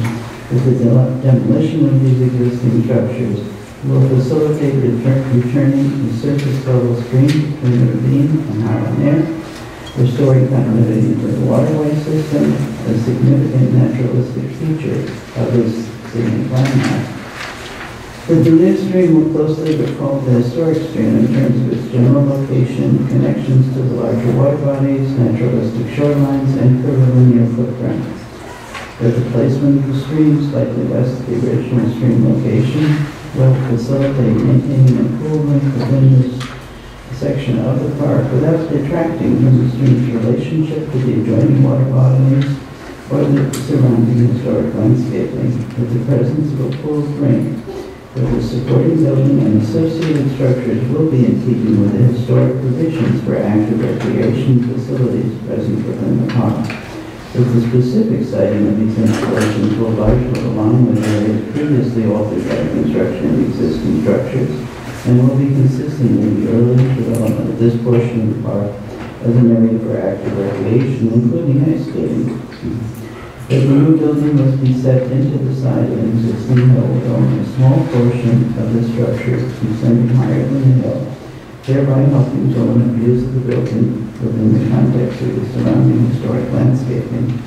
That the gently curved footprints of the rink pool, building, pergola, and boardwalk will help these installations to harmonize with the surrounding naturalistic landscaping. That the presence of the building overhang and pergola will recall in a contemporary way the historic wood shelters and structures found in select locations throughout the park. That the boardwalk will only occupy a small percentage of the edge of the Harlem area and will enhance public use of this section of the park by permitting greater access to the water's edge and facilitating return of ice skating and historic recreational use of this water body. With the dark finish, thin wire mesh, and regularly oriented and widely spaced posted perimeter fencing will help it remain a discrete presence and minimize obstructions to views of the surrounding landscaping. With the simple design and detailing of the building, pergola, fencing, railings, boardwalk, and deck paving will help the individual elements and overall complex to remain unified and secondary in relationship to the surrounding historic landscape. That the masonry, wood, and metal materials and predominantly gray wood and gray finish palette of the complex will be in keeping with the materials and finish palette commonly used in structures throughout the park and will not draw undue attention to the complex. That the proposed concrete pathways will be consistent with the existing surrounding pathway system in terms of material, finish, width, spacing, and linear footprint. That the cumulative effect of the work will not result in increasing the amount of paving. That the removal of trees will be limited to the minimum number necessary and not result in a significant reduction of the overall number of mature trees within this portion of the park.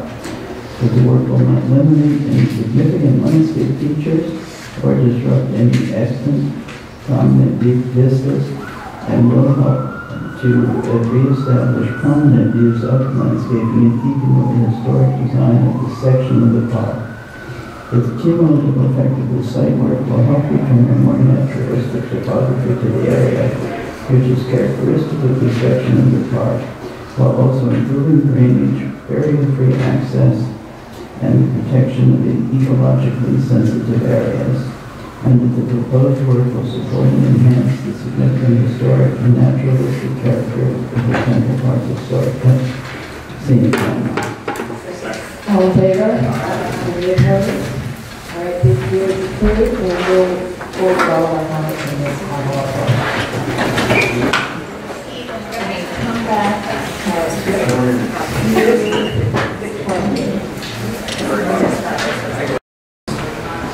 Okay, Commissioners, we're going to go ahead and start the afternoon agenda, and it does consist of public meeting items. The schedule is going to shuffle around a little bit, so please bear with me. We'll start with items number 3 and 4, which will be presented together. This is LPC 19-34243, application for a certificate of appropriateness on road Manhattan, block 634, lot 317 West 11th Street in Greenwich Village District. House Council 1845. The application is to construct a rooftop addition. Also LPC 20-00544, an application for a certificate of appropriateness in Borough Manhattan, block 634, lot 34, 319 West 11th Street, also in the Greenwich Village Historic District. A house built circa 1845. This application is to modify the front facade and front areaway, reconstruct the rear facade addition, construct a rooftop addition, and perform excavation. This was last presented at the public meeting of October 8, 2019. No action was taken at that time. Good afternoon, Commissioners. Untitled Chapter, Preservation Staff. The item before you is 317 and 319 West 11th Street, which are located at the north side of West 11th Street between Washington and Greenwich Streets and the Greenwich Village Historic District. At the public hearing of August 6, 2019, the Commissioners reviewed a proposal for facade alterations at the 319 building, including new cornice, lintels, and sills, and removal of the existing basement entry door. Constructing a rooftop addition with elevator, bulkhead, and HVAC equipment, and reconstructing an existing rear yard addition at the 319 building, and excavations. No action was taken at that time. The item was subsequently presented at a public meeting of October 8, 2019, addressing concerns from the Commissioner regarding visibility and footprint of the rooftop addition and elevator bulkhead, as well as the removal of the basement entrance and the removal of straight course headers at the top floor and reconstructed rear facades. Most aspects of the revised proposal were supported by the Commission. However, no action was taken at the time, as some Commissioners expressed ongoing concerns regarding visibility of the rooftop addition and the design of the basement entrance. These Commissioners requested that the applicant further reviews visibility of the rooftop addition and restudy the design of the basement entry door to improve its presence as a primary entrance. In response to these comments, the applicants have returned with revisions to the rooftop addition and basement entrance. These specific revisions include reducing the visibility of the rooftop addition by angling the west corner of the addition away from the facade and lowering the addition height by 1 foot.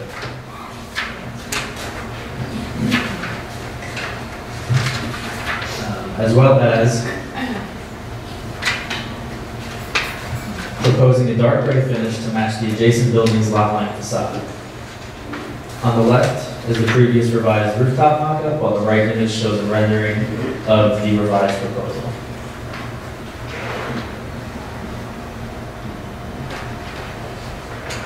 The applicants are also proposing to revise the basement entry door configuration and introduce a jack arch detail at the door header. In the following pages, the applicants are provided examples of other basement level primary entrances within the district. The applicants are here to answer any questions regarding revisions. So, Commissioner, you may recall within this place before, these were buildings that were combined over time, and the proposal continues to combine them. And the buildings had also, their facades have changed over time, and after the Commission previously worked through removal of the 1930s facade alterations, Greene and restoring it to its 19th century appearance, and the proposal was to do the same in 2017 and to introduce a rooftop interior addition. And the last time we saw this, the main concern or comment was that the two buildings should read as individuals on the street, and therefore entrance should be maintained. And there was some discussion last time about the simplicity of that entrance and asked for treatment that's more like some of the other houses where historically streets were removed and basic doors were converted to front doors. So the applicants have introduced the detailing here based on some examples of the other aspect that we focused on last time was the rooftop addition, which had already been reduced somewhat from the original version, and I think we all felt that it still needed to be reduced more. So at this point, if you could just go to the recorder, there's only one place where this is visible from, and at this point, with the change in the angle, the height, and materials, it really, I think, blends with the background of the adjacent building. It's lower than the fence on the adjacent building. I think in many ways they've responded to our concerns about the penthouse. How do people feel about the entrance around the arch of the back? Historically, the tenement there was rather more noticeable than what's there now, and I think they found some examples that support what they've done, but I still think that in the context of the topic is really strong.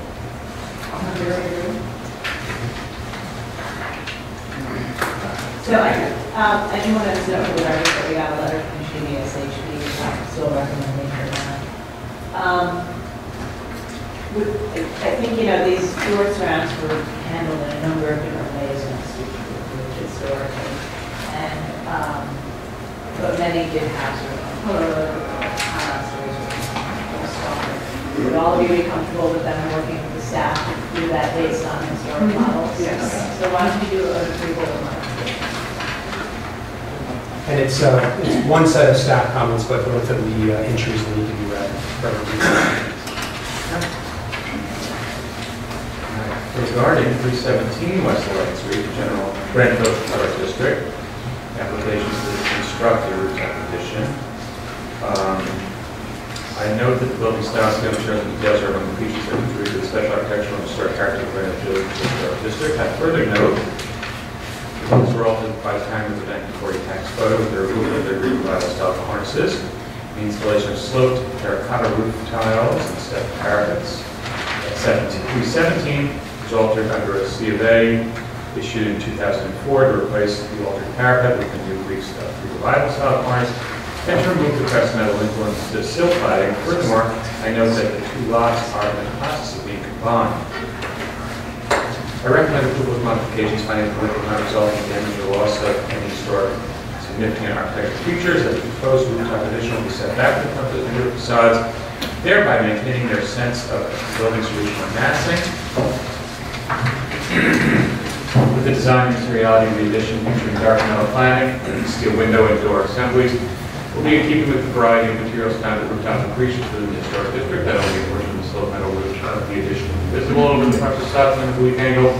When viewed from the east across Greenwich Street, will recall typical utilitarian rooftop features such as stairwell heads like removing the existing step parapet with sloped terracotta tile roof and existing door surround and pediment in 19. Will eliminate later alterations that are not consistent with the Greek revival style of the building.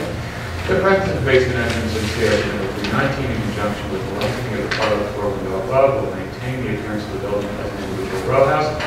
But a simply designed basement entrance will be consistent with basement level primary entrances found in similar modified row houses in the historic district. And supposed wood, ventilated cornice number 319 will match the material details and appearance of the cornices found in the revival style row houses located throughout this historic district and the cornice previously approved by the Commission in 317. The proposed brownstone several lintels at 319 will replace the existing pressed metal lintels. Will recall window lintels typically found in revival style row houses within the district and in 317. As the removal of the existing rear extension at 319 will not result in the elimination of significant fabric. But the proposed rear yard addition will be constructed on the same footprint as the existing addition and maintain similar massing volume.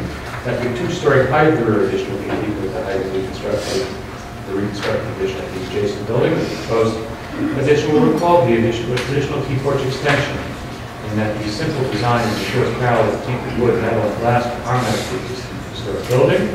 That the proposed combination of window openings and introduction of the window assembly of the second floor, the facade will not close, the removal of historic fabric, that the excavation and underpinning will be done in compliance with the DOB regulations under the supervision of a licensed professional engineer or registered architect to protect the building's facade and the adjacent buildings. And the proposed work will not detract from the special architectural or historic character of the building in the Greenwich Historic District. However, I recommend that a simple enframement or hood be added at the door of 319 to strengthen its presence as the former entrance to the building in consultation with staff. Second. All in favor? Any opposed? Thank you. I think you just read the description, we'll tack that on. All right, so regarding 319 West 11th Street, Greenwich Historic District, the application is to modify the current facade and areaway, reconstruct the rear facade and rear addition, construct a rooftop addition, perform excavation, refer to the previous application. Approve the rest of my application. Okay, second. Second. All in favor? Any opposed? Thank you. Thank you. Okay, we're now going to move to item number 6. This is LPC 20-02270, an application for a certificate of appropriateness of borough of Manhattan, block 717, lot 53. 418 West 20th Street in the Chelsea Historic District, a Greek Revival style row house built in 1839 to 40. The application is to construct a rear yard addition, excavate the rear yard, and alter the rear facade. This was last presented at the public hearing on February 29th, 2019, and no action was taken at that time. Good afternoon, Commissioners. For an artist preservation department staff, this application is 418 West 20th Street. The proposal is for modifying the masonry openings of the rear facade, replacing infill, changing the pitch of the rear of the roof, and constructing a roof deck, as well as expanding existing rear extension and excavation of the rear yard. Just to remind you, back in 2006, when this property had a different owner and a different architect, the Commission approved changes to the masonry openings of the rear facade, a rooftop addition, and enlarging the existing enclosed T-porch. The only work that was done of that was the enlargement of the enclosed T-porch, and the infill that was done is supposed to be multi-light. So this is that enclosed T-porch. So all the changes of the upper floors were not done under that previous approval. The current owner has now owns the property, and back in October we saw a public hearing a proposal to raise the rear parapet slightly in conjunction with constructing a rooftop deck and railing, as well as modifying the masonry openings, putting in new windows, and the extension that had been enlarged was proposed to be extended out further, and the excavation of the rear yard. I'm just going to show this in section.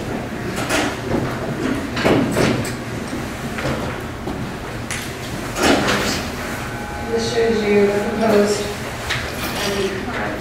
Yeah, this shows what was previously approved, previously proposed in October, and this is the current proposal. So this shows the changes that you see at the upper floors. The existing, as I said, are grandfathered.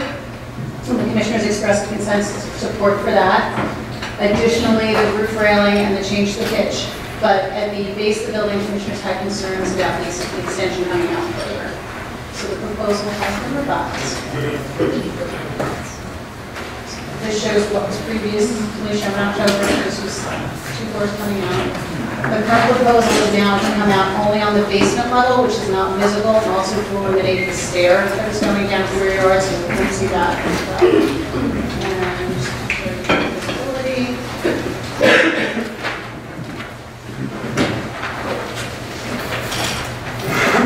So these shows views of the rear of the building from public thoroughfares. So you can see here there's an existing fence. You can see that parlor floor level is no longer proposed to be pulled out. It's proposed that it looks like infill now, and the basement level will be behind that fence. And the applicants are here for their questions. So you probably all remember this. So we were trying to negotiations and reading this, but concerns about pulling out the 2-story addition because of its relationship to the garage, but also acknowledge that only a portion of the addition itself is visible and only a portion of the contexting type. So the applicants are asking to keep the T-porch or reconstruct the T-porch at its current plane on the parlor floor and just push out the basic level. So we need to hear from the applicants. How do people feel about that? Non-visible portion. I think many times other occasions below T-porches would be added as basement levels. And I think that's really and I think that the way that you understand the relationship to the rest of the world really kind of occurs in the parlor floor with that's okay?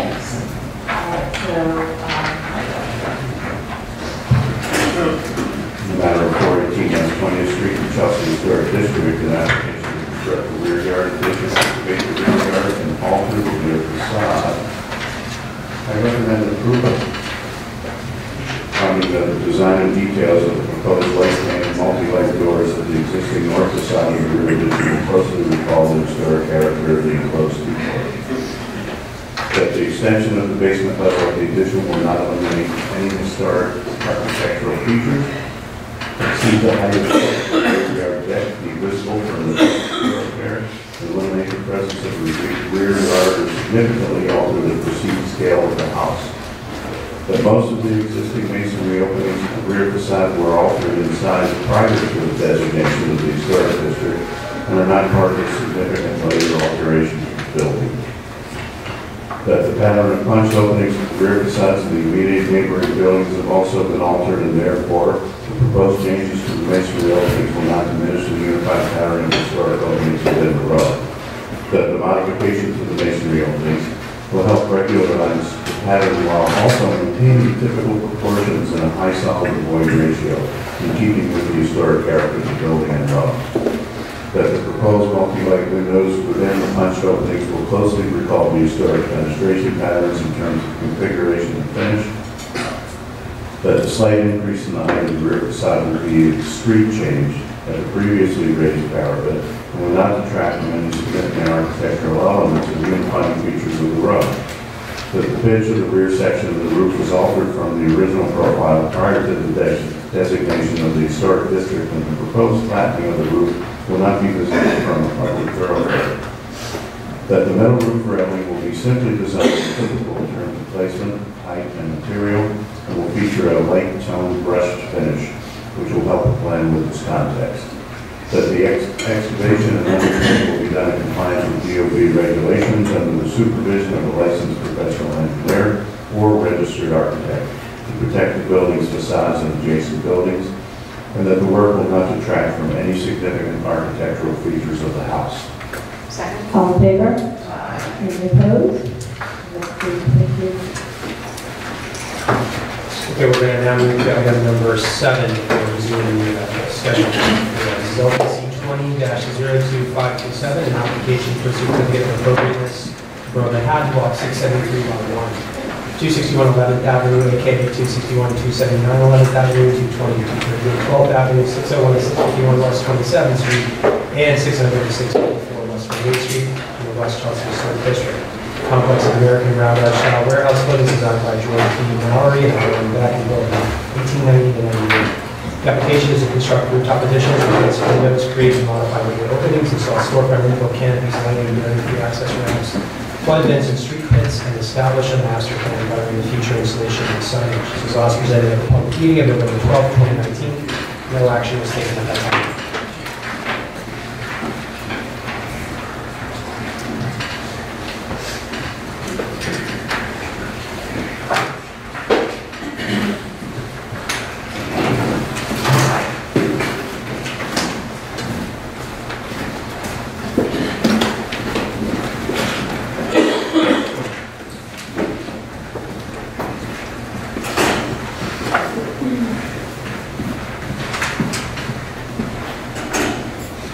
Good afternoon, Commissioners. Caroline King-Levy from the Conservation Department. When the Commissioners last saw the proposal at the public meeting of November 12th, they were largely supportive of the platforms, ramps, canopies, flood vents, storefronts, and entrances all together. However, certain aspects of the proposal drew some mixed opinions. With regard to the sign master plan and lighting, most Commissioners wanted to see certain types reduced in size and number. With regard to the windows, some Commissioners supported the proposed use of single light windows in combination with restoring missing tile frames. Other Commissioners did not support the proposed windows and wanted to see the historic multi-light windows returned or something closer to them used instead. Most Commissioners supported the new lines of windows to be added on the north facade. With regard to the rooftop addition, some Commissioners felt that the size and visibility of the addition overwhelmed the building and should be reduced. Other Commissioners were more comfortable with the size and potentially the amount of visibility, but thought that the design was too visually complex and not integrated well enough with the historic building. And with that, I'll just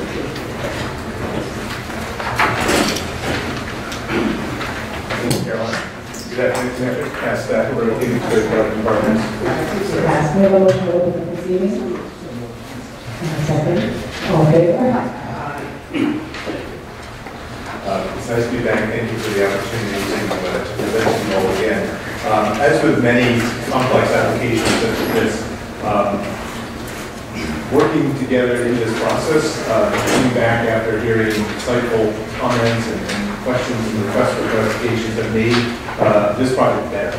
And I think for this team, team who's worked very hard for quite a bit of time. We think it's better, and we think it's improved. We feel this is an appropriate application. We hope you agree. And we'll take you through these revisions as requested, as Caroline has outlined. We broke down the presentation. One part I'm going to address windows, signage, and lighting, and Rick is going to speak to the architectural expression that can be seen at the roof level. Although there are, turning to the existing condition, although there are sort of four main elements that we want to address today, we think it's important to remember that while we're just speaking about those four elements today, this is a broad, comprehensive project to rehabilitate and adaptively reuse this warehouse. There is the repair and restoration of over 3 acres of masonry restoration on this massive warehouse building along 4 street facades. The building itself, as you may recall, occupies 25% of the historic district itself. The preservation on the interior of timbers that date to the 16th century, the preservation of the rail tunnel that runs east-west through the base of the building as the main sort of artery of the building, new work, new designs for storefronts, marquees, increased accessibility around the base of the building, rationalizing truck loading, which is a major improvement for the building. And just as the building has stood for 130 years, all these efforts really are intended to see that this building lasts well into the future, for at least the next 130 years. It's also, I think, important worth noting that the project enjoys support from Community Board 4, from Manhattan President Gail Brewer, the Landmark Conservancy, Friends of the Hudson River Park Trust, and others as well. So this is our starting point. This is the existing condition along the west side of 11th Avenue. Beginning with a discussion of windows, what remains today are largely 1-over-1 windows with some of the original multi-light wood windows scattered throughout. The previous proposal that you saw in October and again in November included restoring the metal shutters to the street facades, and we were proposing in all the openings single light windows. Some of the commissioners felt in this instance this was appropriate. Others wanted to see more design integrated into the facade, similar to the way the current master plan has been treated. And we have adjusted our proposal. This is an update where we are now proposing the multi-light windows with this fixed transom and double-hung multi-light below on stores 1 and 2. So the 11th Avenue facade facing into the West Chelsea Historic District, those windows will be restored back to their historic condition, as well as changes to Block B, 6 stores near the mid-block, and we'll talk about it in just a moment. And I think what's really crucial about this change is that it reinforces the relationship, this really important relationship of these 3 historic warehouse buildings. The Baltimore and Ohio building here, Sterling Lehigh, and of course Kimball Warehouse. 3 buildings that speak to district warehousing in the city, in this district, which is very much about this industrial edge, warehousing, commerce, and with multi-light windows, we feel that particularly on this side, facing into the district, that is going to be reinforced in this discussion. Turning to the details, you can see, highlight here in this detail, the way the windows will be configured. Comparative elevations on the left, what you saw back in November. Difficult to see at this scale, the multi-light windows stores 1 and 2 on the right elevation. This is a detail of what we had previously proposed, and on the upper right, the detail of our current proposal. On the side elevations, again, above is the previous proposal, below is the current proposal. Again, the multi-light windows here, stores 1 and 2 on the east end of the building on 11th Avenue. And then here, pointing out Block B, these six individual stores that were reconstructed in 1912 following a fire. Those had a 9-light window. We were proposing to bring those back. This part of the building did not have shutters when it was reconstructed, and this is the historic configuration. As well on the south elevation, similarly, we have multi-light windows here on the east end, stores 1 and 2, and the 9-light windows at Block B, the larger portion of the building in the mid-block that was reconstructed in fireproof construction in 1912. Details of the double hung windows, these would be double hung aluminum windows similar to what was approved under the current master plan, with a fixed transom and an operable double hung below. This is an existing photo of the window that will be replicated. Detailed drawings illustrating obviously the shutters and then the configuration of those windows. The light at the base, at the sill, set back behind this V-sill, that is still part of the proposal. We'll touch on that in just a moment when we get to the lighting portion. Detailed drawings of the windows. All the dimensions are largely within a ½ inch of the existing wood details done in aluminum and painted a historic color. Turning to the 9-light windows, again, these are the windows that were part of the reconstruction of Block B in 1912. This portion of the building did not have shutters historically. Following that reconstruction, an existing view of one of these 9-light windows built out of simple steel sections, elevations and sections, and then details. Again, other than the sill, all the dimensions are largely within ½ of an inch. This detail is enlarged in order to provide better weatherproofing detail at that sill point. Turning to signage. Your comments back in November really focused on a few things. One was about trying to better define how we were proposing the signage, where it was going, how much there was. There were concerns about the amount of it. And what we've done here is refine our proposal.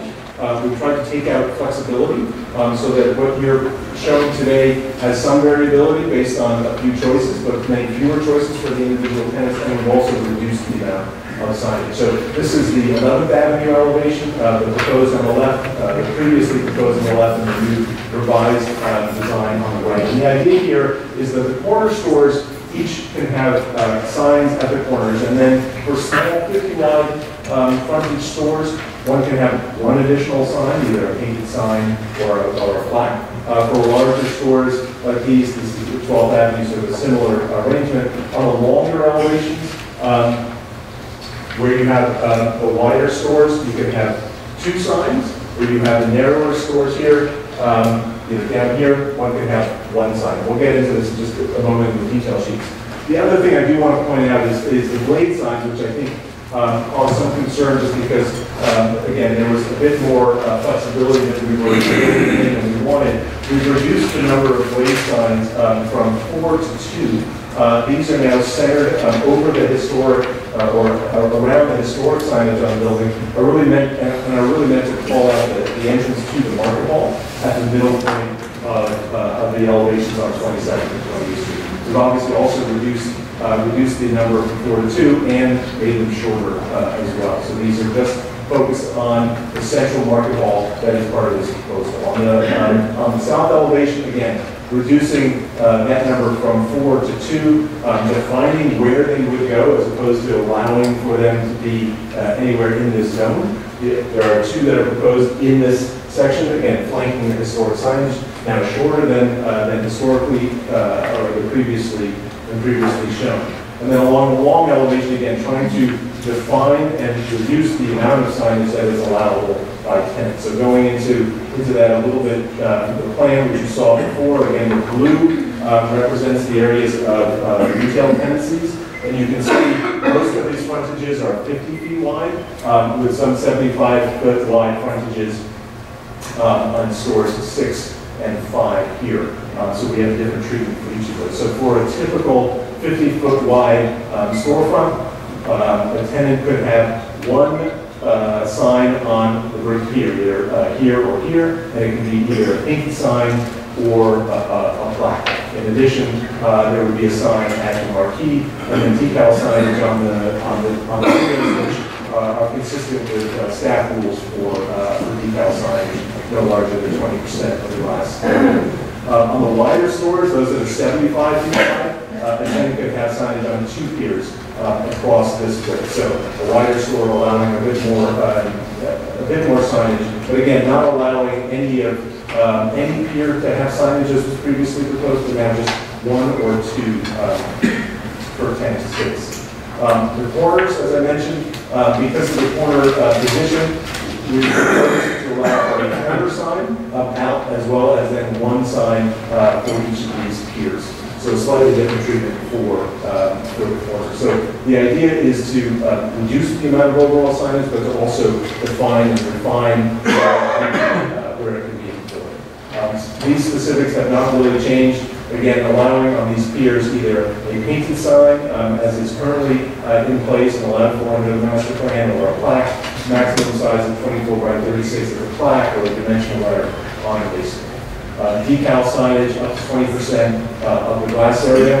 At the marquees, the typical marquees would have just a 24-inch metal letter. At the entries to the market hall, we're proposing a facelift sign similar to what's seen at Chelsea Market. Again, 24 inches, but with enough depth to allow for illumination. The blade signs, again, these have been reduced in height and number, and would have a maximum projection of 18 inches off of the property line, and would be focused on the tenancies within the market hall. These are not for other tenants, but they're focused for the market hall use. Continuing with lighting, your comments at the public hearing and at the public meeting were that you felt that there was really just too much lighting. Most of the commissioners, I think, were comfortable with the lighting at the sidewalk level and at the marquees, but the uplighting on the upper portions of the facade we felt were too much. So where we had uplights and downlights for the marking, the pavilions, and the individual stores, those have been eliminated.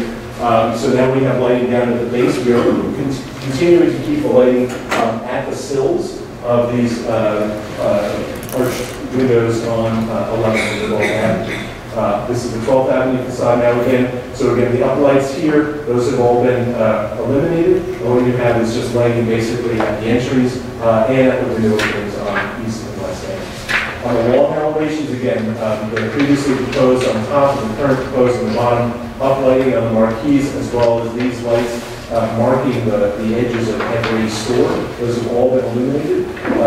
Eliminated.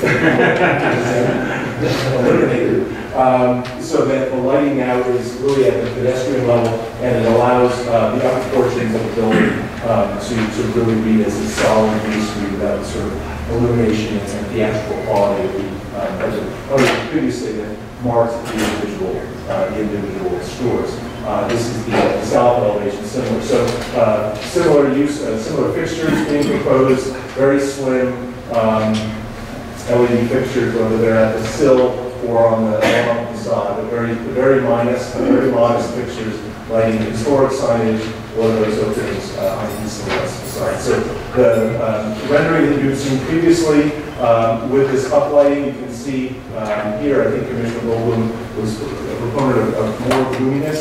And so the proposal now is that, as you can see down this side, just the ambient lighting, or lighting at the sidewalk plane for pedestrians, increase pedestrian access to the building from many more people over here as this neighborhood continues to develop, and allowing for proper lighting at the sidewalk, but taking the lighting away from the upper portions of the building, so that these is sort of a single mass. Thank you, Dennis. Richard Cook from Cook Fox Architects. Thank you, commissioners. It's always a little soul-searching when we present work that we've been working on for a year, and there's general support for the size and context and location of what we have proposed, and then mixed reviews from very positive to strong commentary. So it's always interesting to go back and look and see what we can learn from those comments. And we decided to take all those comments and think about how we could use it to edit and refine and strengthen the proposal. So while some of these things seem small, I think the changes, even if we use the gloominess to the masonry-based contrasting with the top really helps. The sliding door comment hurt, but it was actually true. So sometimes the truth hurts. But we eliminated the mullions and getting the clarity of how that works. And I think one of the things that we will again today, and we did the last time, talk a lot about is that very long view, the elevation view, where you see the project in its entirety. The truth is that we observe the world by walking around and kind of mentally map it. So I thought what I'd do is talk a little bit about how we sculpted this in computer modeling to get a appearance of this building that has a certain clarity about the statement of the new architecture. So it sets back 25 feet on the side, tucks in right behind that vertical bulkhead that comes up from the 1891 to the 1912 addition that came up. So the building slips in right behind there, 25 feet back. And then there's a secondary setback as some of the other composition. But that plane that you're seeing is 25 feet back. The plane that you're looking at here is also 25 feet back, and it hovers 15 feet in a cantilever that you're seeing right here, 15 feet back to a glass plane that's 40 feet back from the facade. So there's a clarity about the way this element reads relative to the overall building. And now we're standing right on the edge of the highway, hitting the park. Also, there was a comment about the composition of the elements, whether it was there just for itself as an internal expression or whether it's rooted in the building below. So what we were kind of fascinated with is this negative, positive, negative, positive, negative, and how this kind of dances on the facade. So we think that this relationship of these pieces actually also comments on that in a way that's of our time and our place, but still is speaking a dialogue to the much more dense base. So I'm going to go back. Now I said we spent too much time on the elevation. I'm going to spend a little too much time on the elevation again because it really was the generator. The building is just fascinating. It was 91, a ground scraper. Right? It's this incredibly long building and is broken up in a series of kind of primary and secondary order. And I think that we missed out a little bit the last time around. We talked about how the building itself was built around the rail cars. And how the rail cars generated our composition. But it was really our composition based on the building, not on rail cars for their own sake. So there's a kind of primary rhythm. And if we blow this up, there's actually a primary and a secondary. You'll see that there's the primary rhythm for each one of these stores. And then there's the secondary rhythm where the center of the boxcar would be and where the elevator shaft was and where the name of the build of each one of these individual stores was. So it's a primary and a secondary reading, and a pattern that's quite regular and repetitive over the building. So we take that whole thing overall, and we take this false read of a direct elevation. I just wanted to talk for a minute about how we changed our proposal, which is, this is where we are now. That's where we were, so I'll go back to where we were then. But we had played this motion of the rail cars up above, and we had taken those elements and run them out of sync with that primary and secondary. So our proposal is actually to take all of that and lock it back into the building. So you'll see that there's a very strong primary reading that locks in with the buildings below, and a secondary element that comes up. So a primary and a secondary that locks into the primary and secondary of the building below. That pattern is locked right in. And then we made a series of other changes, and I'll walk through them slowly. Again, a direct elevation, a kind of false read on elevation. We shifted the module to align with the stores below. We gave a hierarchy to the primary versus the secondary. The two terraces right here that we're kind of aligning, I think there was ashlar pattern or running bond commentary that was made. We stacked those. So over this void, which is 32 feet back from the facade, this plane is to 25 feet that tucks in right behind here. We stack all of those, so the voids are above the voids, and there's an emphasis of that reading connecting to the buildings below. We got rid of the Century Greene. As much as I love that, I thought we needed to refine the palette, so we took that away and made simpler palette materials. We made the mulligans down here deeper, which you'll see in a second, to give it a little more strength. And we simplified up here when you do see this. So this goes from 25 to minus 40 to minus 50. So this is very layered, even though it collapses in elevation. We eliminated the diagonal tie rods, which were just another element having to do with our recall of the float bridges. Reduced the guardrail size, and we added the store numbers just because it's fun. I'll show you that in a minute. So this is that collapse view. So 3 blocks away, we're from an elevated position looking through a zoom lens. But it is important. It's just that this is zooming in. And so we simplify the upper level and strengthen the fenestration down here, and again align the primary and the secondary here. So what we had before was shifted off, and these two recesses were getting a horizontal motion that was happening. So we locked it back in, we eliminated the color palette, we simplified the upper level. Again, this is 25 feet back from this face, 40 feet back from the center on that face. This is at 20, 25, 40, and 50.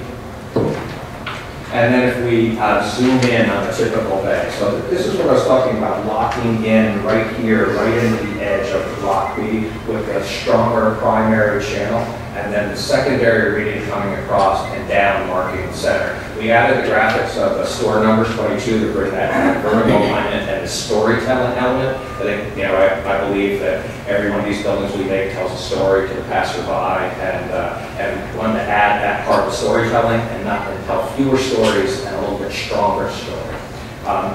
Because this module is shifted to lock in here, the upper portion will shift, but just to compare one module to the other, what we had the last time we were here, that's with the diagonals. These were identical for each one of these modules. So it's kind of a half module. We didn't have that strong store, primary, secondary before, and we eliminated the diagonals.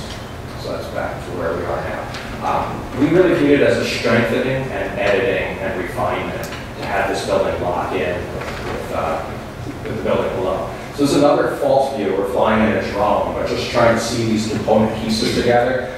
You can see here how we set the plane, where this 25 feet comes from. The block B comes up, it has these stair bulkheads that go back, and we're sliding in, kind of setting it right behind them. These layer back, and then we always have the stair in the eye in true level view and in this drone view, at defining this composition of these three buildings in the background. I also think that the vertical fenestration that happens here helps the verticality of block B and read your eye up and into this composition. That's what we had before. Where we are now, kind of locked in again. And this is a list of all of the elements that changed. The one thing that's different from what I just read on the other page is that the vertical mullion at the end was eliminated here. The guardrail simplified. This mass greatly simplified, so it should read. Show how you changed that Which conditions? Number 6 or number 7? No, over there, the cantilever. Here, we had a vertical mullion right here, and we eliminated that vertical mullion. That was that. There was a sliding door comment that was there, and that one hurt a little bit, but I think it was actually corrected, and it looks top of that. Was it in the corner? Yeah, there. And I also like the Century Green. It was fun. The idea was that we wanted to edit the story. I like the story of the boxcars, but there was some confusion about whether this is an addition that's about this building or whether it's an addition about the history of railroads. And I think it's the building is about the history of railroads. The addition is about the building. Is that okay? Okay. Thank you. One question? Yes, please. How many elements you have? You have the exoskeleton, you have the masonry. What's the top piece? Is that curtain wall? Yeah, that's designed to be clearly secondary and tertiary, and I think that's one of the points that I'd like to make. So the primary reading, the clear primary reading is this, and then this is designed to recess. That's 40 feet back, and that's 50 feet back. That's 88 feet back. That's 58 feet back. That's 25 feet back. That's 40 feet back. That's 34 feet back. The idea about layering from the street, which is so it's designed to be one primary reading and then things that layer back as secondary. So we would say there's one primary and then there's a secondary system would be my language. If I go past this now, back to this is the point I think I'd like to make. How we perceive these buildings. So there was, for most commissioners, support for the bulk and the location of the bulk. And so it was a lot about the expression. And I think for us, it was about how the expression reads from the street as opposed to that long elevation or flying around in a drone. So here, what we think is very strong is the primary reading of this element. and then it hovers above on that 15-foot cantilever. It's 25 feet back, and it tucks in here. So there's a clear primary reading for when you walk around the building. We believe that while it has a history of the rail cars, the building has a history, its proportions, its rhythms are all about rail cars, and now the addition is locked in and has a proportion of rhythm like the building itself. But it speaks of its own time and place, there's no question. This was the building that was built in 1891, that's the building that was built in 1912, this is the building that we're hopefully going to build soon. But they're of their own time and place, no question.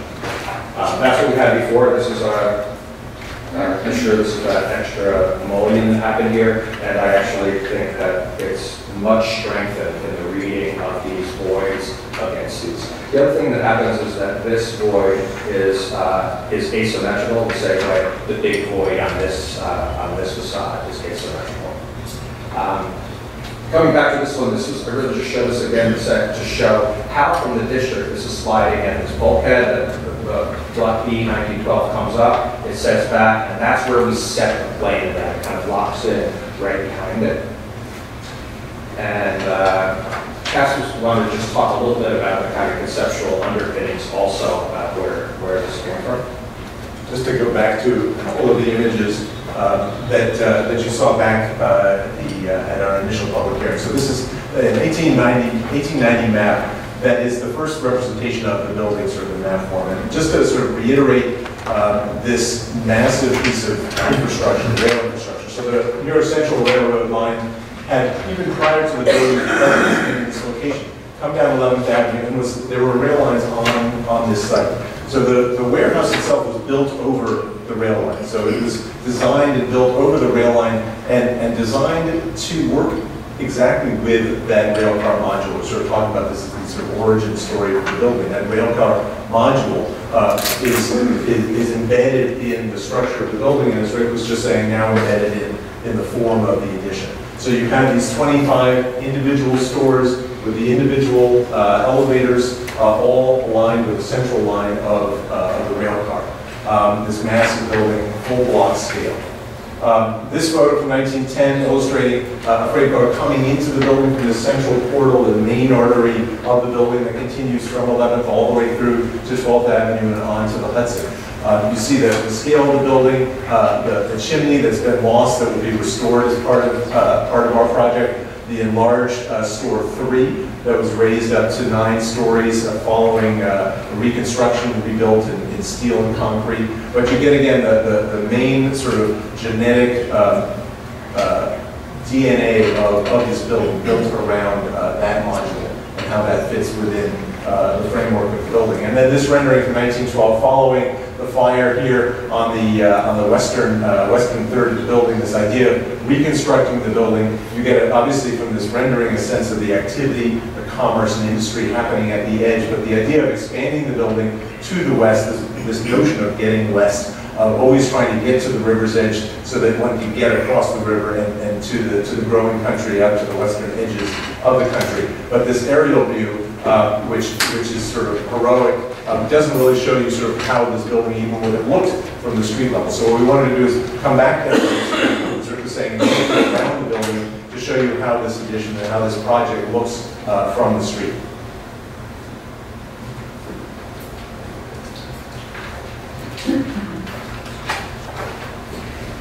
Again, here you can see how the addition slips in. So from within the historic district on 27th Street, you see the heroics there at Lehigh, the terminal warehouse with the fenestration, a restored chimney, so that you get that profile against the sky. And each of these two additions are very modest from the streetscape when you're first approaching it within the historic district. That's what we had before, and that's where we are now. This kind of frontal condition, we think the multi-line sash is a kind of interesting composition as it's original and as it relates to the big opening and Sarah High next door. Again, the chimney restoration and the addition on store 3 just kind of tucks in here. So we have this very conservative approach to the building when you arrive from the historic district. As we come down the street, this is really just edited and refined amount of signage that was allowed, and the blade signs are only to mark the market hall. Either say market hall or if it's Ely or something like that. We'll say Ely, but it won't say Google, where there won't be another commercial application for those blade signs. And then this is the view from all the way out on the bike path, looking down. Again, you can see that it's tucking in right here. The composition is very contained. That space in between, I think this idea about the primary and secondary is really important. It's much, much stronger when you walk around the building than it is when we're looking at the elevation view. I think that the kind of asymmetrical void here related to asymmetrical void there, the language of the positive and negative relative to the composition, it's very well contained. And what was in the back on the skyline, and a much taller stair behind it, right? That's what we had before. It just felt busier. This language of connecting people to nature, language what we call biophilic design, is very much part of our work. 300 Lafayette, 512 West 22nd Street.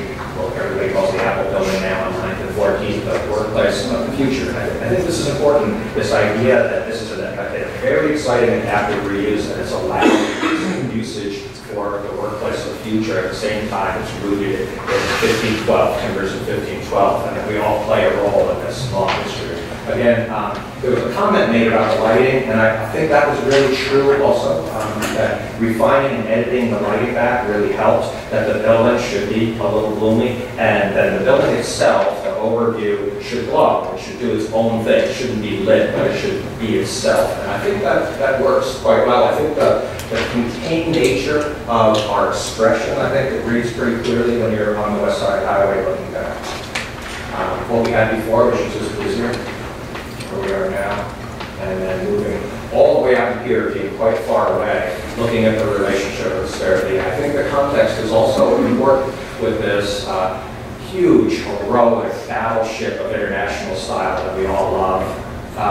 The Hudson Yard skyscraper of the one type of workplace, and then this kind of earthy, authentic workplace of the future ground scraper in the foreground. I think the context, in our opinion, it works quite well and is deferential to the hero of the composition, which is hysterically high. Again, a fenestration change, which made a huge difference. I'm shocked, but it was very helpful commentary. And then there was a question about what does it really look like. We had this little white boxy rendering last time and here. And so by being the 25 feet back right here, it allows the stair at Lehigh to still come out and be here, and the stair at Lehigh to dominate the composition. So I think from the kind of baby carriage, bicycle, runner's point of view, neighborhood composition works. But I do think the West Side can allow more elbow. It's always been more to expand from commerce and creativity. This is the long view that is far, it will eventually go away, but this is a view that we spent quite a bit of time on. And here, I think it's strengthened where the primary view locked in works. This is designed to be clearly secondary, and all of this is designed to be clearly secondary. So there's kind of a primary and a secondary reading of the architecture, one meant to read, one meant to receive. And then, of course, stair at Lehigh reading, and this coming down, and where we were, where we are. And then the view that absolutely will go away, where we are now, the simplification of the upper floor. Stair at Lehigh reads down. One of the important things about this is that block C and D is all timber, doesn't have any additions on it, except for where it's steel and concrete right here, where we have store 3. And just like that rendering, the mass is to the west, but this is going on, and this building's under construction. This picture was taken a while ago, which brings up the point about the kind of conceptual underpinnings of the building. There is a front in the historic district on 11th Avenue that's beautifully restored.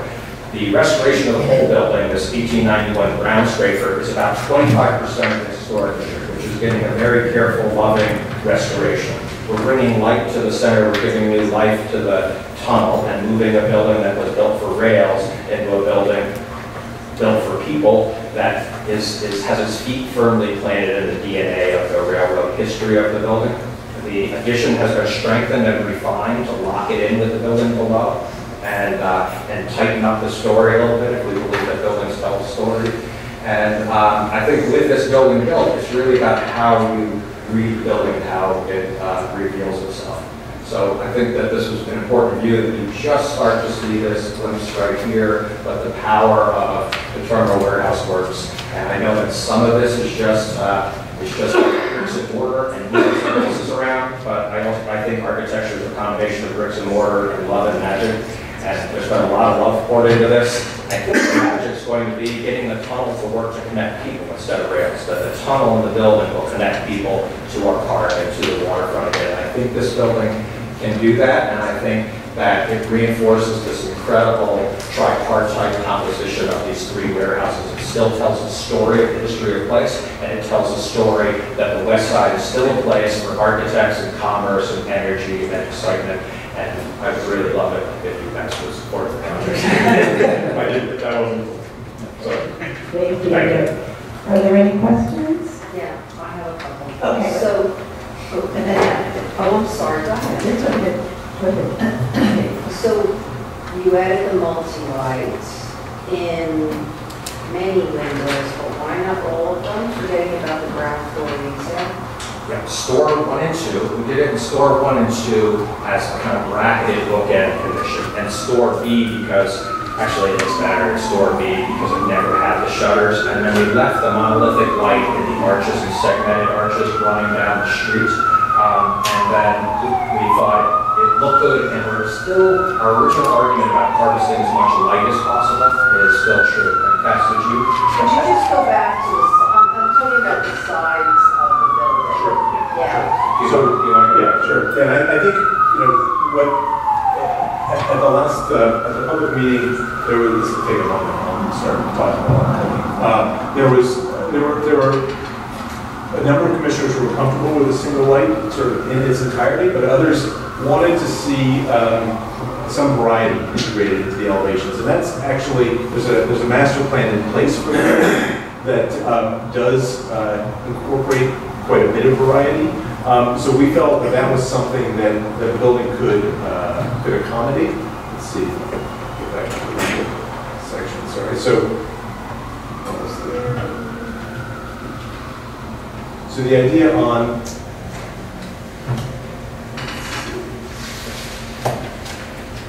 here we go. So on the eastern edge, so the piece that faces into the district, as you come down 11th Avenue, you see Stair Lehigh, you see Terminal Warehouse, you see the Baltimore, Ohio warehouse building.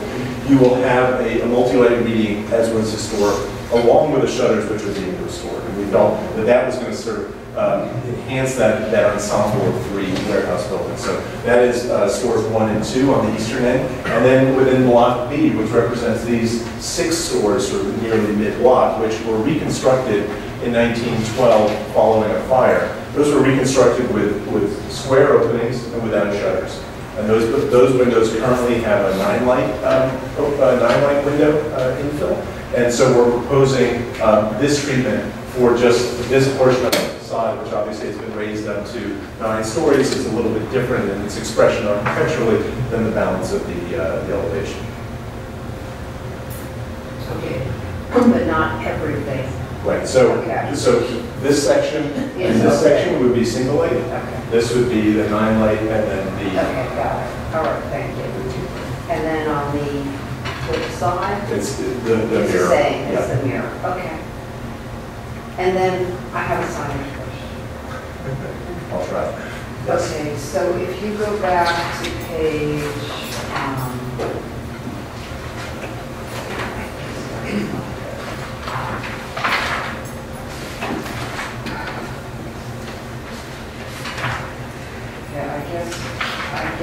This is just, again, it's 26 and 27.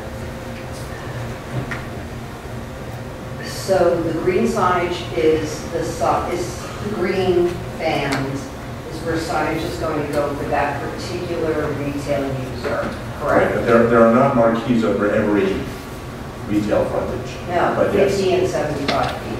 Well, let me go back for a second. So there are some areas, at the end here, there's no marquee here.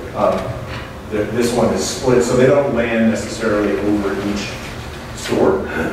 Some do, some don't. That may only complicate things, but most do have. Most of them do. Most of them have. Some don't. Okay. So just back to just again 26 for or 27. It doesn't matter. Right. So this particular bay has store signage on the top. Right. Then it also has store signage in the yellow panel. Right. So. And then it has stickers on the glass too. Right. So there are 1, 2, 3, 4, 5 opportunities for signage here. Right. So the way I think about this is there's sort of 3, not 6 or 5, in that there could be there are 3 types of signs. There's a sign that is really sort of meant to be read from across the street for signage over most of the stores.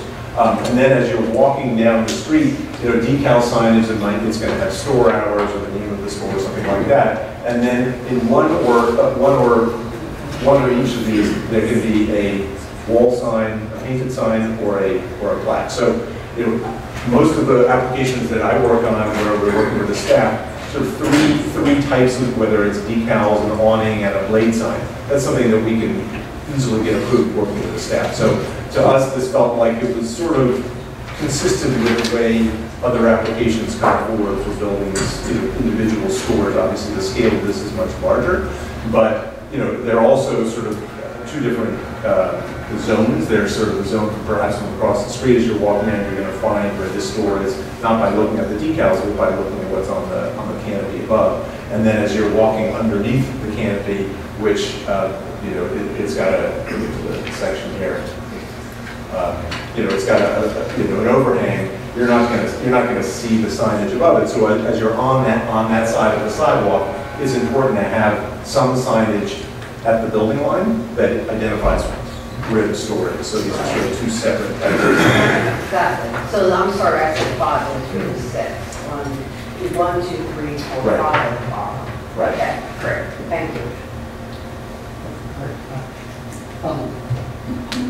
The roof, you have a setback, but there are 2 levels of exoskeleton, right? 2 floors.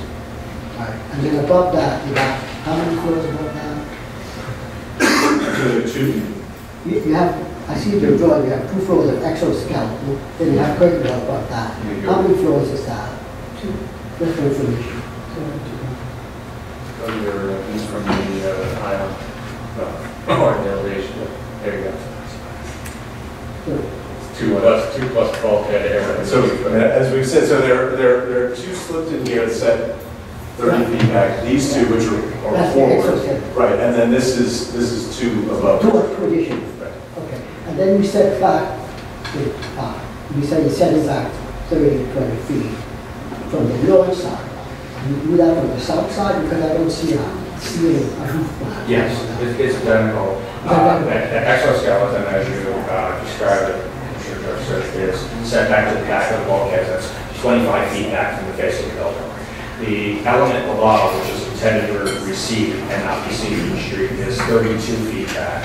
And then those 2 other floors, the first one is set back 40 feet, and the next one is set back 50 feet. So it sets back 15 feet from the exoskeleton, specifically so that when you're walking around the street, it cascades back, and the other one is an additional 10 feet further back. It does the exact same on the north and the south. It does the exact same on the north and south. It's really about sculpting about what you see from where as opposed to the direct elevation.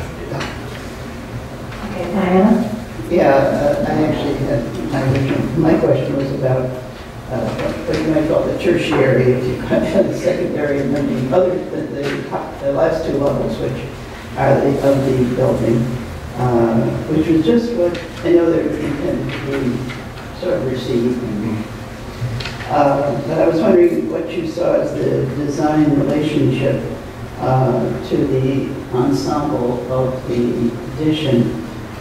I guess it's sort of stepping back, but I'm not clear how in other words, what's the sort of logic of what they look like as opposed to their... Right. Well, I think the stronger vertical in the tertiary, what's called the tertiary employee, has a little bit to do, we changed that slightly from what was there before. It was very neutral before. It was kind of a glass skin that was stretched, a little neutral. But with the vertical markers of 9 light windows in Block B, we added some verticality to that. So if you do get a glimpse of it, it's got a little verticality that speaks a dialogue with, let's call it phase 2, the Block B portion of the building. Then the 2-story expression is its thing itself. And then the next 2 floors are clearly designed both in location and in architectural expression to recede and not compete with the stairway height. The last time, if you go forward one, the last time the mass of the upper level was much more articulated, and that was speaking a dialogue with the rooftop jump on the stairway height. And there was a comment, or one of the comments was that there was just a lot going on. And so as part of a simplification and editing, we made really just kind of 2 languages. In my wording, it would be a primary and a secondary. There's a design to receive, just to clarify, because before we had kind of primary, secondary, and then this rooftop jump language. And we just wanted to refine it and simplify it. The locations have just moved back slightly. So it's visibility from the actual street. Again, this is a zoom lens from 3 blocks away from an elevated position. Well, what I saw was, I think the verticals are winding up on the secondary. And then from my point of view, the tertiary, if you go in 1, 2, 3 up, you're lining up that way. And I was trying to see if, the verticals, in other words, are on the last stage. One of the things we are not lining up with one below, but they're, if you take a progression back, like stair steps. They're meant to be a similar module, a similar language. So there's clearly a primary and then clearly a secondary. That secondary language is all the same language. It's all Italian, whatever. It's just slightly different sentence structure, but the same exact language. Okay, other questions? Okay, so I guess if we're ready to move to discussion. Is everybody comfortable? Okay. All right, so we'll have our discussion. Okay. Thank you for the presentation. So, as was presented, this was a very comprehensive and complex project that we saw over a series of hearings and meetings, just to cover all aspects of it. And I think when we gave our comments last time, we were really down talking about 3 things: signage, windows, and the addition itself. 3 components of this very comprehensive, complex adaptive reuse project. And I think that generally there was a lot of support for the adaptive reuse of this long-term building and revitalizing it, finding a way to use all of it in a very comprehensive way. And with respect to the signage, I think there was consensus around the table that the amount of signage should be reduced and clarified. With respect to the windows, the majority of commissioners actually supported the windows in this instance because of the recessed location and the kind of overall language of the project. But there were a couple of comments about returning some multi-light windows, and we also had a discussion about variety, and the approved master plan encourages variety on this building. And then on the rooftop addition, there was, I think, a lot of support from Jeannie, Fred, and Wellington. A couple of people felt it was too tall, but the majority of the rest of you, I think, were comfortable with the volume and mass of it, pending some design refinements to kind of clarify it and give it some logic. And I think a lot of what we heard was about simplification in terms of design details and quality. So, I think that's just sort of a way to remind us where we were last time we saw this and to think about these 3 areas that we were talking about last time. So maybe we'll start with those of you who supported it. I loved it before. I like it. Love it even more now. I think the changes that Rick has made based on comments on the table, which maybe I wasn't smart enough to quite articulate myself or see. But Rick did see and heard. And I think the scheme, as he alluded to, is all the better for it.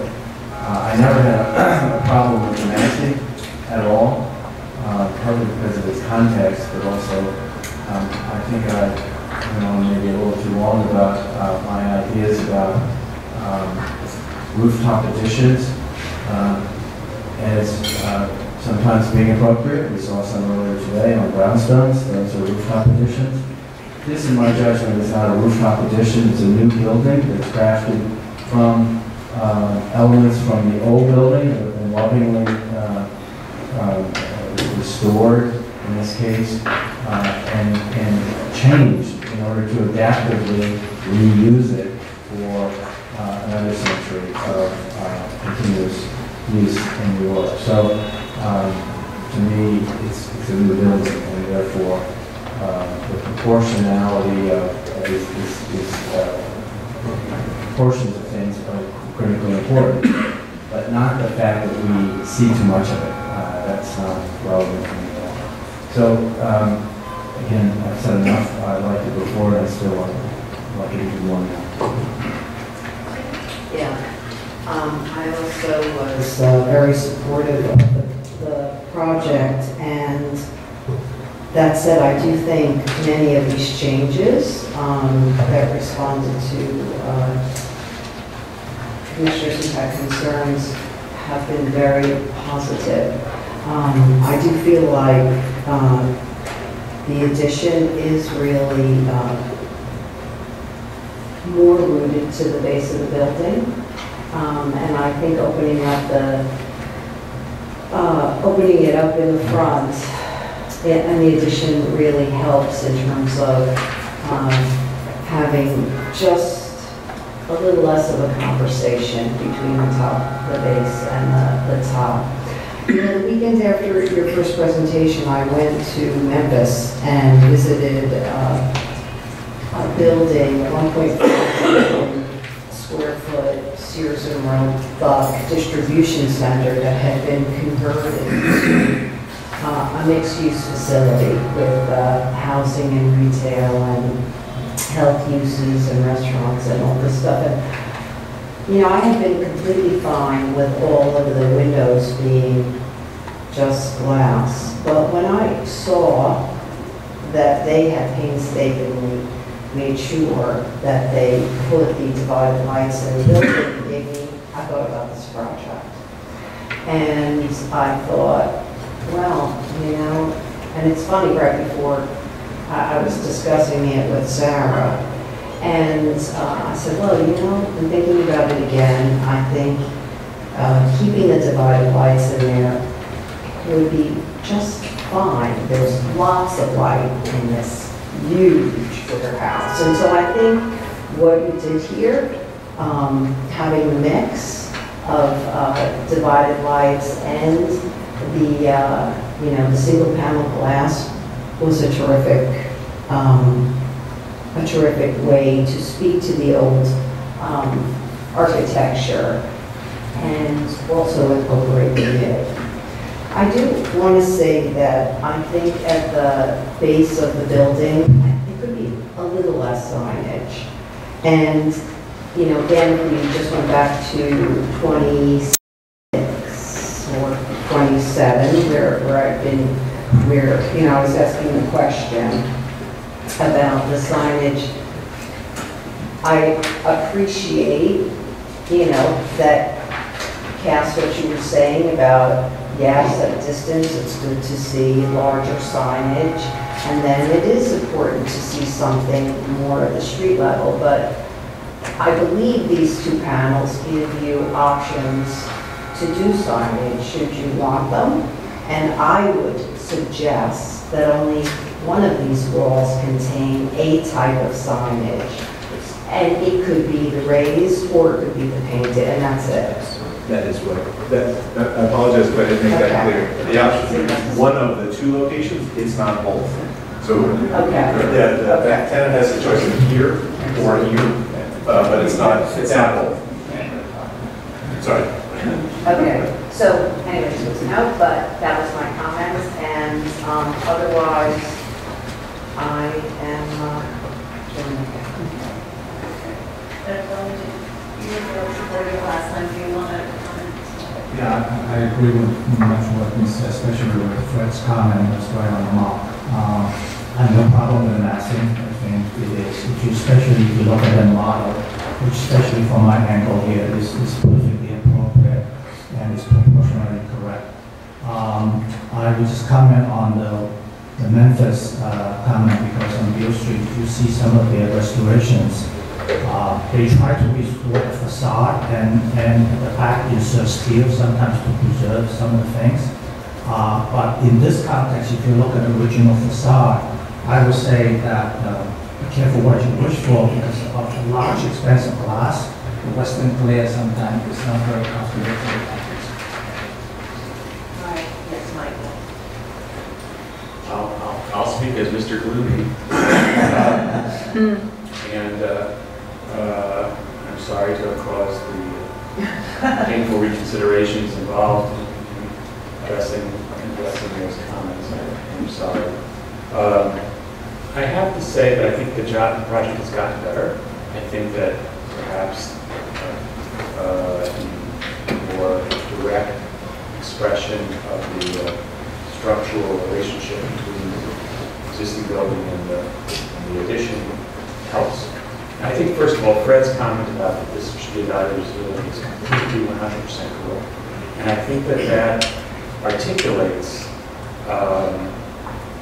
some of the ways I was feeling about it last time, and some of the ways I was feeling this time. In a funny way, just like Fred says, it's really not, it's not really being looked at as an addition to the building.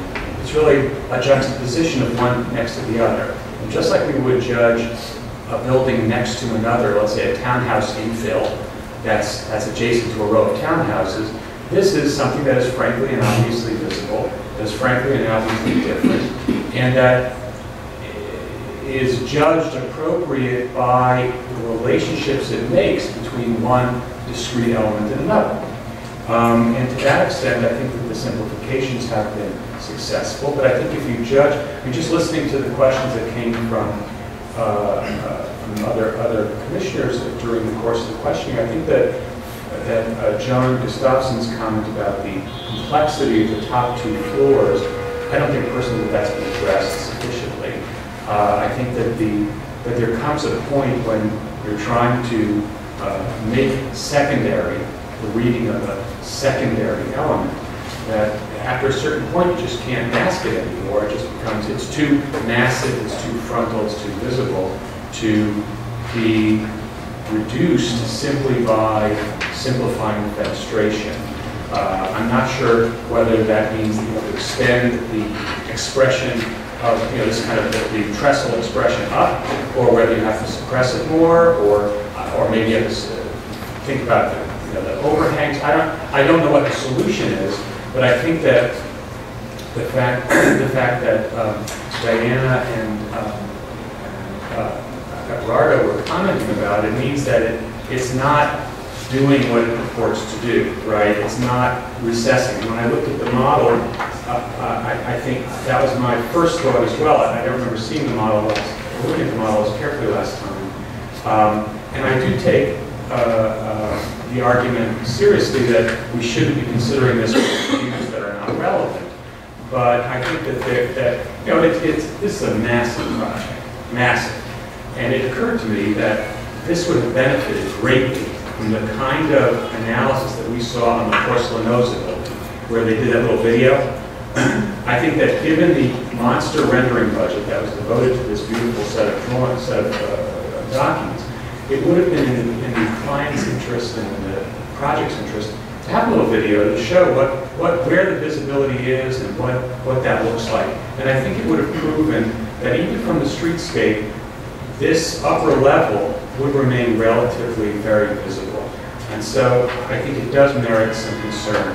I think that the mullions, for me, the added mullions in the base kind of throw into relief the single pane mullions that just seem, whereas before they seemed like an intentional design that was trying to modernize the base in a way. Now it just seems like, you know, we just kind of couldn't afford to put the right windows in, or and we haven't gotten to them yet, or something. It just didn't. It doesn't seem complete. It doesn't have that kind of helter-skelter quality that was sought in the master plan, where 4 or 5 types of windows were sprinkled over the building in a somewhat quasi-historical manner, and neither is it consistent, which was the selling point of the single pane glass. So I think that, personally, I think that the addition of the mullions, both in the end buildings and in the taller buildings in the center, actually enhances the relationship between the addition and the existing. And I think that it's something that should be continued to some extent, whether it's consistently or with the variety implicit in the master plan. But I don't think that the on-off of this is particularly successful. And I do want to reiterate something I said last time, which is that the parapets, the reconstruction of the tall crenellated parapets would have helped seat the addition more successfully. I think that the elevator shafts. I think that the elevator shafts will be visible from the street at certain points, and I just wanted to understand why they were in a material that was kind of not being used anywhere else, the standing seam. They're very monumental, at least as shown in the model, and they seem to be something you could see from the streetscape. So I just asked that think about why they are that material, and maybe brick is better. I don't know, but they just seem very monumental from the view that we really haven't looked at a lot.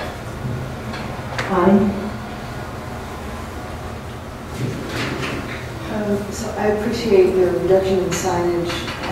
That makes a lot of sense. And I was in support of the single pane, but think that the multi-pane will work too, and just having more kind of diversity and kind of complexity on the facade will be a good thing.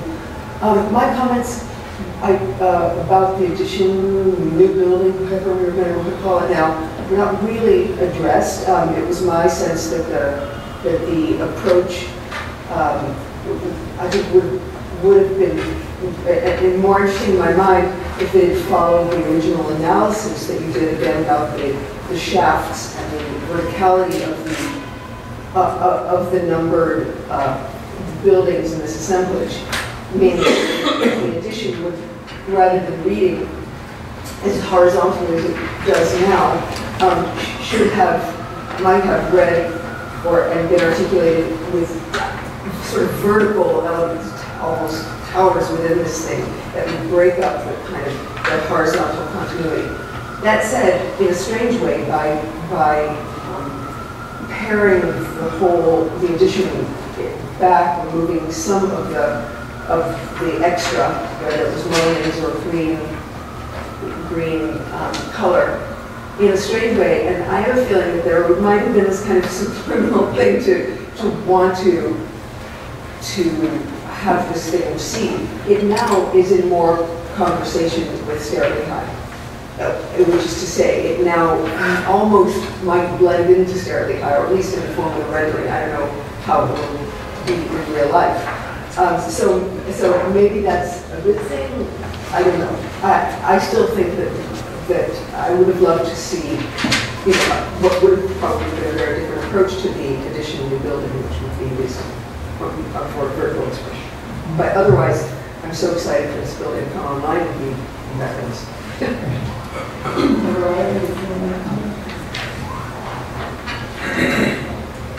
I think it's much better. I like it better.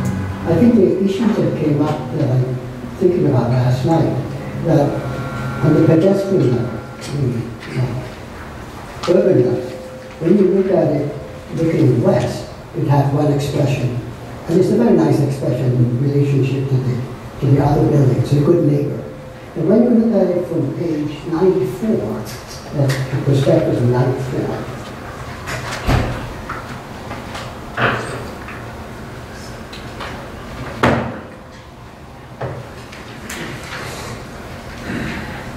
it really becomes a good neighborhood with the other building. I forget the name of it. Because of the horizontal movement, it ties in really beautifully from far away. I think it works. My only issue with it, with two issues, is one that perhaps it could be smaller. You know, this exoskeleton is so powerful, so strong, that I would like to see maybe the third floor should be an exoskeleton also. And in terms of the vertical circulation in the courtyard, I mean, I think that works. I mean, the material could change, and perhaps they could have it not touch the wall, so it feels like that whole abstraction, that whole element would just drop into this space, so it would tie together as one composition. And it's beginning to work as a composition for me now.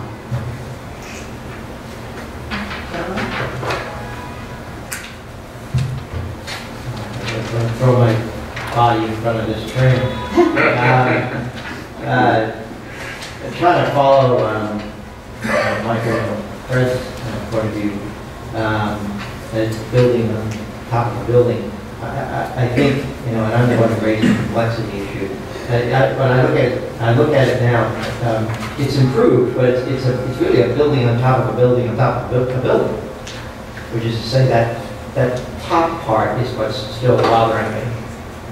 And if it lost that and simply had it was more utility-like up there, I'd be fine. I also take note of Commissioner Shamir Barron's comment that it's not so much whether it relates.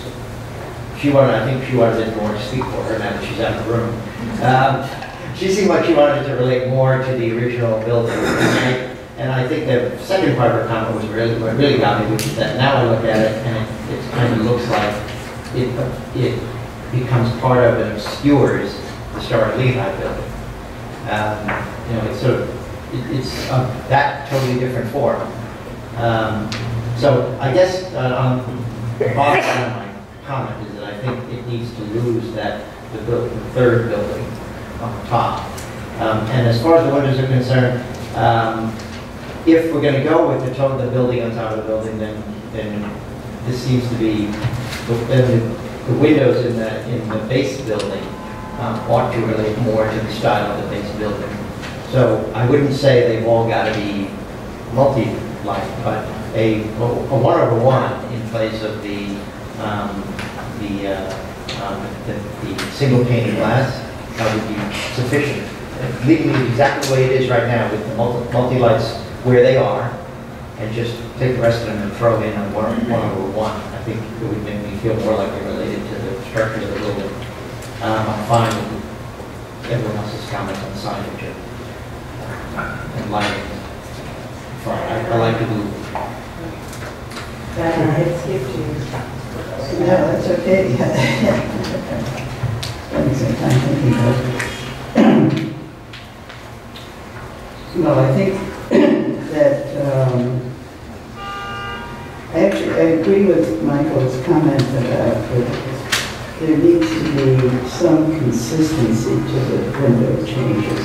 I think that using the multi-light on the ends is a good thing. That gives a real sense of the original building, and I think that's a great thing to do. And I was listening to what Adi was saying about trying to distinguish the individual buildings. I kind of agree that if you're putting shutters on, then it leads you to think that windows should look like the other shuttered windows. Maybe, or if there could be more than one pattern to the lights, I guess, or if you not have shuttered windows on some of the buildings. I'm trying to think of what the solution would be, but that there should be a sense there's a design consistency so that if we go along and say, yeah, I see. Okay, so we have the 9 lights, I guess, on the once again the shutters, and the building was reconstructed or built again or something. And that makes sense because it's got its own consistency. So somewhat more consistent approach to, and I'm not in the mood of saying, oh yeah, you have to have shutters on every building, or you have to have multiple lights on every building, but you have a clear sense. It's a very long stretch, obviously, and you could have a variety. I don't think variety has to be there. I'd be okay without it, but granted, they obviously don't want to shutters and put multi-light on every window.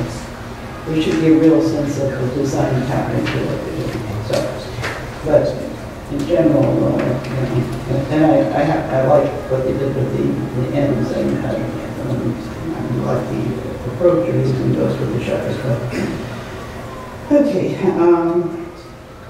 I think that the design changes to the secondary building have caused it to have more relationship to the primary building, and that's good.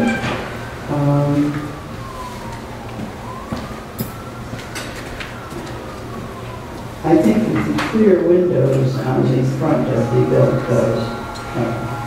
the addition do cause you to be more aware of the rhythm that the architect's trying to develop there. I think that that's successfully doing that. So I'm actually okay with that as opposed to having more lights on those windows.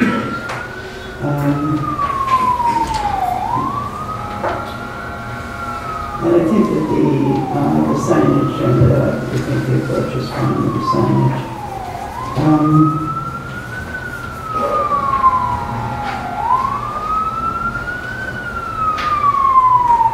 As far as the mass of the addition, I think the mass of the addition is appropriate because it's a huge complex. I really don't have a problem with that.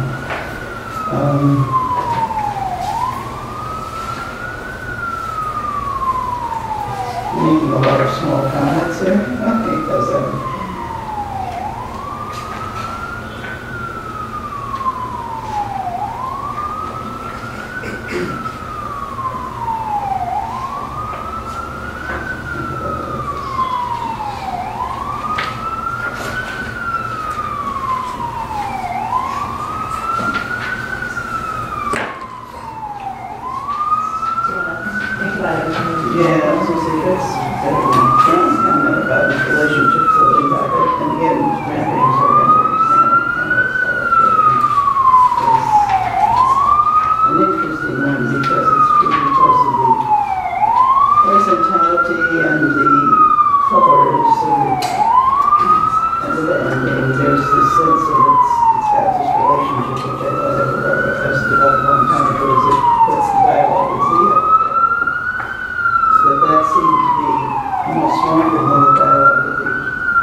I find that the changes that were made to the addition actually bring the acceptability level for me. I agree with Commissioner Bloomblum about the elevator shafts. Monumental things that are hanging on the end of this thing that I think will be just monstrous forever. I'm encouraged by the changes to the windows, but I don't feel there yet. I don't recall in our master plan a discussion of single light windows on any of these things. And again, to me, they signify an abandoned building. I agree with John that the minimum should be a 1/1. There shouldn't be any single. Okay, so I think where we are is we've made some very good progress. I think we're not ready to vote today, but I think that The changes have all been positive and have moved in the right direction. And I think we still have support from those who supported it entirely last time. And from others, I think that there is a sense that some of the changes to the design and articulation of the mass and volume are an improvement, but if you go a little bit further, and particularly at that top, and thinking about how to, I hear this sort of struggle with the primary, secondary, the sort of thought that there's this tertiary, and Commissioner Jefferson sort of talking about possibly expanding exoskeleton 3 stories or sinking down the top. Commissioner Goldblum also has similar thought. So I think with a little bit more thought about the top and how that gets integrated. It was interesting in the last discussion, Michael, you said something about how it would be more successful if the addition of the singular piece separately into the building below, and I was very persuaded by that. But having looked at the building again, and as the presentation is going on today, I'm realizing that there's already this layering. Right? There are already portions of the buildings that have been buildings that have been rebuilt and taller pieces. In some ways, I'm actually getting more comfortable with this layering, but I think we don't have enough for everybody to feel comfort yet, and so I think just looking at that top a little bit more will help a lot. It just occurred to me, addressing as far as concerned others, maybe the steel piece just moves up the floor. And you just kind of draw up the element. It's got a nice proportion. I don't know, maybe that would simplify it enough. Right, it would make that top piece less weighty. I don't know. Just throw that out there. I think John felt like it should be short. Right, well, you know where that is. Well, I actually think it's not exactly what it is in terms of the height. And if you look at Abby said this, if you look at the way the lines from the top of the building seem to, if your eye moves across to stare at knee-high, they just connect in a very, horizontal. yeah, in a very, compatible, contextual way that I don't personally would recommend that we don't mess with it. I agree with that. I think there's a phasing of transition up and blending into the background. Eduardo made a good point, which is that the horizontal line blends nicely into the Star City line, and that is one thing I would do say that I'm not giving up on the lighting. I still think that some additional enhanced lighting could be explored. I just want to make a comment of mine, which is beware, my fellow commissioners, of designing a building myself. That's not what we're here to do. That's what I would love to do. That's what I do. But I try to stop at the door here and comment on this appropriate or not. This is just me, and I like the direction of wonderful commissioners. But I think we're getting into a dangerous territory. Not so dangerous when you have an architect who's not up to the task. We have one of the best there is. So he's hearing everything. He's writing furiously. That's amazing. And I'm sure he will interpret what we're saying in some good way.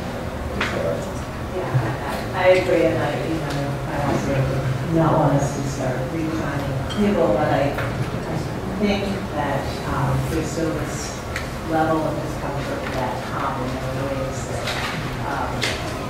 the architect can explore how to integrate that a little bit more or diminish it a little more. And but I wouldn't agree. Well, I thought we weren't suggesting raising the whole thing, just the shifting up the proportion of one floors, but not raising the height of the overall. And I think with the windows, so while we had probably a majority of commissioners supportive of the single pane, because I think once you mix in variety, then there become questions about how it should be, or how designed it should be.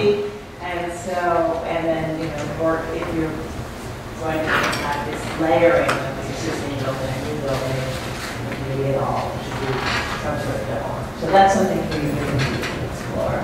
And hopefully we'll see you back in the new year. Thanks.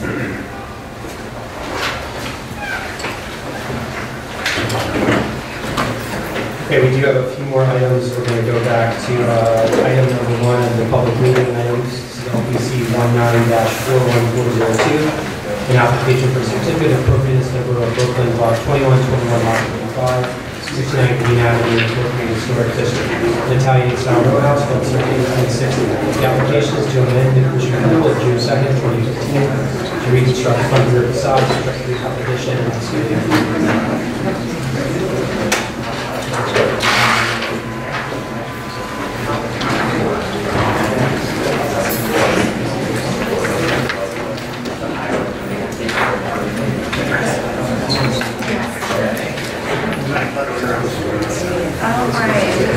You look slightly older, and I speak like 20 years ago. That's the group you represent.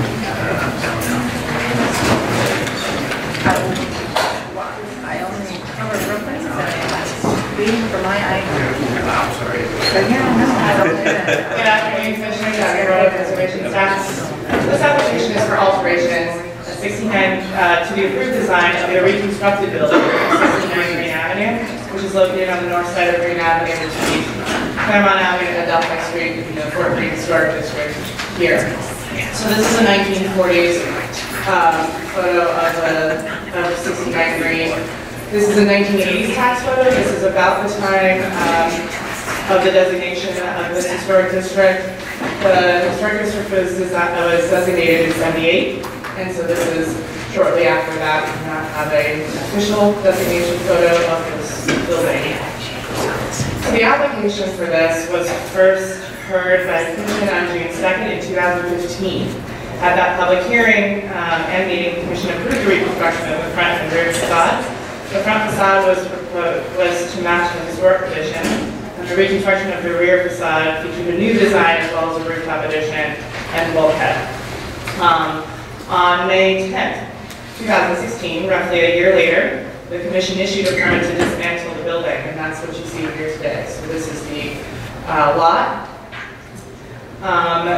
The Commission approved this dismantling of the building due to the severely deteriorated structural issues that were identified by the Department of Buildings. So since the dismantling of the building, the property has been sold, and the new owners and architects have revised 2 aspects of the proposal. So again, this is where we are today. This building was approved, this is a new building, it was approved roughly 2009. This was approved 2014. So I'll come back to this in a second, but here's what the Commission saw in 2015 initially. This was the proposed rooftop addition, etc. So here's what they're proposing now. There are two, as I mentioned, 2 aspects of the changes. One is lengthening this from a window to a door to accommodate a single light door instead of a 2-over-2 window to match what's happening over here. And then changes to the areaway. This is what was approved in 2015. This is what was approved essentially next door, and what they're proposing to match next door. Please note that the ironwork, even though it shows in the drawings not to match the historic ironwork, the applicant has confirmed that they are proposing to match the historic ironwork, and they will work with the staff to match the historic ironwork. So let me take you back to the existing conditions that they are proposing to match. So this is 67 Greene. Again, this was approved, Commission approval new building in 2009. And here's the door that they're proposing to do at 69 Greene. And then the change to the areaway, the same sort of excavation, stairs, sort of planter area. So if you have any questions, the architect is here to answer them. Any questions?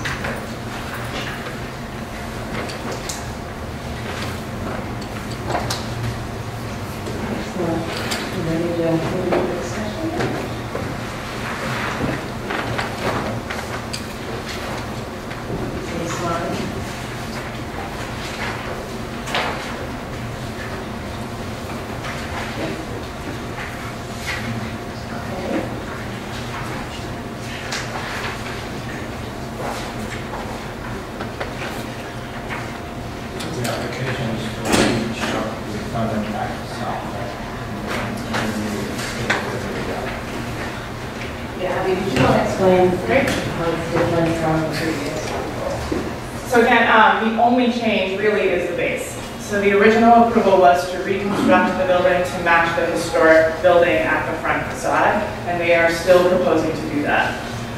The only change really is changing this from a 2/2 window that matched this to a door. And then the changes to the areaway, the excavation here, and steps and the planter to match what's happening over here at this new building. Just like the one next door. Correct.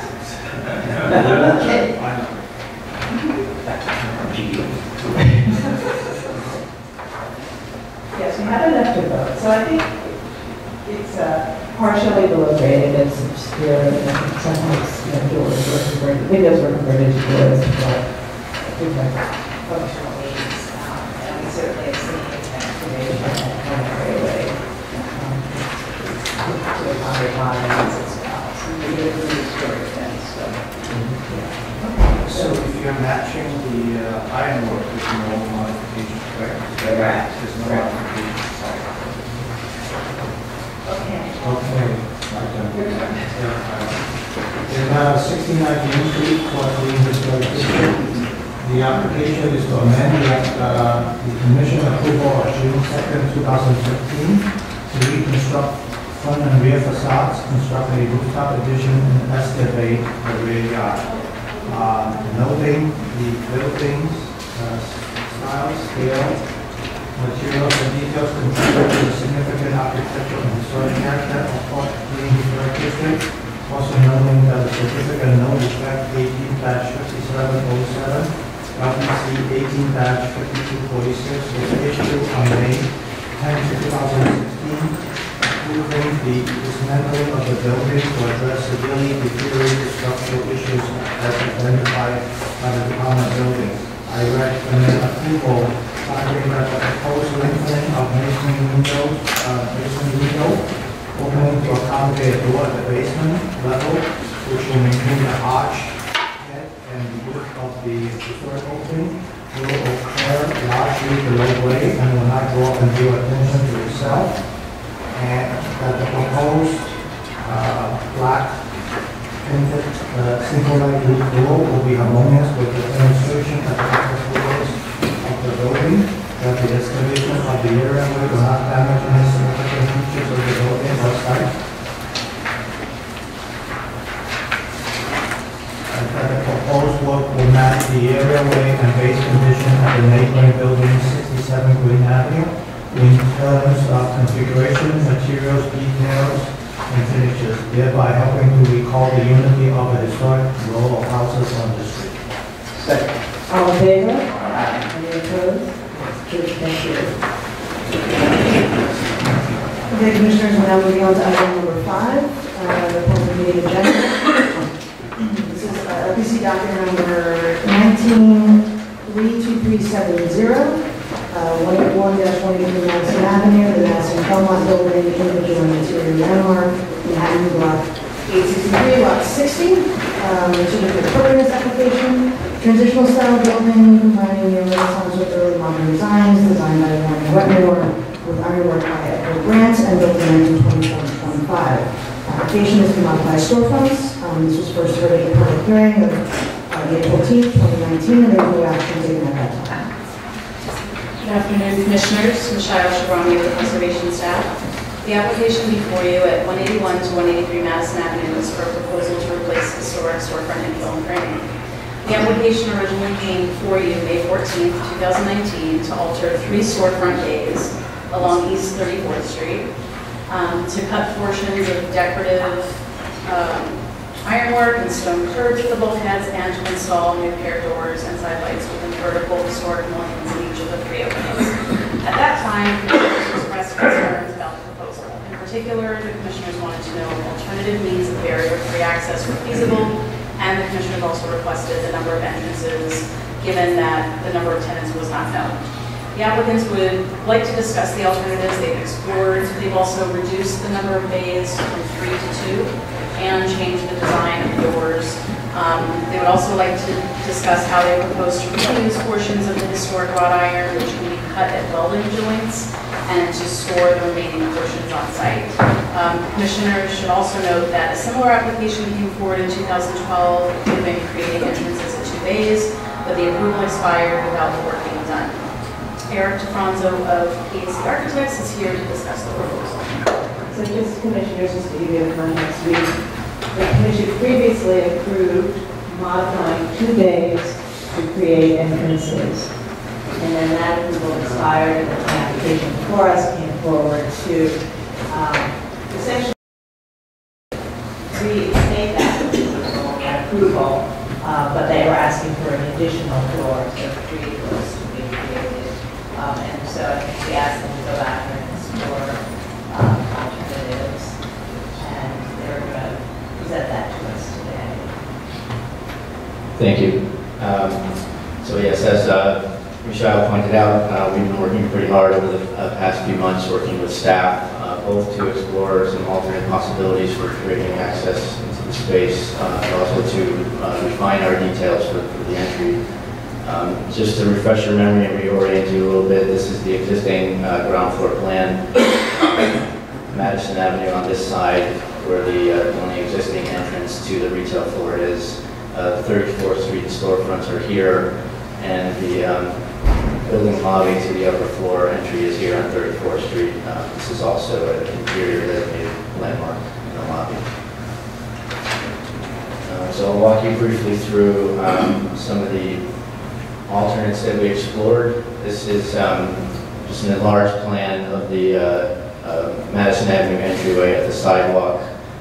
Some of the site constraints we have here, it's a pretty steep slope on Madison Avenue. So we looked at potentially creating ramps into this entrance to provide access. We ultimately determined that it was not feasible. The first thing we explored was try to create a ramp internal to the building. And for a few reasons, it turned out not to work.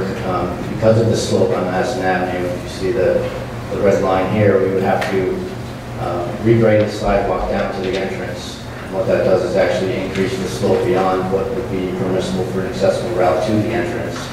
We would also have to modify the prominent entryway into the showroom and the doorway and the frame to fit the enlarged opening. We also have some existing constraints in the building. Lowering the slab inside is not feasible for doing that. So we also explored external ramps.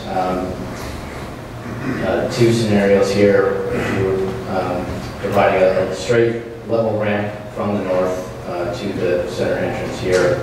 The slope is too great on the south in order to achieve it on this side of the entrance door. Also, we looked at providing a short ADA accessible ramp here. Ultimately, both scenarios proved not to be possible because the level access ramp would extend too far to the north. It creates a bottleneck on a busy sidewalk, and it extends into a corner quadrant, which is not permitted for DOT guidelines. And also, similarly with the internal study, if we did a short ADA ramp here, we would have to regrade the sidewalk to get to it, and it would create too steep of a slope in both directions for an accessible route. We also explored potentially looking at the internal lobby to see if we can get access into the retail floor here. This lobby is actually 49 inches above the floor in the retail space. You can see here, this is the wall that separates the two. It's a designated interior lobby, as I mentioned, and it's about 7 steps down to get in there. So this doorway here that connects the 2 spaces can serve as a second means of egress to the space, but it's not suitable to provide access into the retail floor. So our proposal now is to subdivide the space into 2 separate retail stores, each with an access, an entry on 34th Street, and to maintain the existing entry on Madison Avenue unencumbered. So after exploring all these possibilities, we took a step back. our position has been that we didn't want to touch the Madison Avenue entrance. It's the original entrance to the silk showroom that was here. The store is truly one of a kind, and we think that there's a less invasive solution on 34th Street where we don't have to do any modifications to this doorway, and we don't have to obscure it with railings or anything like that. So we worked with staff to, number one, reduce the number of doors from 3 to 2. We also we conducted a site visit. We had some iron workers come and look at the building with us. We looked at the ironwork on 34th Street to see how we could look at this in a more sensitive way than what we were previously proposing, which was to cut it in the center. So now, these two photos on the top are the two locations where we're proposing entrances.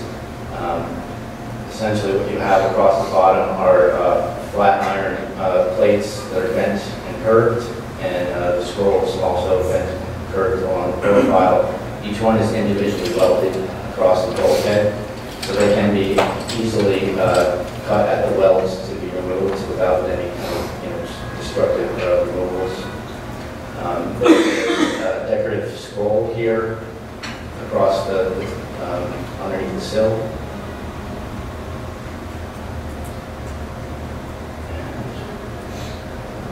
Details here. So what we're proposing now, the entrance doors are in a similar configuration. We've decided that we will introduce an intermediate rail here to align with the adjacent window sill on either side of the door with a solid panel underneath so that the sill line across the 34th Street facade is not interrupted. That decorative scalloped iron piece on either side of the door, we've decided that we won't cut the existing piece. We'll take it out and salvage it and replicate two pieces on either side. The decorative scroll work and the iron plates that are on the curved profile, we're going to salvage and reuse those to install on either side of the doorway.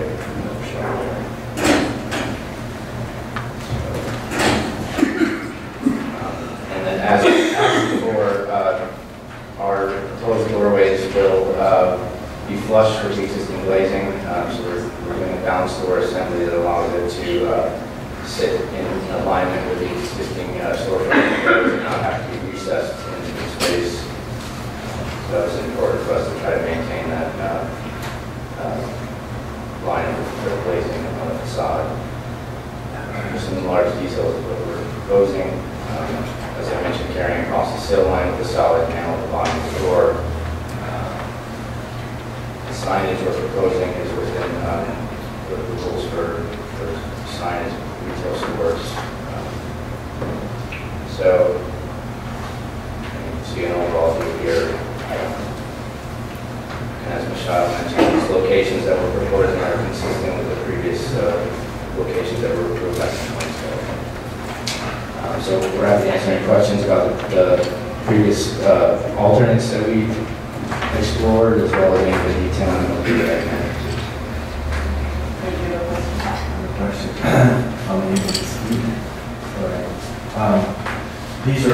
These are empty now. So there's a tenant in the space now that will be vacating, and there's a need to subdivide it into two spaces. All right. There's a perceived need, right? Because if you're going out into the marketplace, you really don't know what you'll get. So I'm just making the case that on the storefront on the right, you'll have two entrances. You want to see the plan? No, yeah, there. Yeah, one on the right, two entrances. Almost no store that wants two entrances, so one or the other will be not used. I'm guessing you're getting. I don't need to finish my question because it's so obvious. Is that right? There's actually a need for two means of egress. Yeah, I'm just suggesting, that they may want to utilize the entrance around the corner. Not requiring us at this time to, to make that change. Well, we need to have two means of egress from the space. I'm sorry, I said that. Yeah, and because also of the size of the store. because of the size of the store, and also we need an accessible entrance, and we think that it's a much less. Oh, that's not accessible. Right, we need them, we feel it's a much less invasive an intervention on 34th Street than it would be on Madison Avenue. We think that. Forgive my problem here with my cold. Any other questions? So I guess let's move into discussion. Thank you. Okay, so I think this is the challenge as an individual member as these historic storefronts, and it is unusual for us to see so many historic storefronts. And the commission did previously approve doors in these locations. I think probably at the time struggled with many of the same questions we're struggling with this time. And so I think the reduction of one door was a big move because we didn't know who was really needed. And this seems like something that is a more realistic need given the access and egress issues. I think it also was helpful to see the analysis of why other methods of barrier access won't work. And also helpful to really understand the details of the ironwork and how it's fabricated, and how it was welded together, and how it can be selectively removed, so there's minimal amount of removed. So I think, finding this appropriate would be consistent with the previous approval, and I think also look through many of these questions. I think they indicates that this is, that they do need the entrance, and this, granted, they're going to salvage and materials and do the best they can to limit any damage to historic values. This is acceptable. We're all credits and everything. I'm in a matter of 181.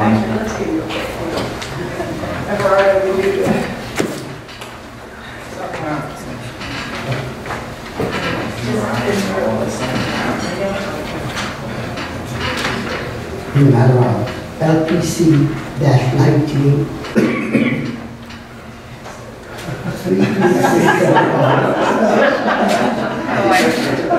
At least one inning before you get a relief pitcher. Okay. 181-183 Madison Avenue, Madison Belmont Building, individual and interior landmark. Application is to modify storefronts.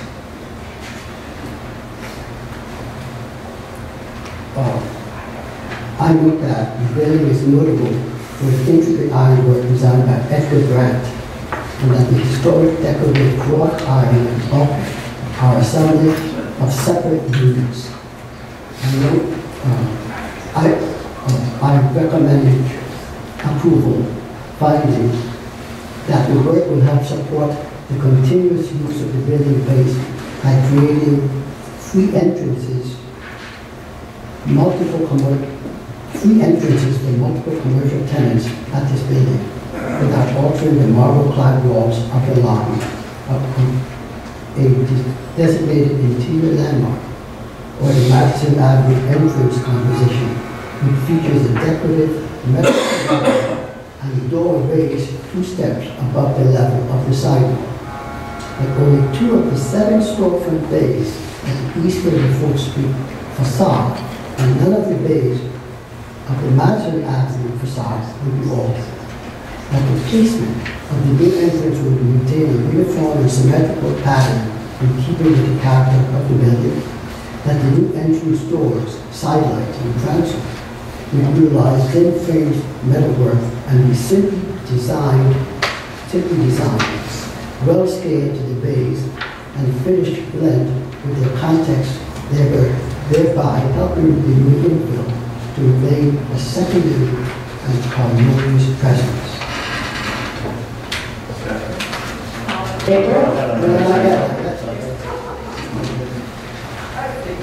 That the doors would only be slightly recessed and feature glazing and solid panels which align with the embroidery display windows and bulkheads, further helping these entrances remain subordinate and compact, that the historic wrought iron bulkhead will be disassembled by only cutting at the existing welding joints, that more than half of the historic vertical bands and scrolls at the bulkhead will be reinstalled at the side of the new entrance, that all other historic components of the decorative bulkhead, including the scout horizontal framing and retreat, will be retained and stored on site for possible reinstallation in the future, and that all new horizontal framing elements beneath the sideline and display windows will match the wrought iron in terms of type of metal, profile, detail, and finish. Second. All in favor? Aye. Any opposed? That's approved.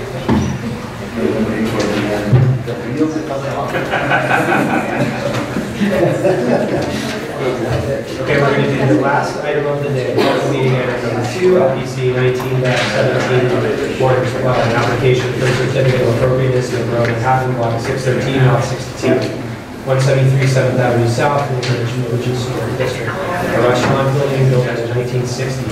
The application is to legalize painting facade and installing signage without LPC permits, and to install additional signage without the master plan for the installation of painted wall signs. The last presented at the public hearing of May 7th, 2019, no action is taken.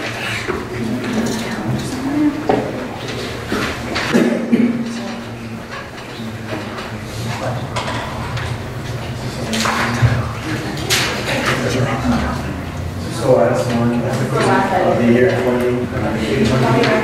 This is it? Evidently, there is no longer on the agenda. Tell me, can't come back.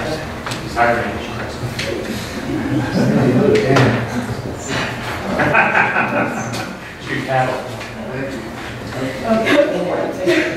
Good afternoon, Commissioners. Julie Anderson, Community Preservation staff. 173 7th Avenue South is located on the west side of 7th Avenue South at the corner of Perry Street and 7th Avenue South in the Greenwich Village Historic District. The proposal, as presented at the public hearing of May 7, 2019, is to legalize work that was completed without Landmarks Preservation Commission permits and to establish a master plan for an art wall. The applicant requests to legalize painting the entire building white, the installation of an awning over the Sidewalk Cafe, the installation of an awning at a blank wall, and the installation of both internally and externally illuminated pin-mounted and painted signage at all of the street-facing facades, as well as proposes to replace a neon sign with halo-lit pin-mounted lettering and establish a master plan for murals at this location indicated here. At the public hearing, the commissioners expressed a consensus of support for the installation of the halo-lit pin-mounted lettering at the west facade, which currently it's this neon sign here, and this slide indicates the proposed halo-lit lettering. And for the commissioners also expressed a consensus of support for retaining the existing pin-mounted lettering in the south facade, which is shown in this image. Several commissioners expressed concerns about the white painted finish of the building, the signage at the rear facade, and the overall amount of signage, and had mixed opinions about the master plan for murals, which the Department of Buildings considers to be signage. In response to the commissioner's comments, the applicant proposes to remove the awning over the one-story extension, paint the enclosed porch dark gray, and remove the painted palm leaves at the east side. The applicant additionally proposes a rotation of 12 painted murals at the art wall, again, the various here. These are the proposed options, including the previously proposed 6 variations of painted text. And the applicant is available to answer any questions. Motion to open the proceeding. So I think the proposal is to allow one of 12 of these designs. So last time the master plan was a sort of anything goes. This one would be a more prescribed master plan. You want it? Yep. Hi everybody, my name is Frank Noriega. I'm the owner of Baby Broth in the West Village. I just want to mention that the artists that we've picked right here on rotation, and also the one we've used on the other slide that is Barham and Fancy, they're all part of the MoMA PS1 younger division of artists. And then Barham and Fancy, which is the artist that we've been using that has steps, is also, and you've probably seen him around the New York City links, and he's part of the Whitney Biennale. He was named, the youngest rising star as a New York City born and raised artist. We've been painting, of course, all the, the babies, but it keeps kind of like people coming back. But we can also propose, if you guys like to keep Baron as part of the artist, we can take the baby word out and use any other phrasing, or we can use any of these artists. Some of the artists are Tony Rubin, Obey Giant, or Jemios, which just sold for $1 million at $1.2 million at Art Basel in Miami. So these are big up-and-coming artists in the art world, in the art world.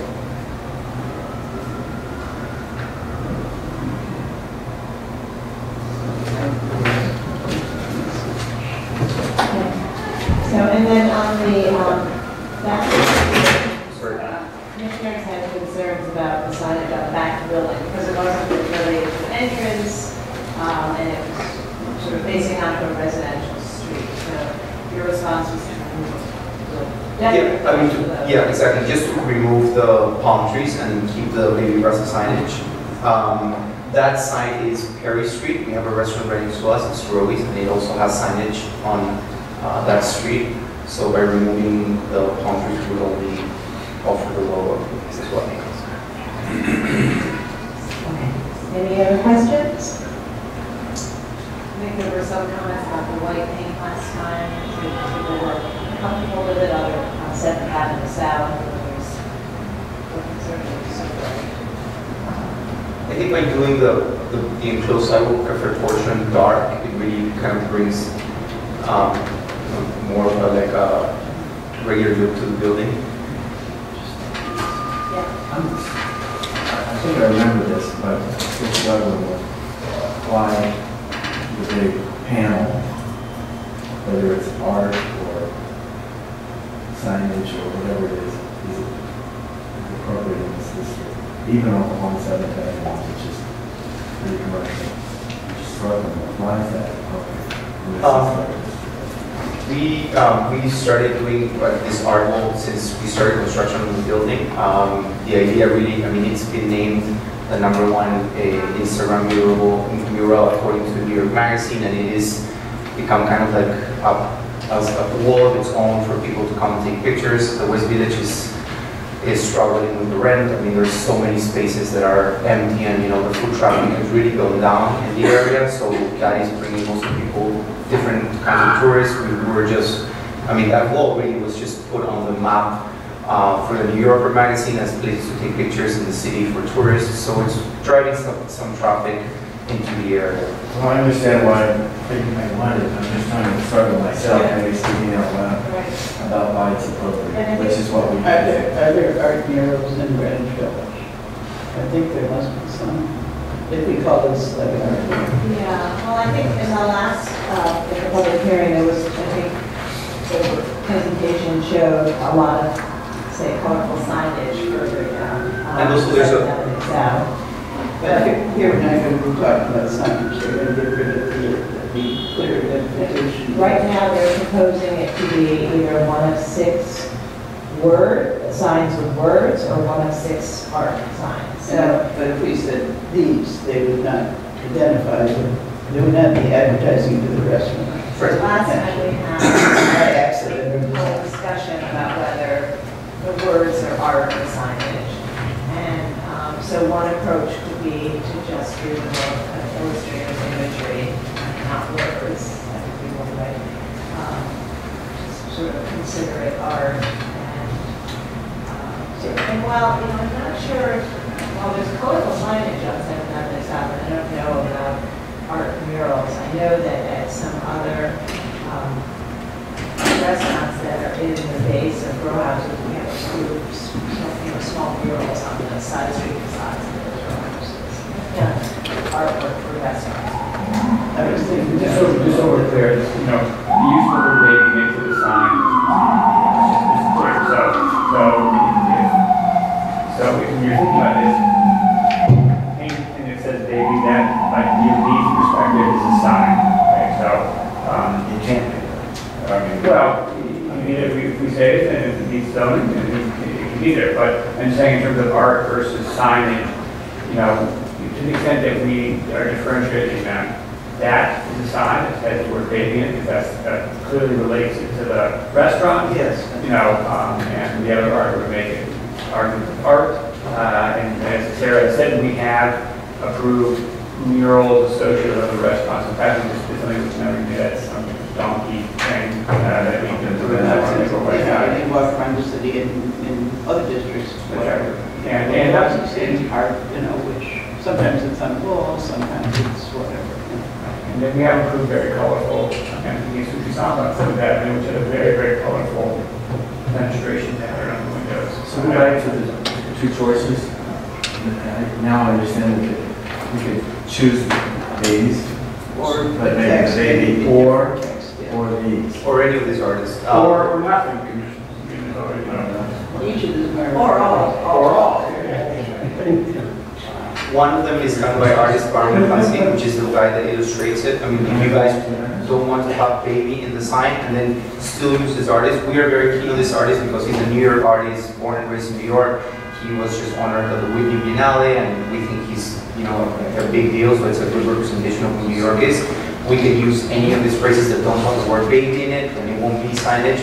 Just to make it clear though, according to the DOE regulations of the amount of lettering that we are permitted in the building, even with this considered signage, it would be permitted by, you know, the amount of the house. So in this, our last act of 2019. And then to decide what is art, what is commerce. We got out. This is a sneaker. You got it here the last. We got 21 days to figure it out. Are we in comments? Are there any other questions? If there are other questions, we'll move into discussion. But just so it's clear, the proposal is a master plan that would allow 1 of 12 potential signs, 6 of which have words and 6 of which have art. So we can think about that as the proposal, whether that's appropriate or some modified version of that. So the components are, I think last time everybody was comfortable with the halo-lit signs and the sign on the south elevation. The question is it been reduced enough on the back of the building and then, you know, the street lit for the blank wall and the modifications to the color. I want to just note that we did receive an email from the Village Preservation finding that the signage is still too excessive. So I found that I have answered my own question, and therefore I know what art is and what commerce is. And there's an audience of 2 people only that I'm speaking to, unfortunately. Here comes. So in this case, a lot of tongue in cheek when I'm speaking again. I think the words are wrong. And I'm not opining on what's art and what's commerce. That's existential questions beyond me. So, but I think it's unfair. It's just unfair to other commercial establishments to be able to pass off as art a big wall that you might have next to your restaurant that basically says, "Come on in here," or in my magazine is asking me to Instagram your photograph in front of it or something like that. It's just wrong. So therefore, because of the colorful nature of other things along 7th Avenue, many picture signs actually, I could favor that other palette, those other 6. And is it those 6 or just those 6 artists? Artists doing We don't opine on art anyway. Right. So it's not literally rotating back and forth among just those 6, is it? Or is it? That's what I'm clear on. Or the artists have done right, those 6. The applicant's confirmed it is these 6 that are proposed. Images. These 6 images. He did Maybe that ours is earlier right in the date. meeting, there may be some slight tweaking of them, but they are these 6 And images. what is the material? Represent 6 artists, or just out of curiosity? They will be painted. They're painted on, Yes. and then they're up for how long? They Every would be 3 filing months. for an ATP. They're indicating every 3 months, but they would come in, file for an ATP, and we'd be able to put it up. But this is a master plan with a time frame of 6 years. So at the end of the 6 years, they would either have to come down or they'd have to come back to you. And they can only stay up for 3 months at a time? That would be That's the idea of the master plan. Well, And he just to be doesn't- clear, I think that this would be the minimum, I think the idea was just the maximum number of signs they could have, you know, they could get there. So I think if they want to keep one sign up there for 6 months, I think that's okay. That's okay. Okay. So we ignore the note at the bottom. Yeah, I think that that's just sort of saying that this is the maximum number of different signs that would appear on this wall. Well, and if there are only 6, then they're going to approving it for 6 years, and have to approve remove every 3 months. Many of them are going to be painted over and then repainted. Yeah. So it's a little confusing here what we're voting for. No, I think what it's saying is for a 6-year period, only these 6 images would be up. And it's like, now they're thinking they'll rotate them every 3 months, but they may not. They're moving towards that. Okay, all right, well then I'm fine with that, because I just, so that's, anyway, that's one commissioner. And the signage on the back of the building, where they remove the leaves. I think that's Okay, we have a correction. This is a clarification for the painting. It's painted on like a wood backing. So if they repeat an image, they would be able to take it down and put it back up. So it is painted, but it's not painted directly on the masonry. Okay, so it is every 3 months. Okay. All right. I agree. I'm okay with these artists. I think that the text is the wrong way to go. But I personally would find that as long as staff felt that the work was polychrome and animated and not in any way signage,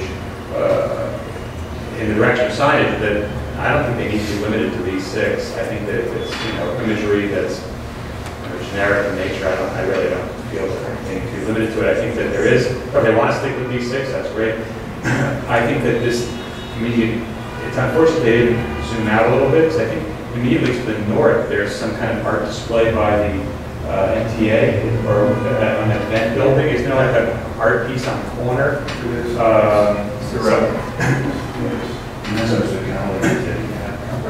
Another art piece. So yeah, I think it's acceptable in its location for its scale. I personally think that the white paint has the look of primer.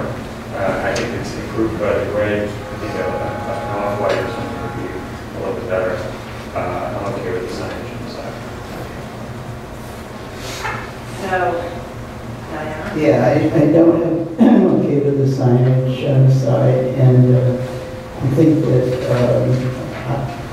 that having an art, I'll call it mural, is fine, and it should just, the direction should be that there should, we could either, I don't know, we could either do no text or say that the staff should not permit any commercial, apparently commercial, you can't say that.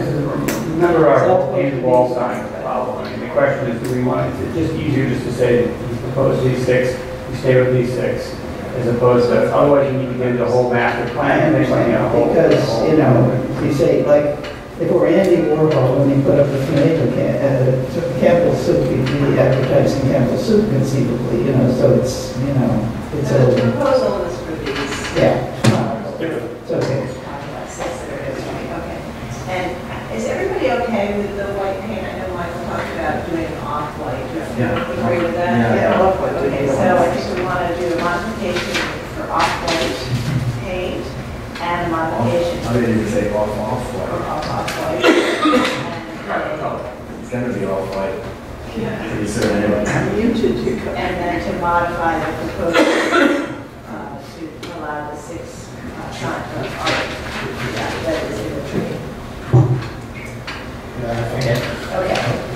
I just as a personal note, there are two things. Obviously, I think by darkening the cafe area, it really has improved the uniformity. I personally would go for one of the 12 because the last thing I want to see, knowing how much foot traffic has dropped in the city and the struggle for vacancy along every sector, rather than have a vacant store, I have no problem because technically DOB can approve this as a sign, this is their sign, and as long as they conform to it, if it means their survival, I would rather have their survival. I think we have to be a little careful about making decisions based on the traffic generally and commercial activities, not really what we do. I think the majority of commissioners want to see this illustrated. In the matter of docket number LPC 19-17112, the last nothing, 2019, 173 7th Avenue South, Greenwich Village Historic District. The application is to legalize painting the facade and installing signage without Landmark Preservation Commission permits to install additional signage and establish a master plan for the installation of painted wall signs. I note that the building is not one for which the Greenwich Village Historic District was designated. Further note that 7th Avenue South is a highly commercial thoroughfare and features a wide variety of buildings, types, and signage, including many modern storefronts.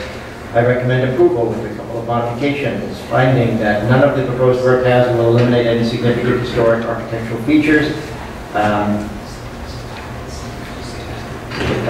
That the combination of the existing canvas awning and proposed gray finish at the enclosed sidewalk cafe will be in keeping with awnings and finishes found at enclosed sidewalk cafes within the historic district. That the proposed halo-lit individual pin-mounted metal lettering of the second-story west facade will be in keeping with signage and other modern storefronts found in the streetscape in terms of placement, material, size, and finish. That the artwork will only be installed at plain masonry and will be easily reversible. That when seen between the taller and wider modern facades of this building and the neighboring building, and within the larger context of 7th Avenue South, an avenue created in the early 20th century, the placement and size of the artwork will not overwhelm and detract from the buildings or streetscape. That the 6 graphic images without text will not include advertisements or illumination, and that both master plan will only be valid for a period of 6 years. However, I recommend that the applicant work with staff to develop a color palette in the off-white range for the facade of the building, and that the artwork be limited to the 6 images without text. All in favor? Any opposed? It's approved with those modifications. Thank you. Thank you, commissioners, for a wonderful 2019. Thank you.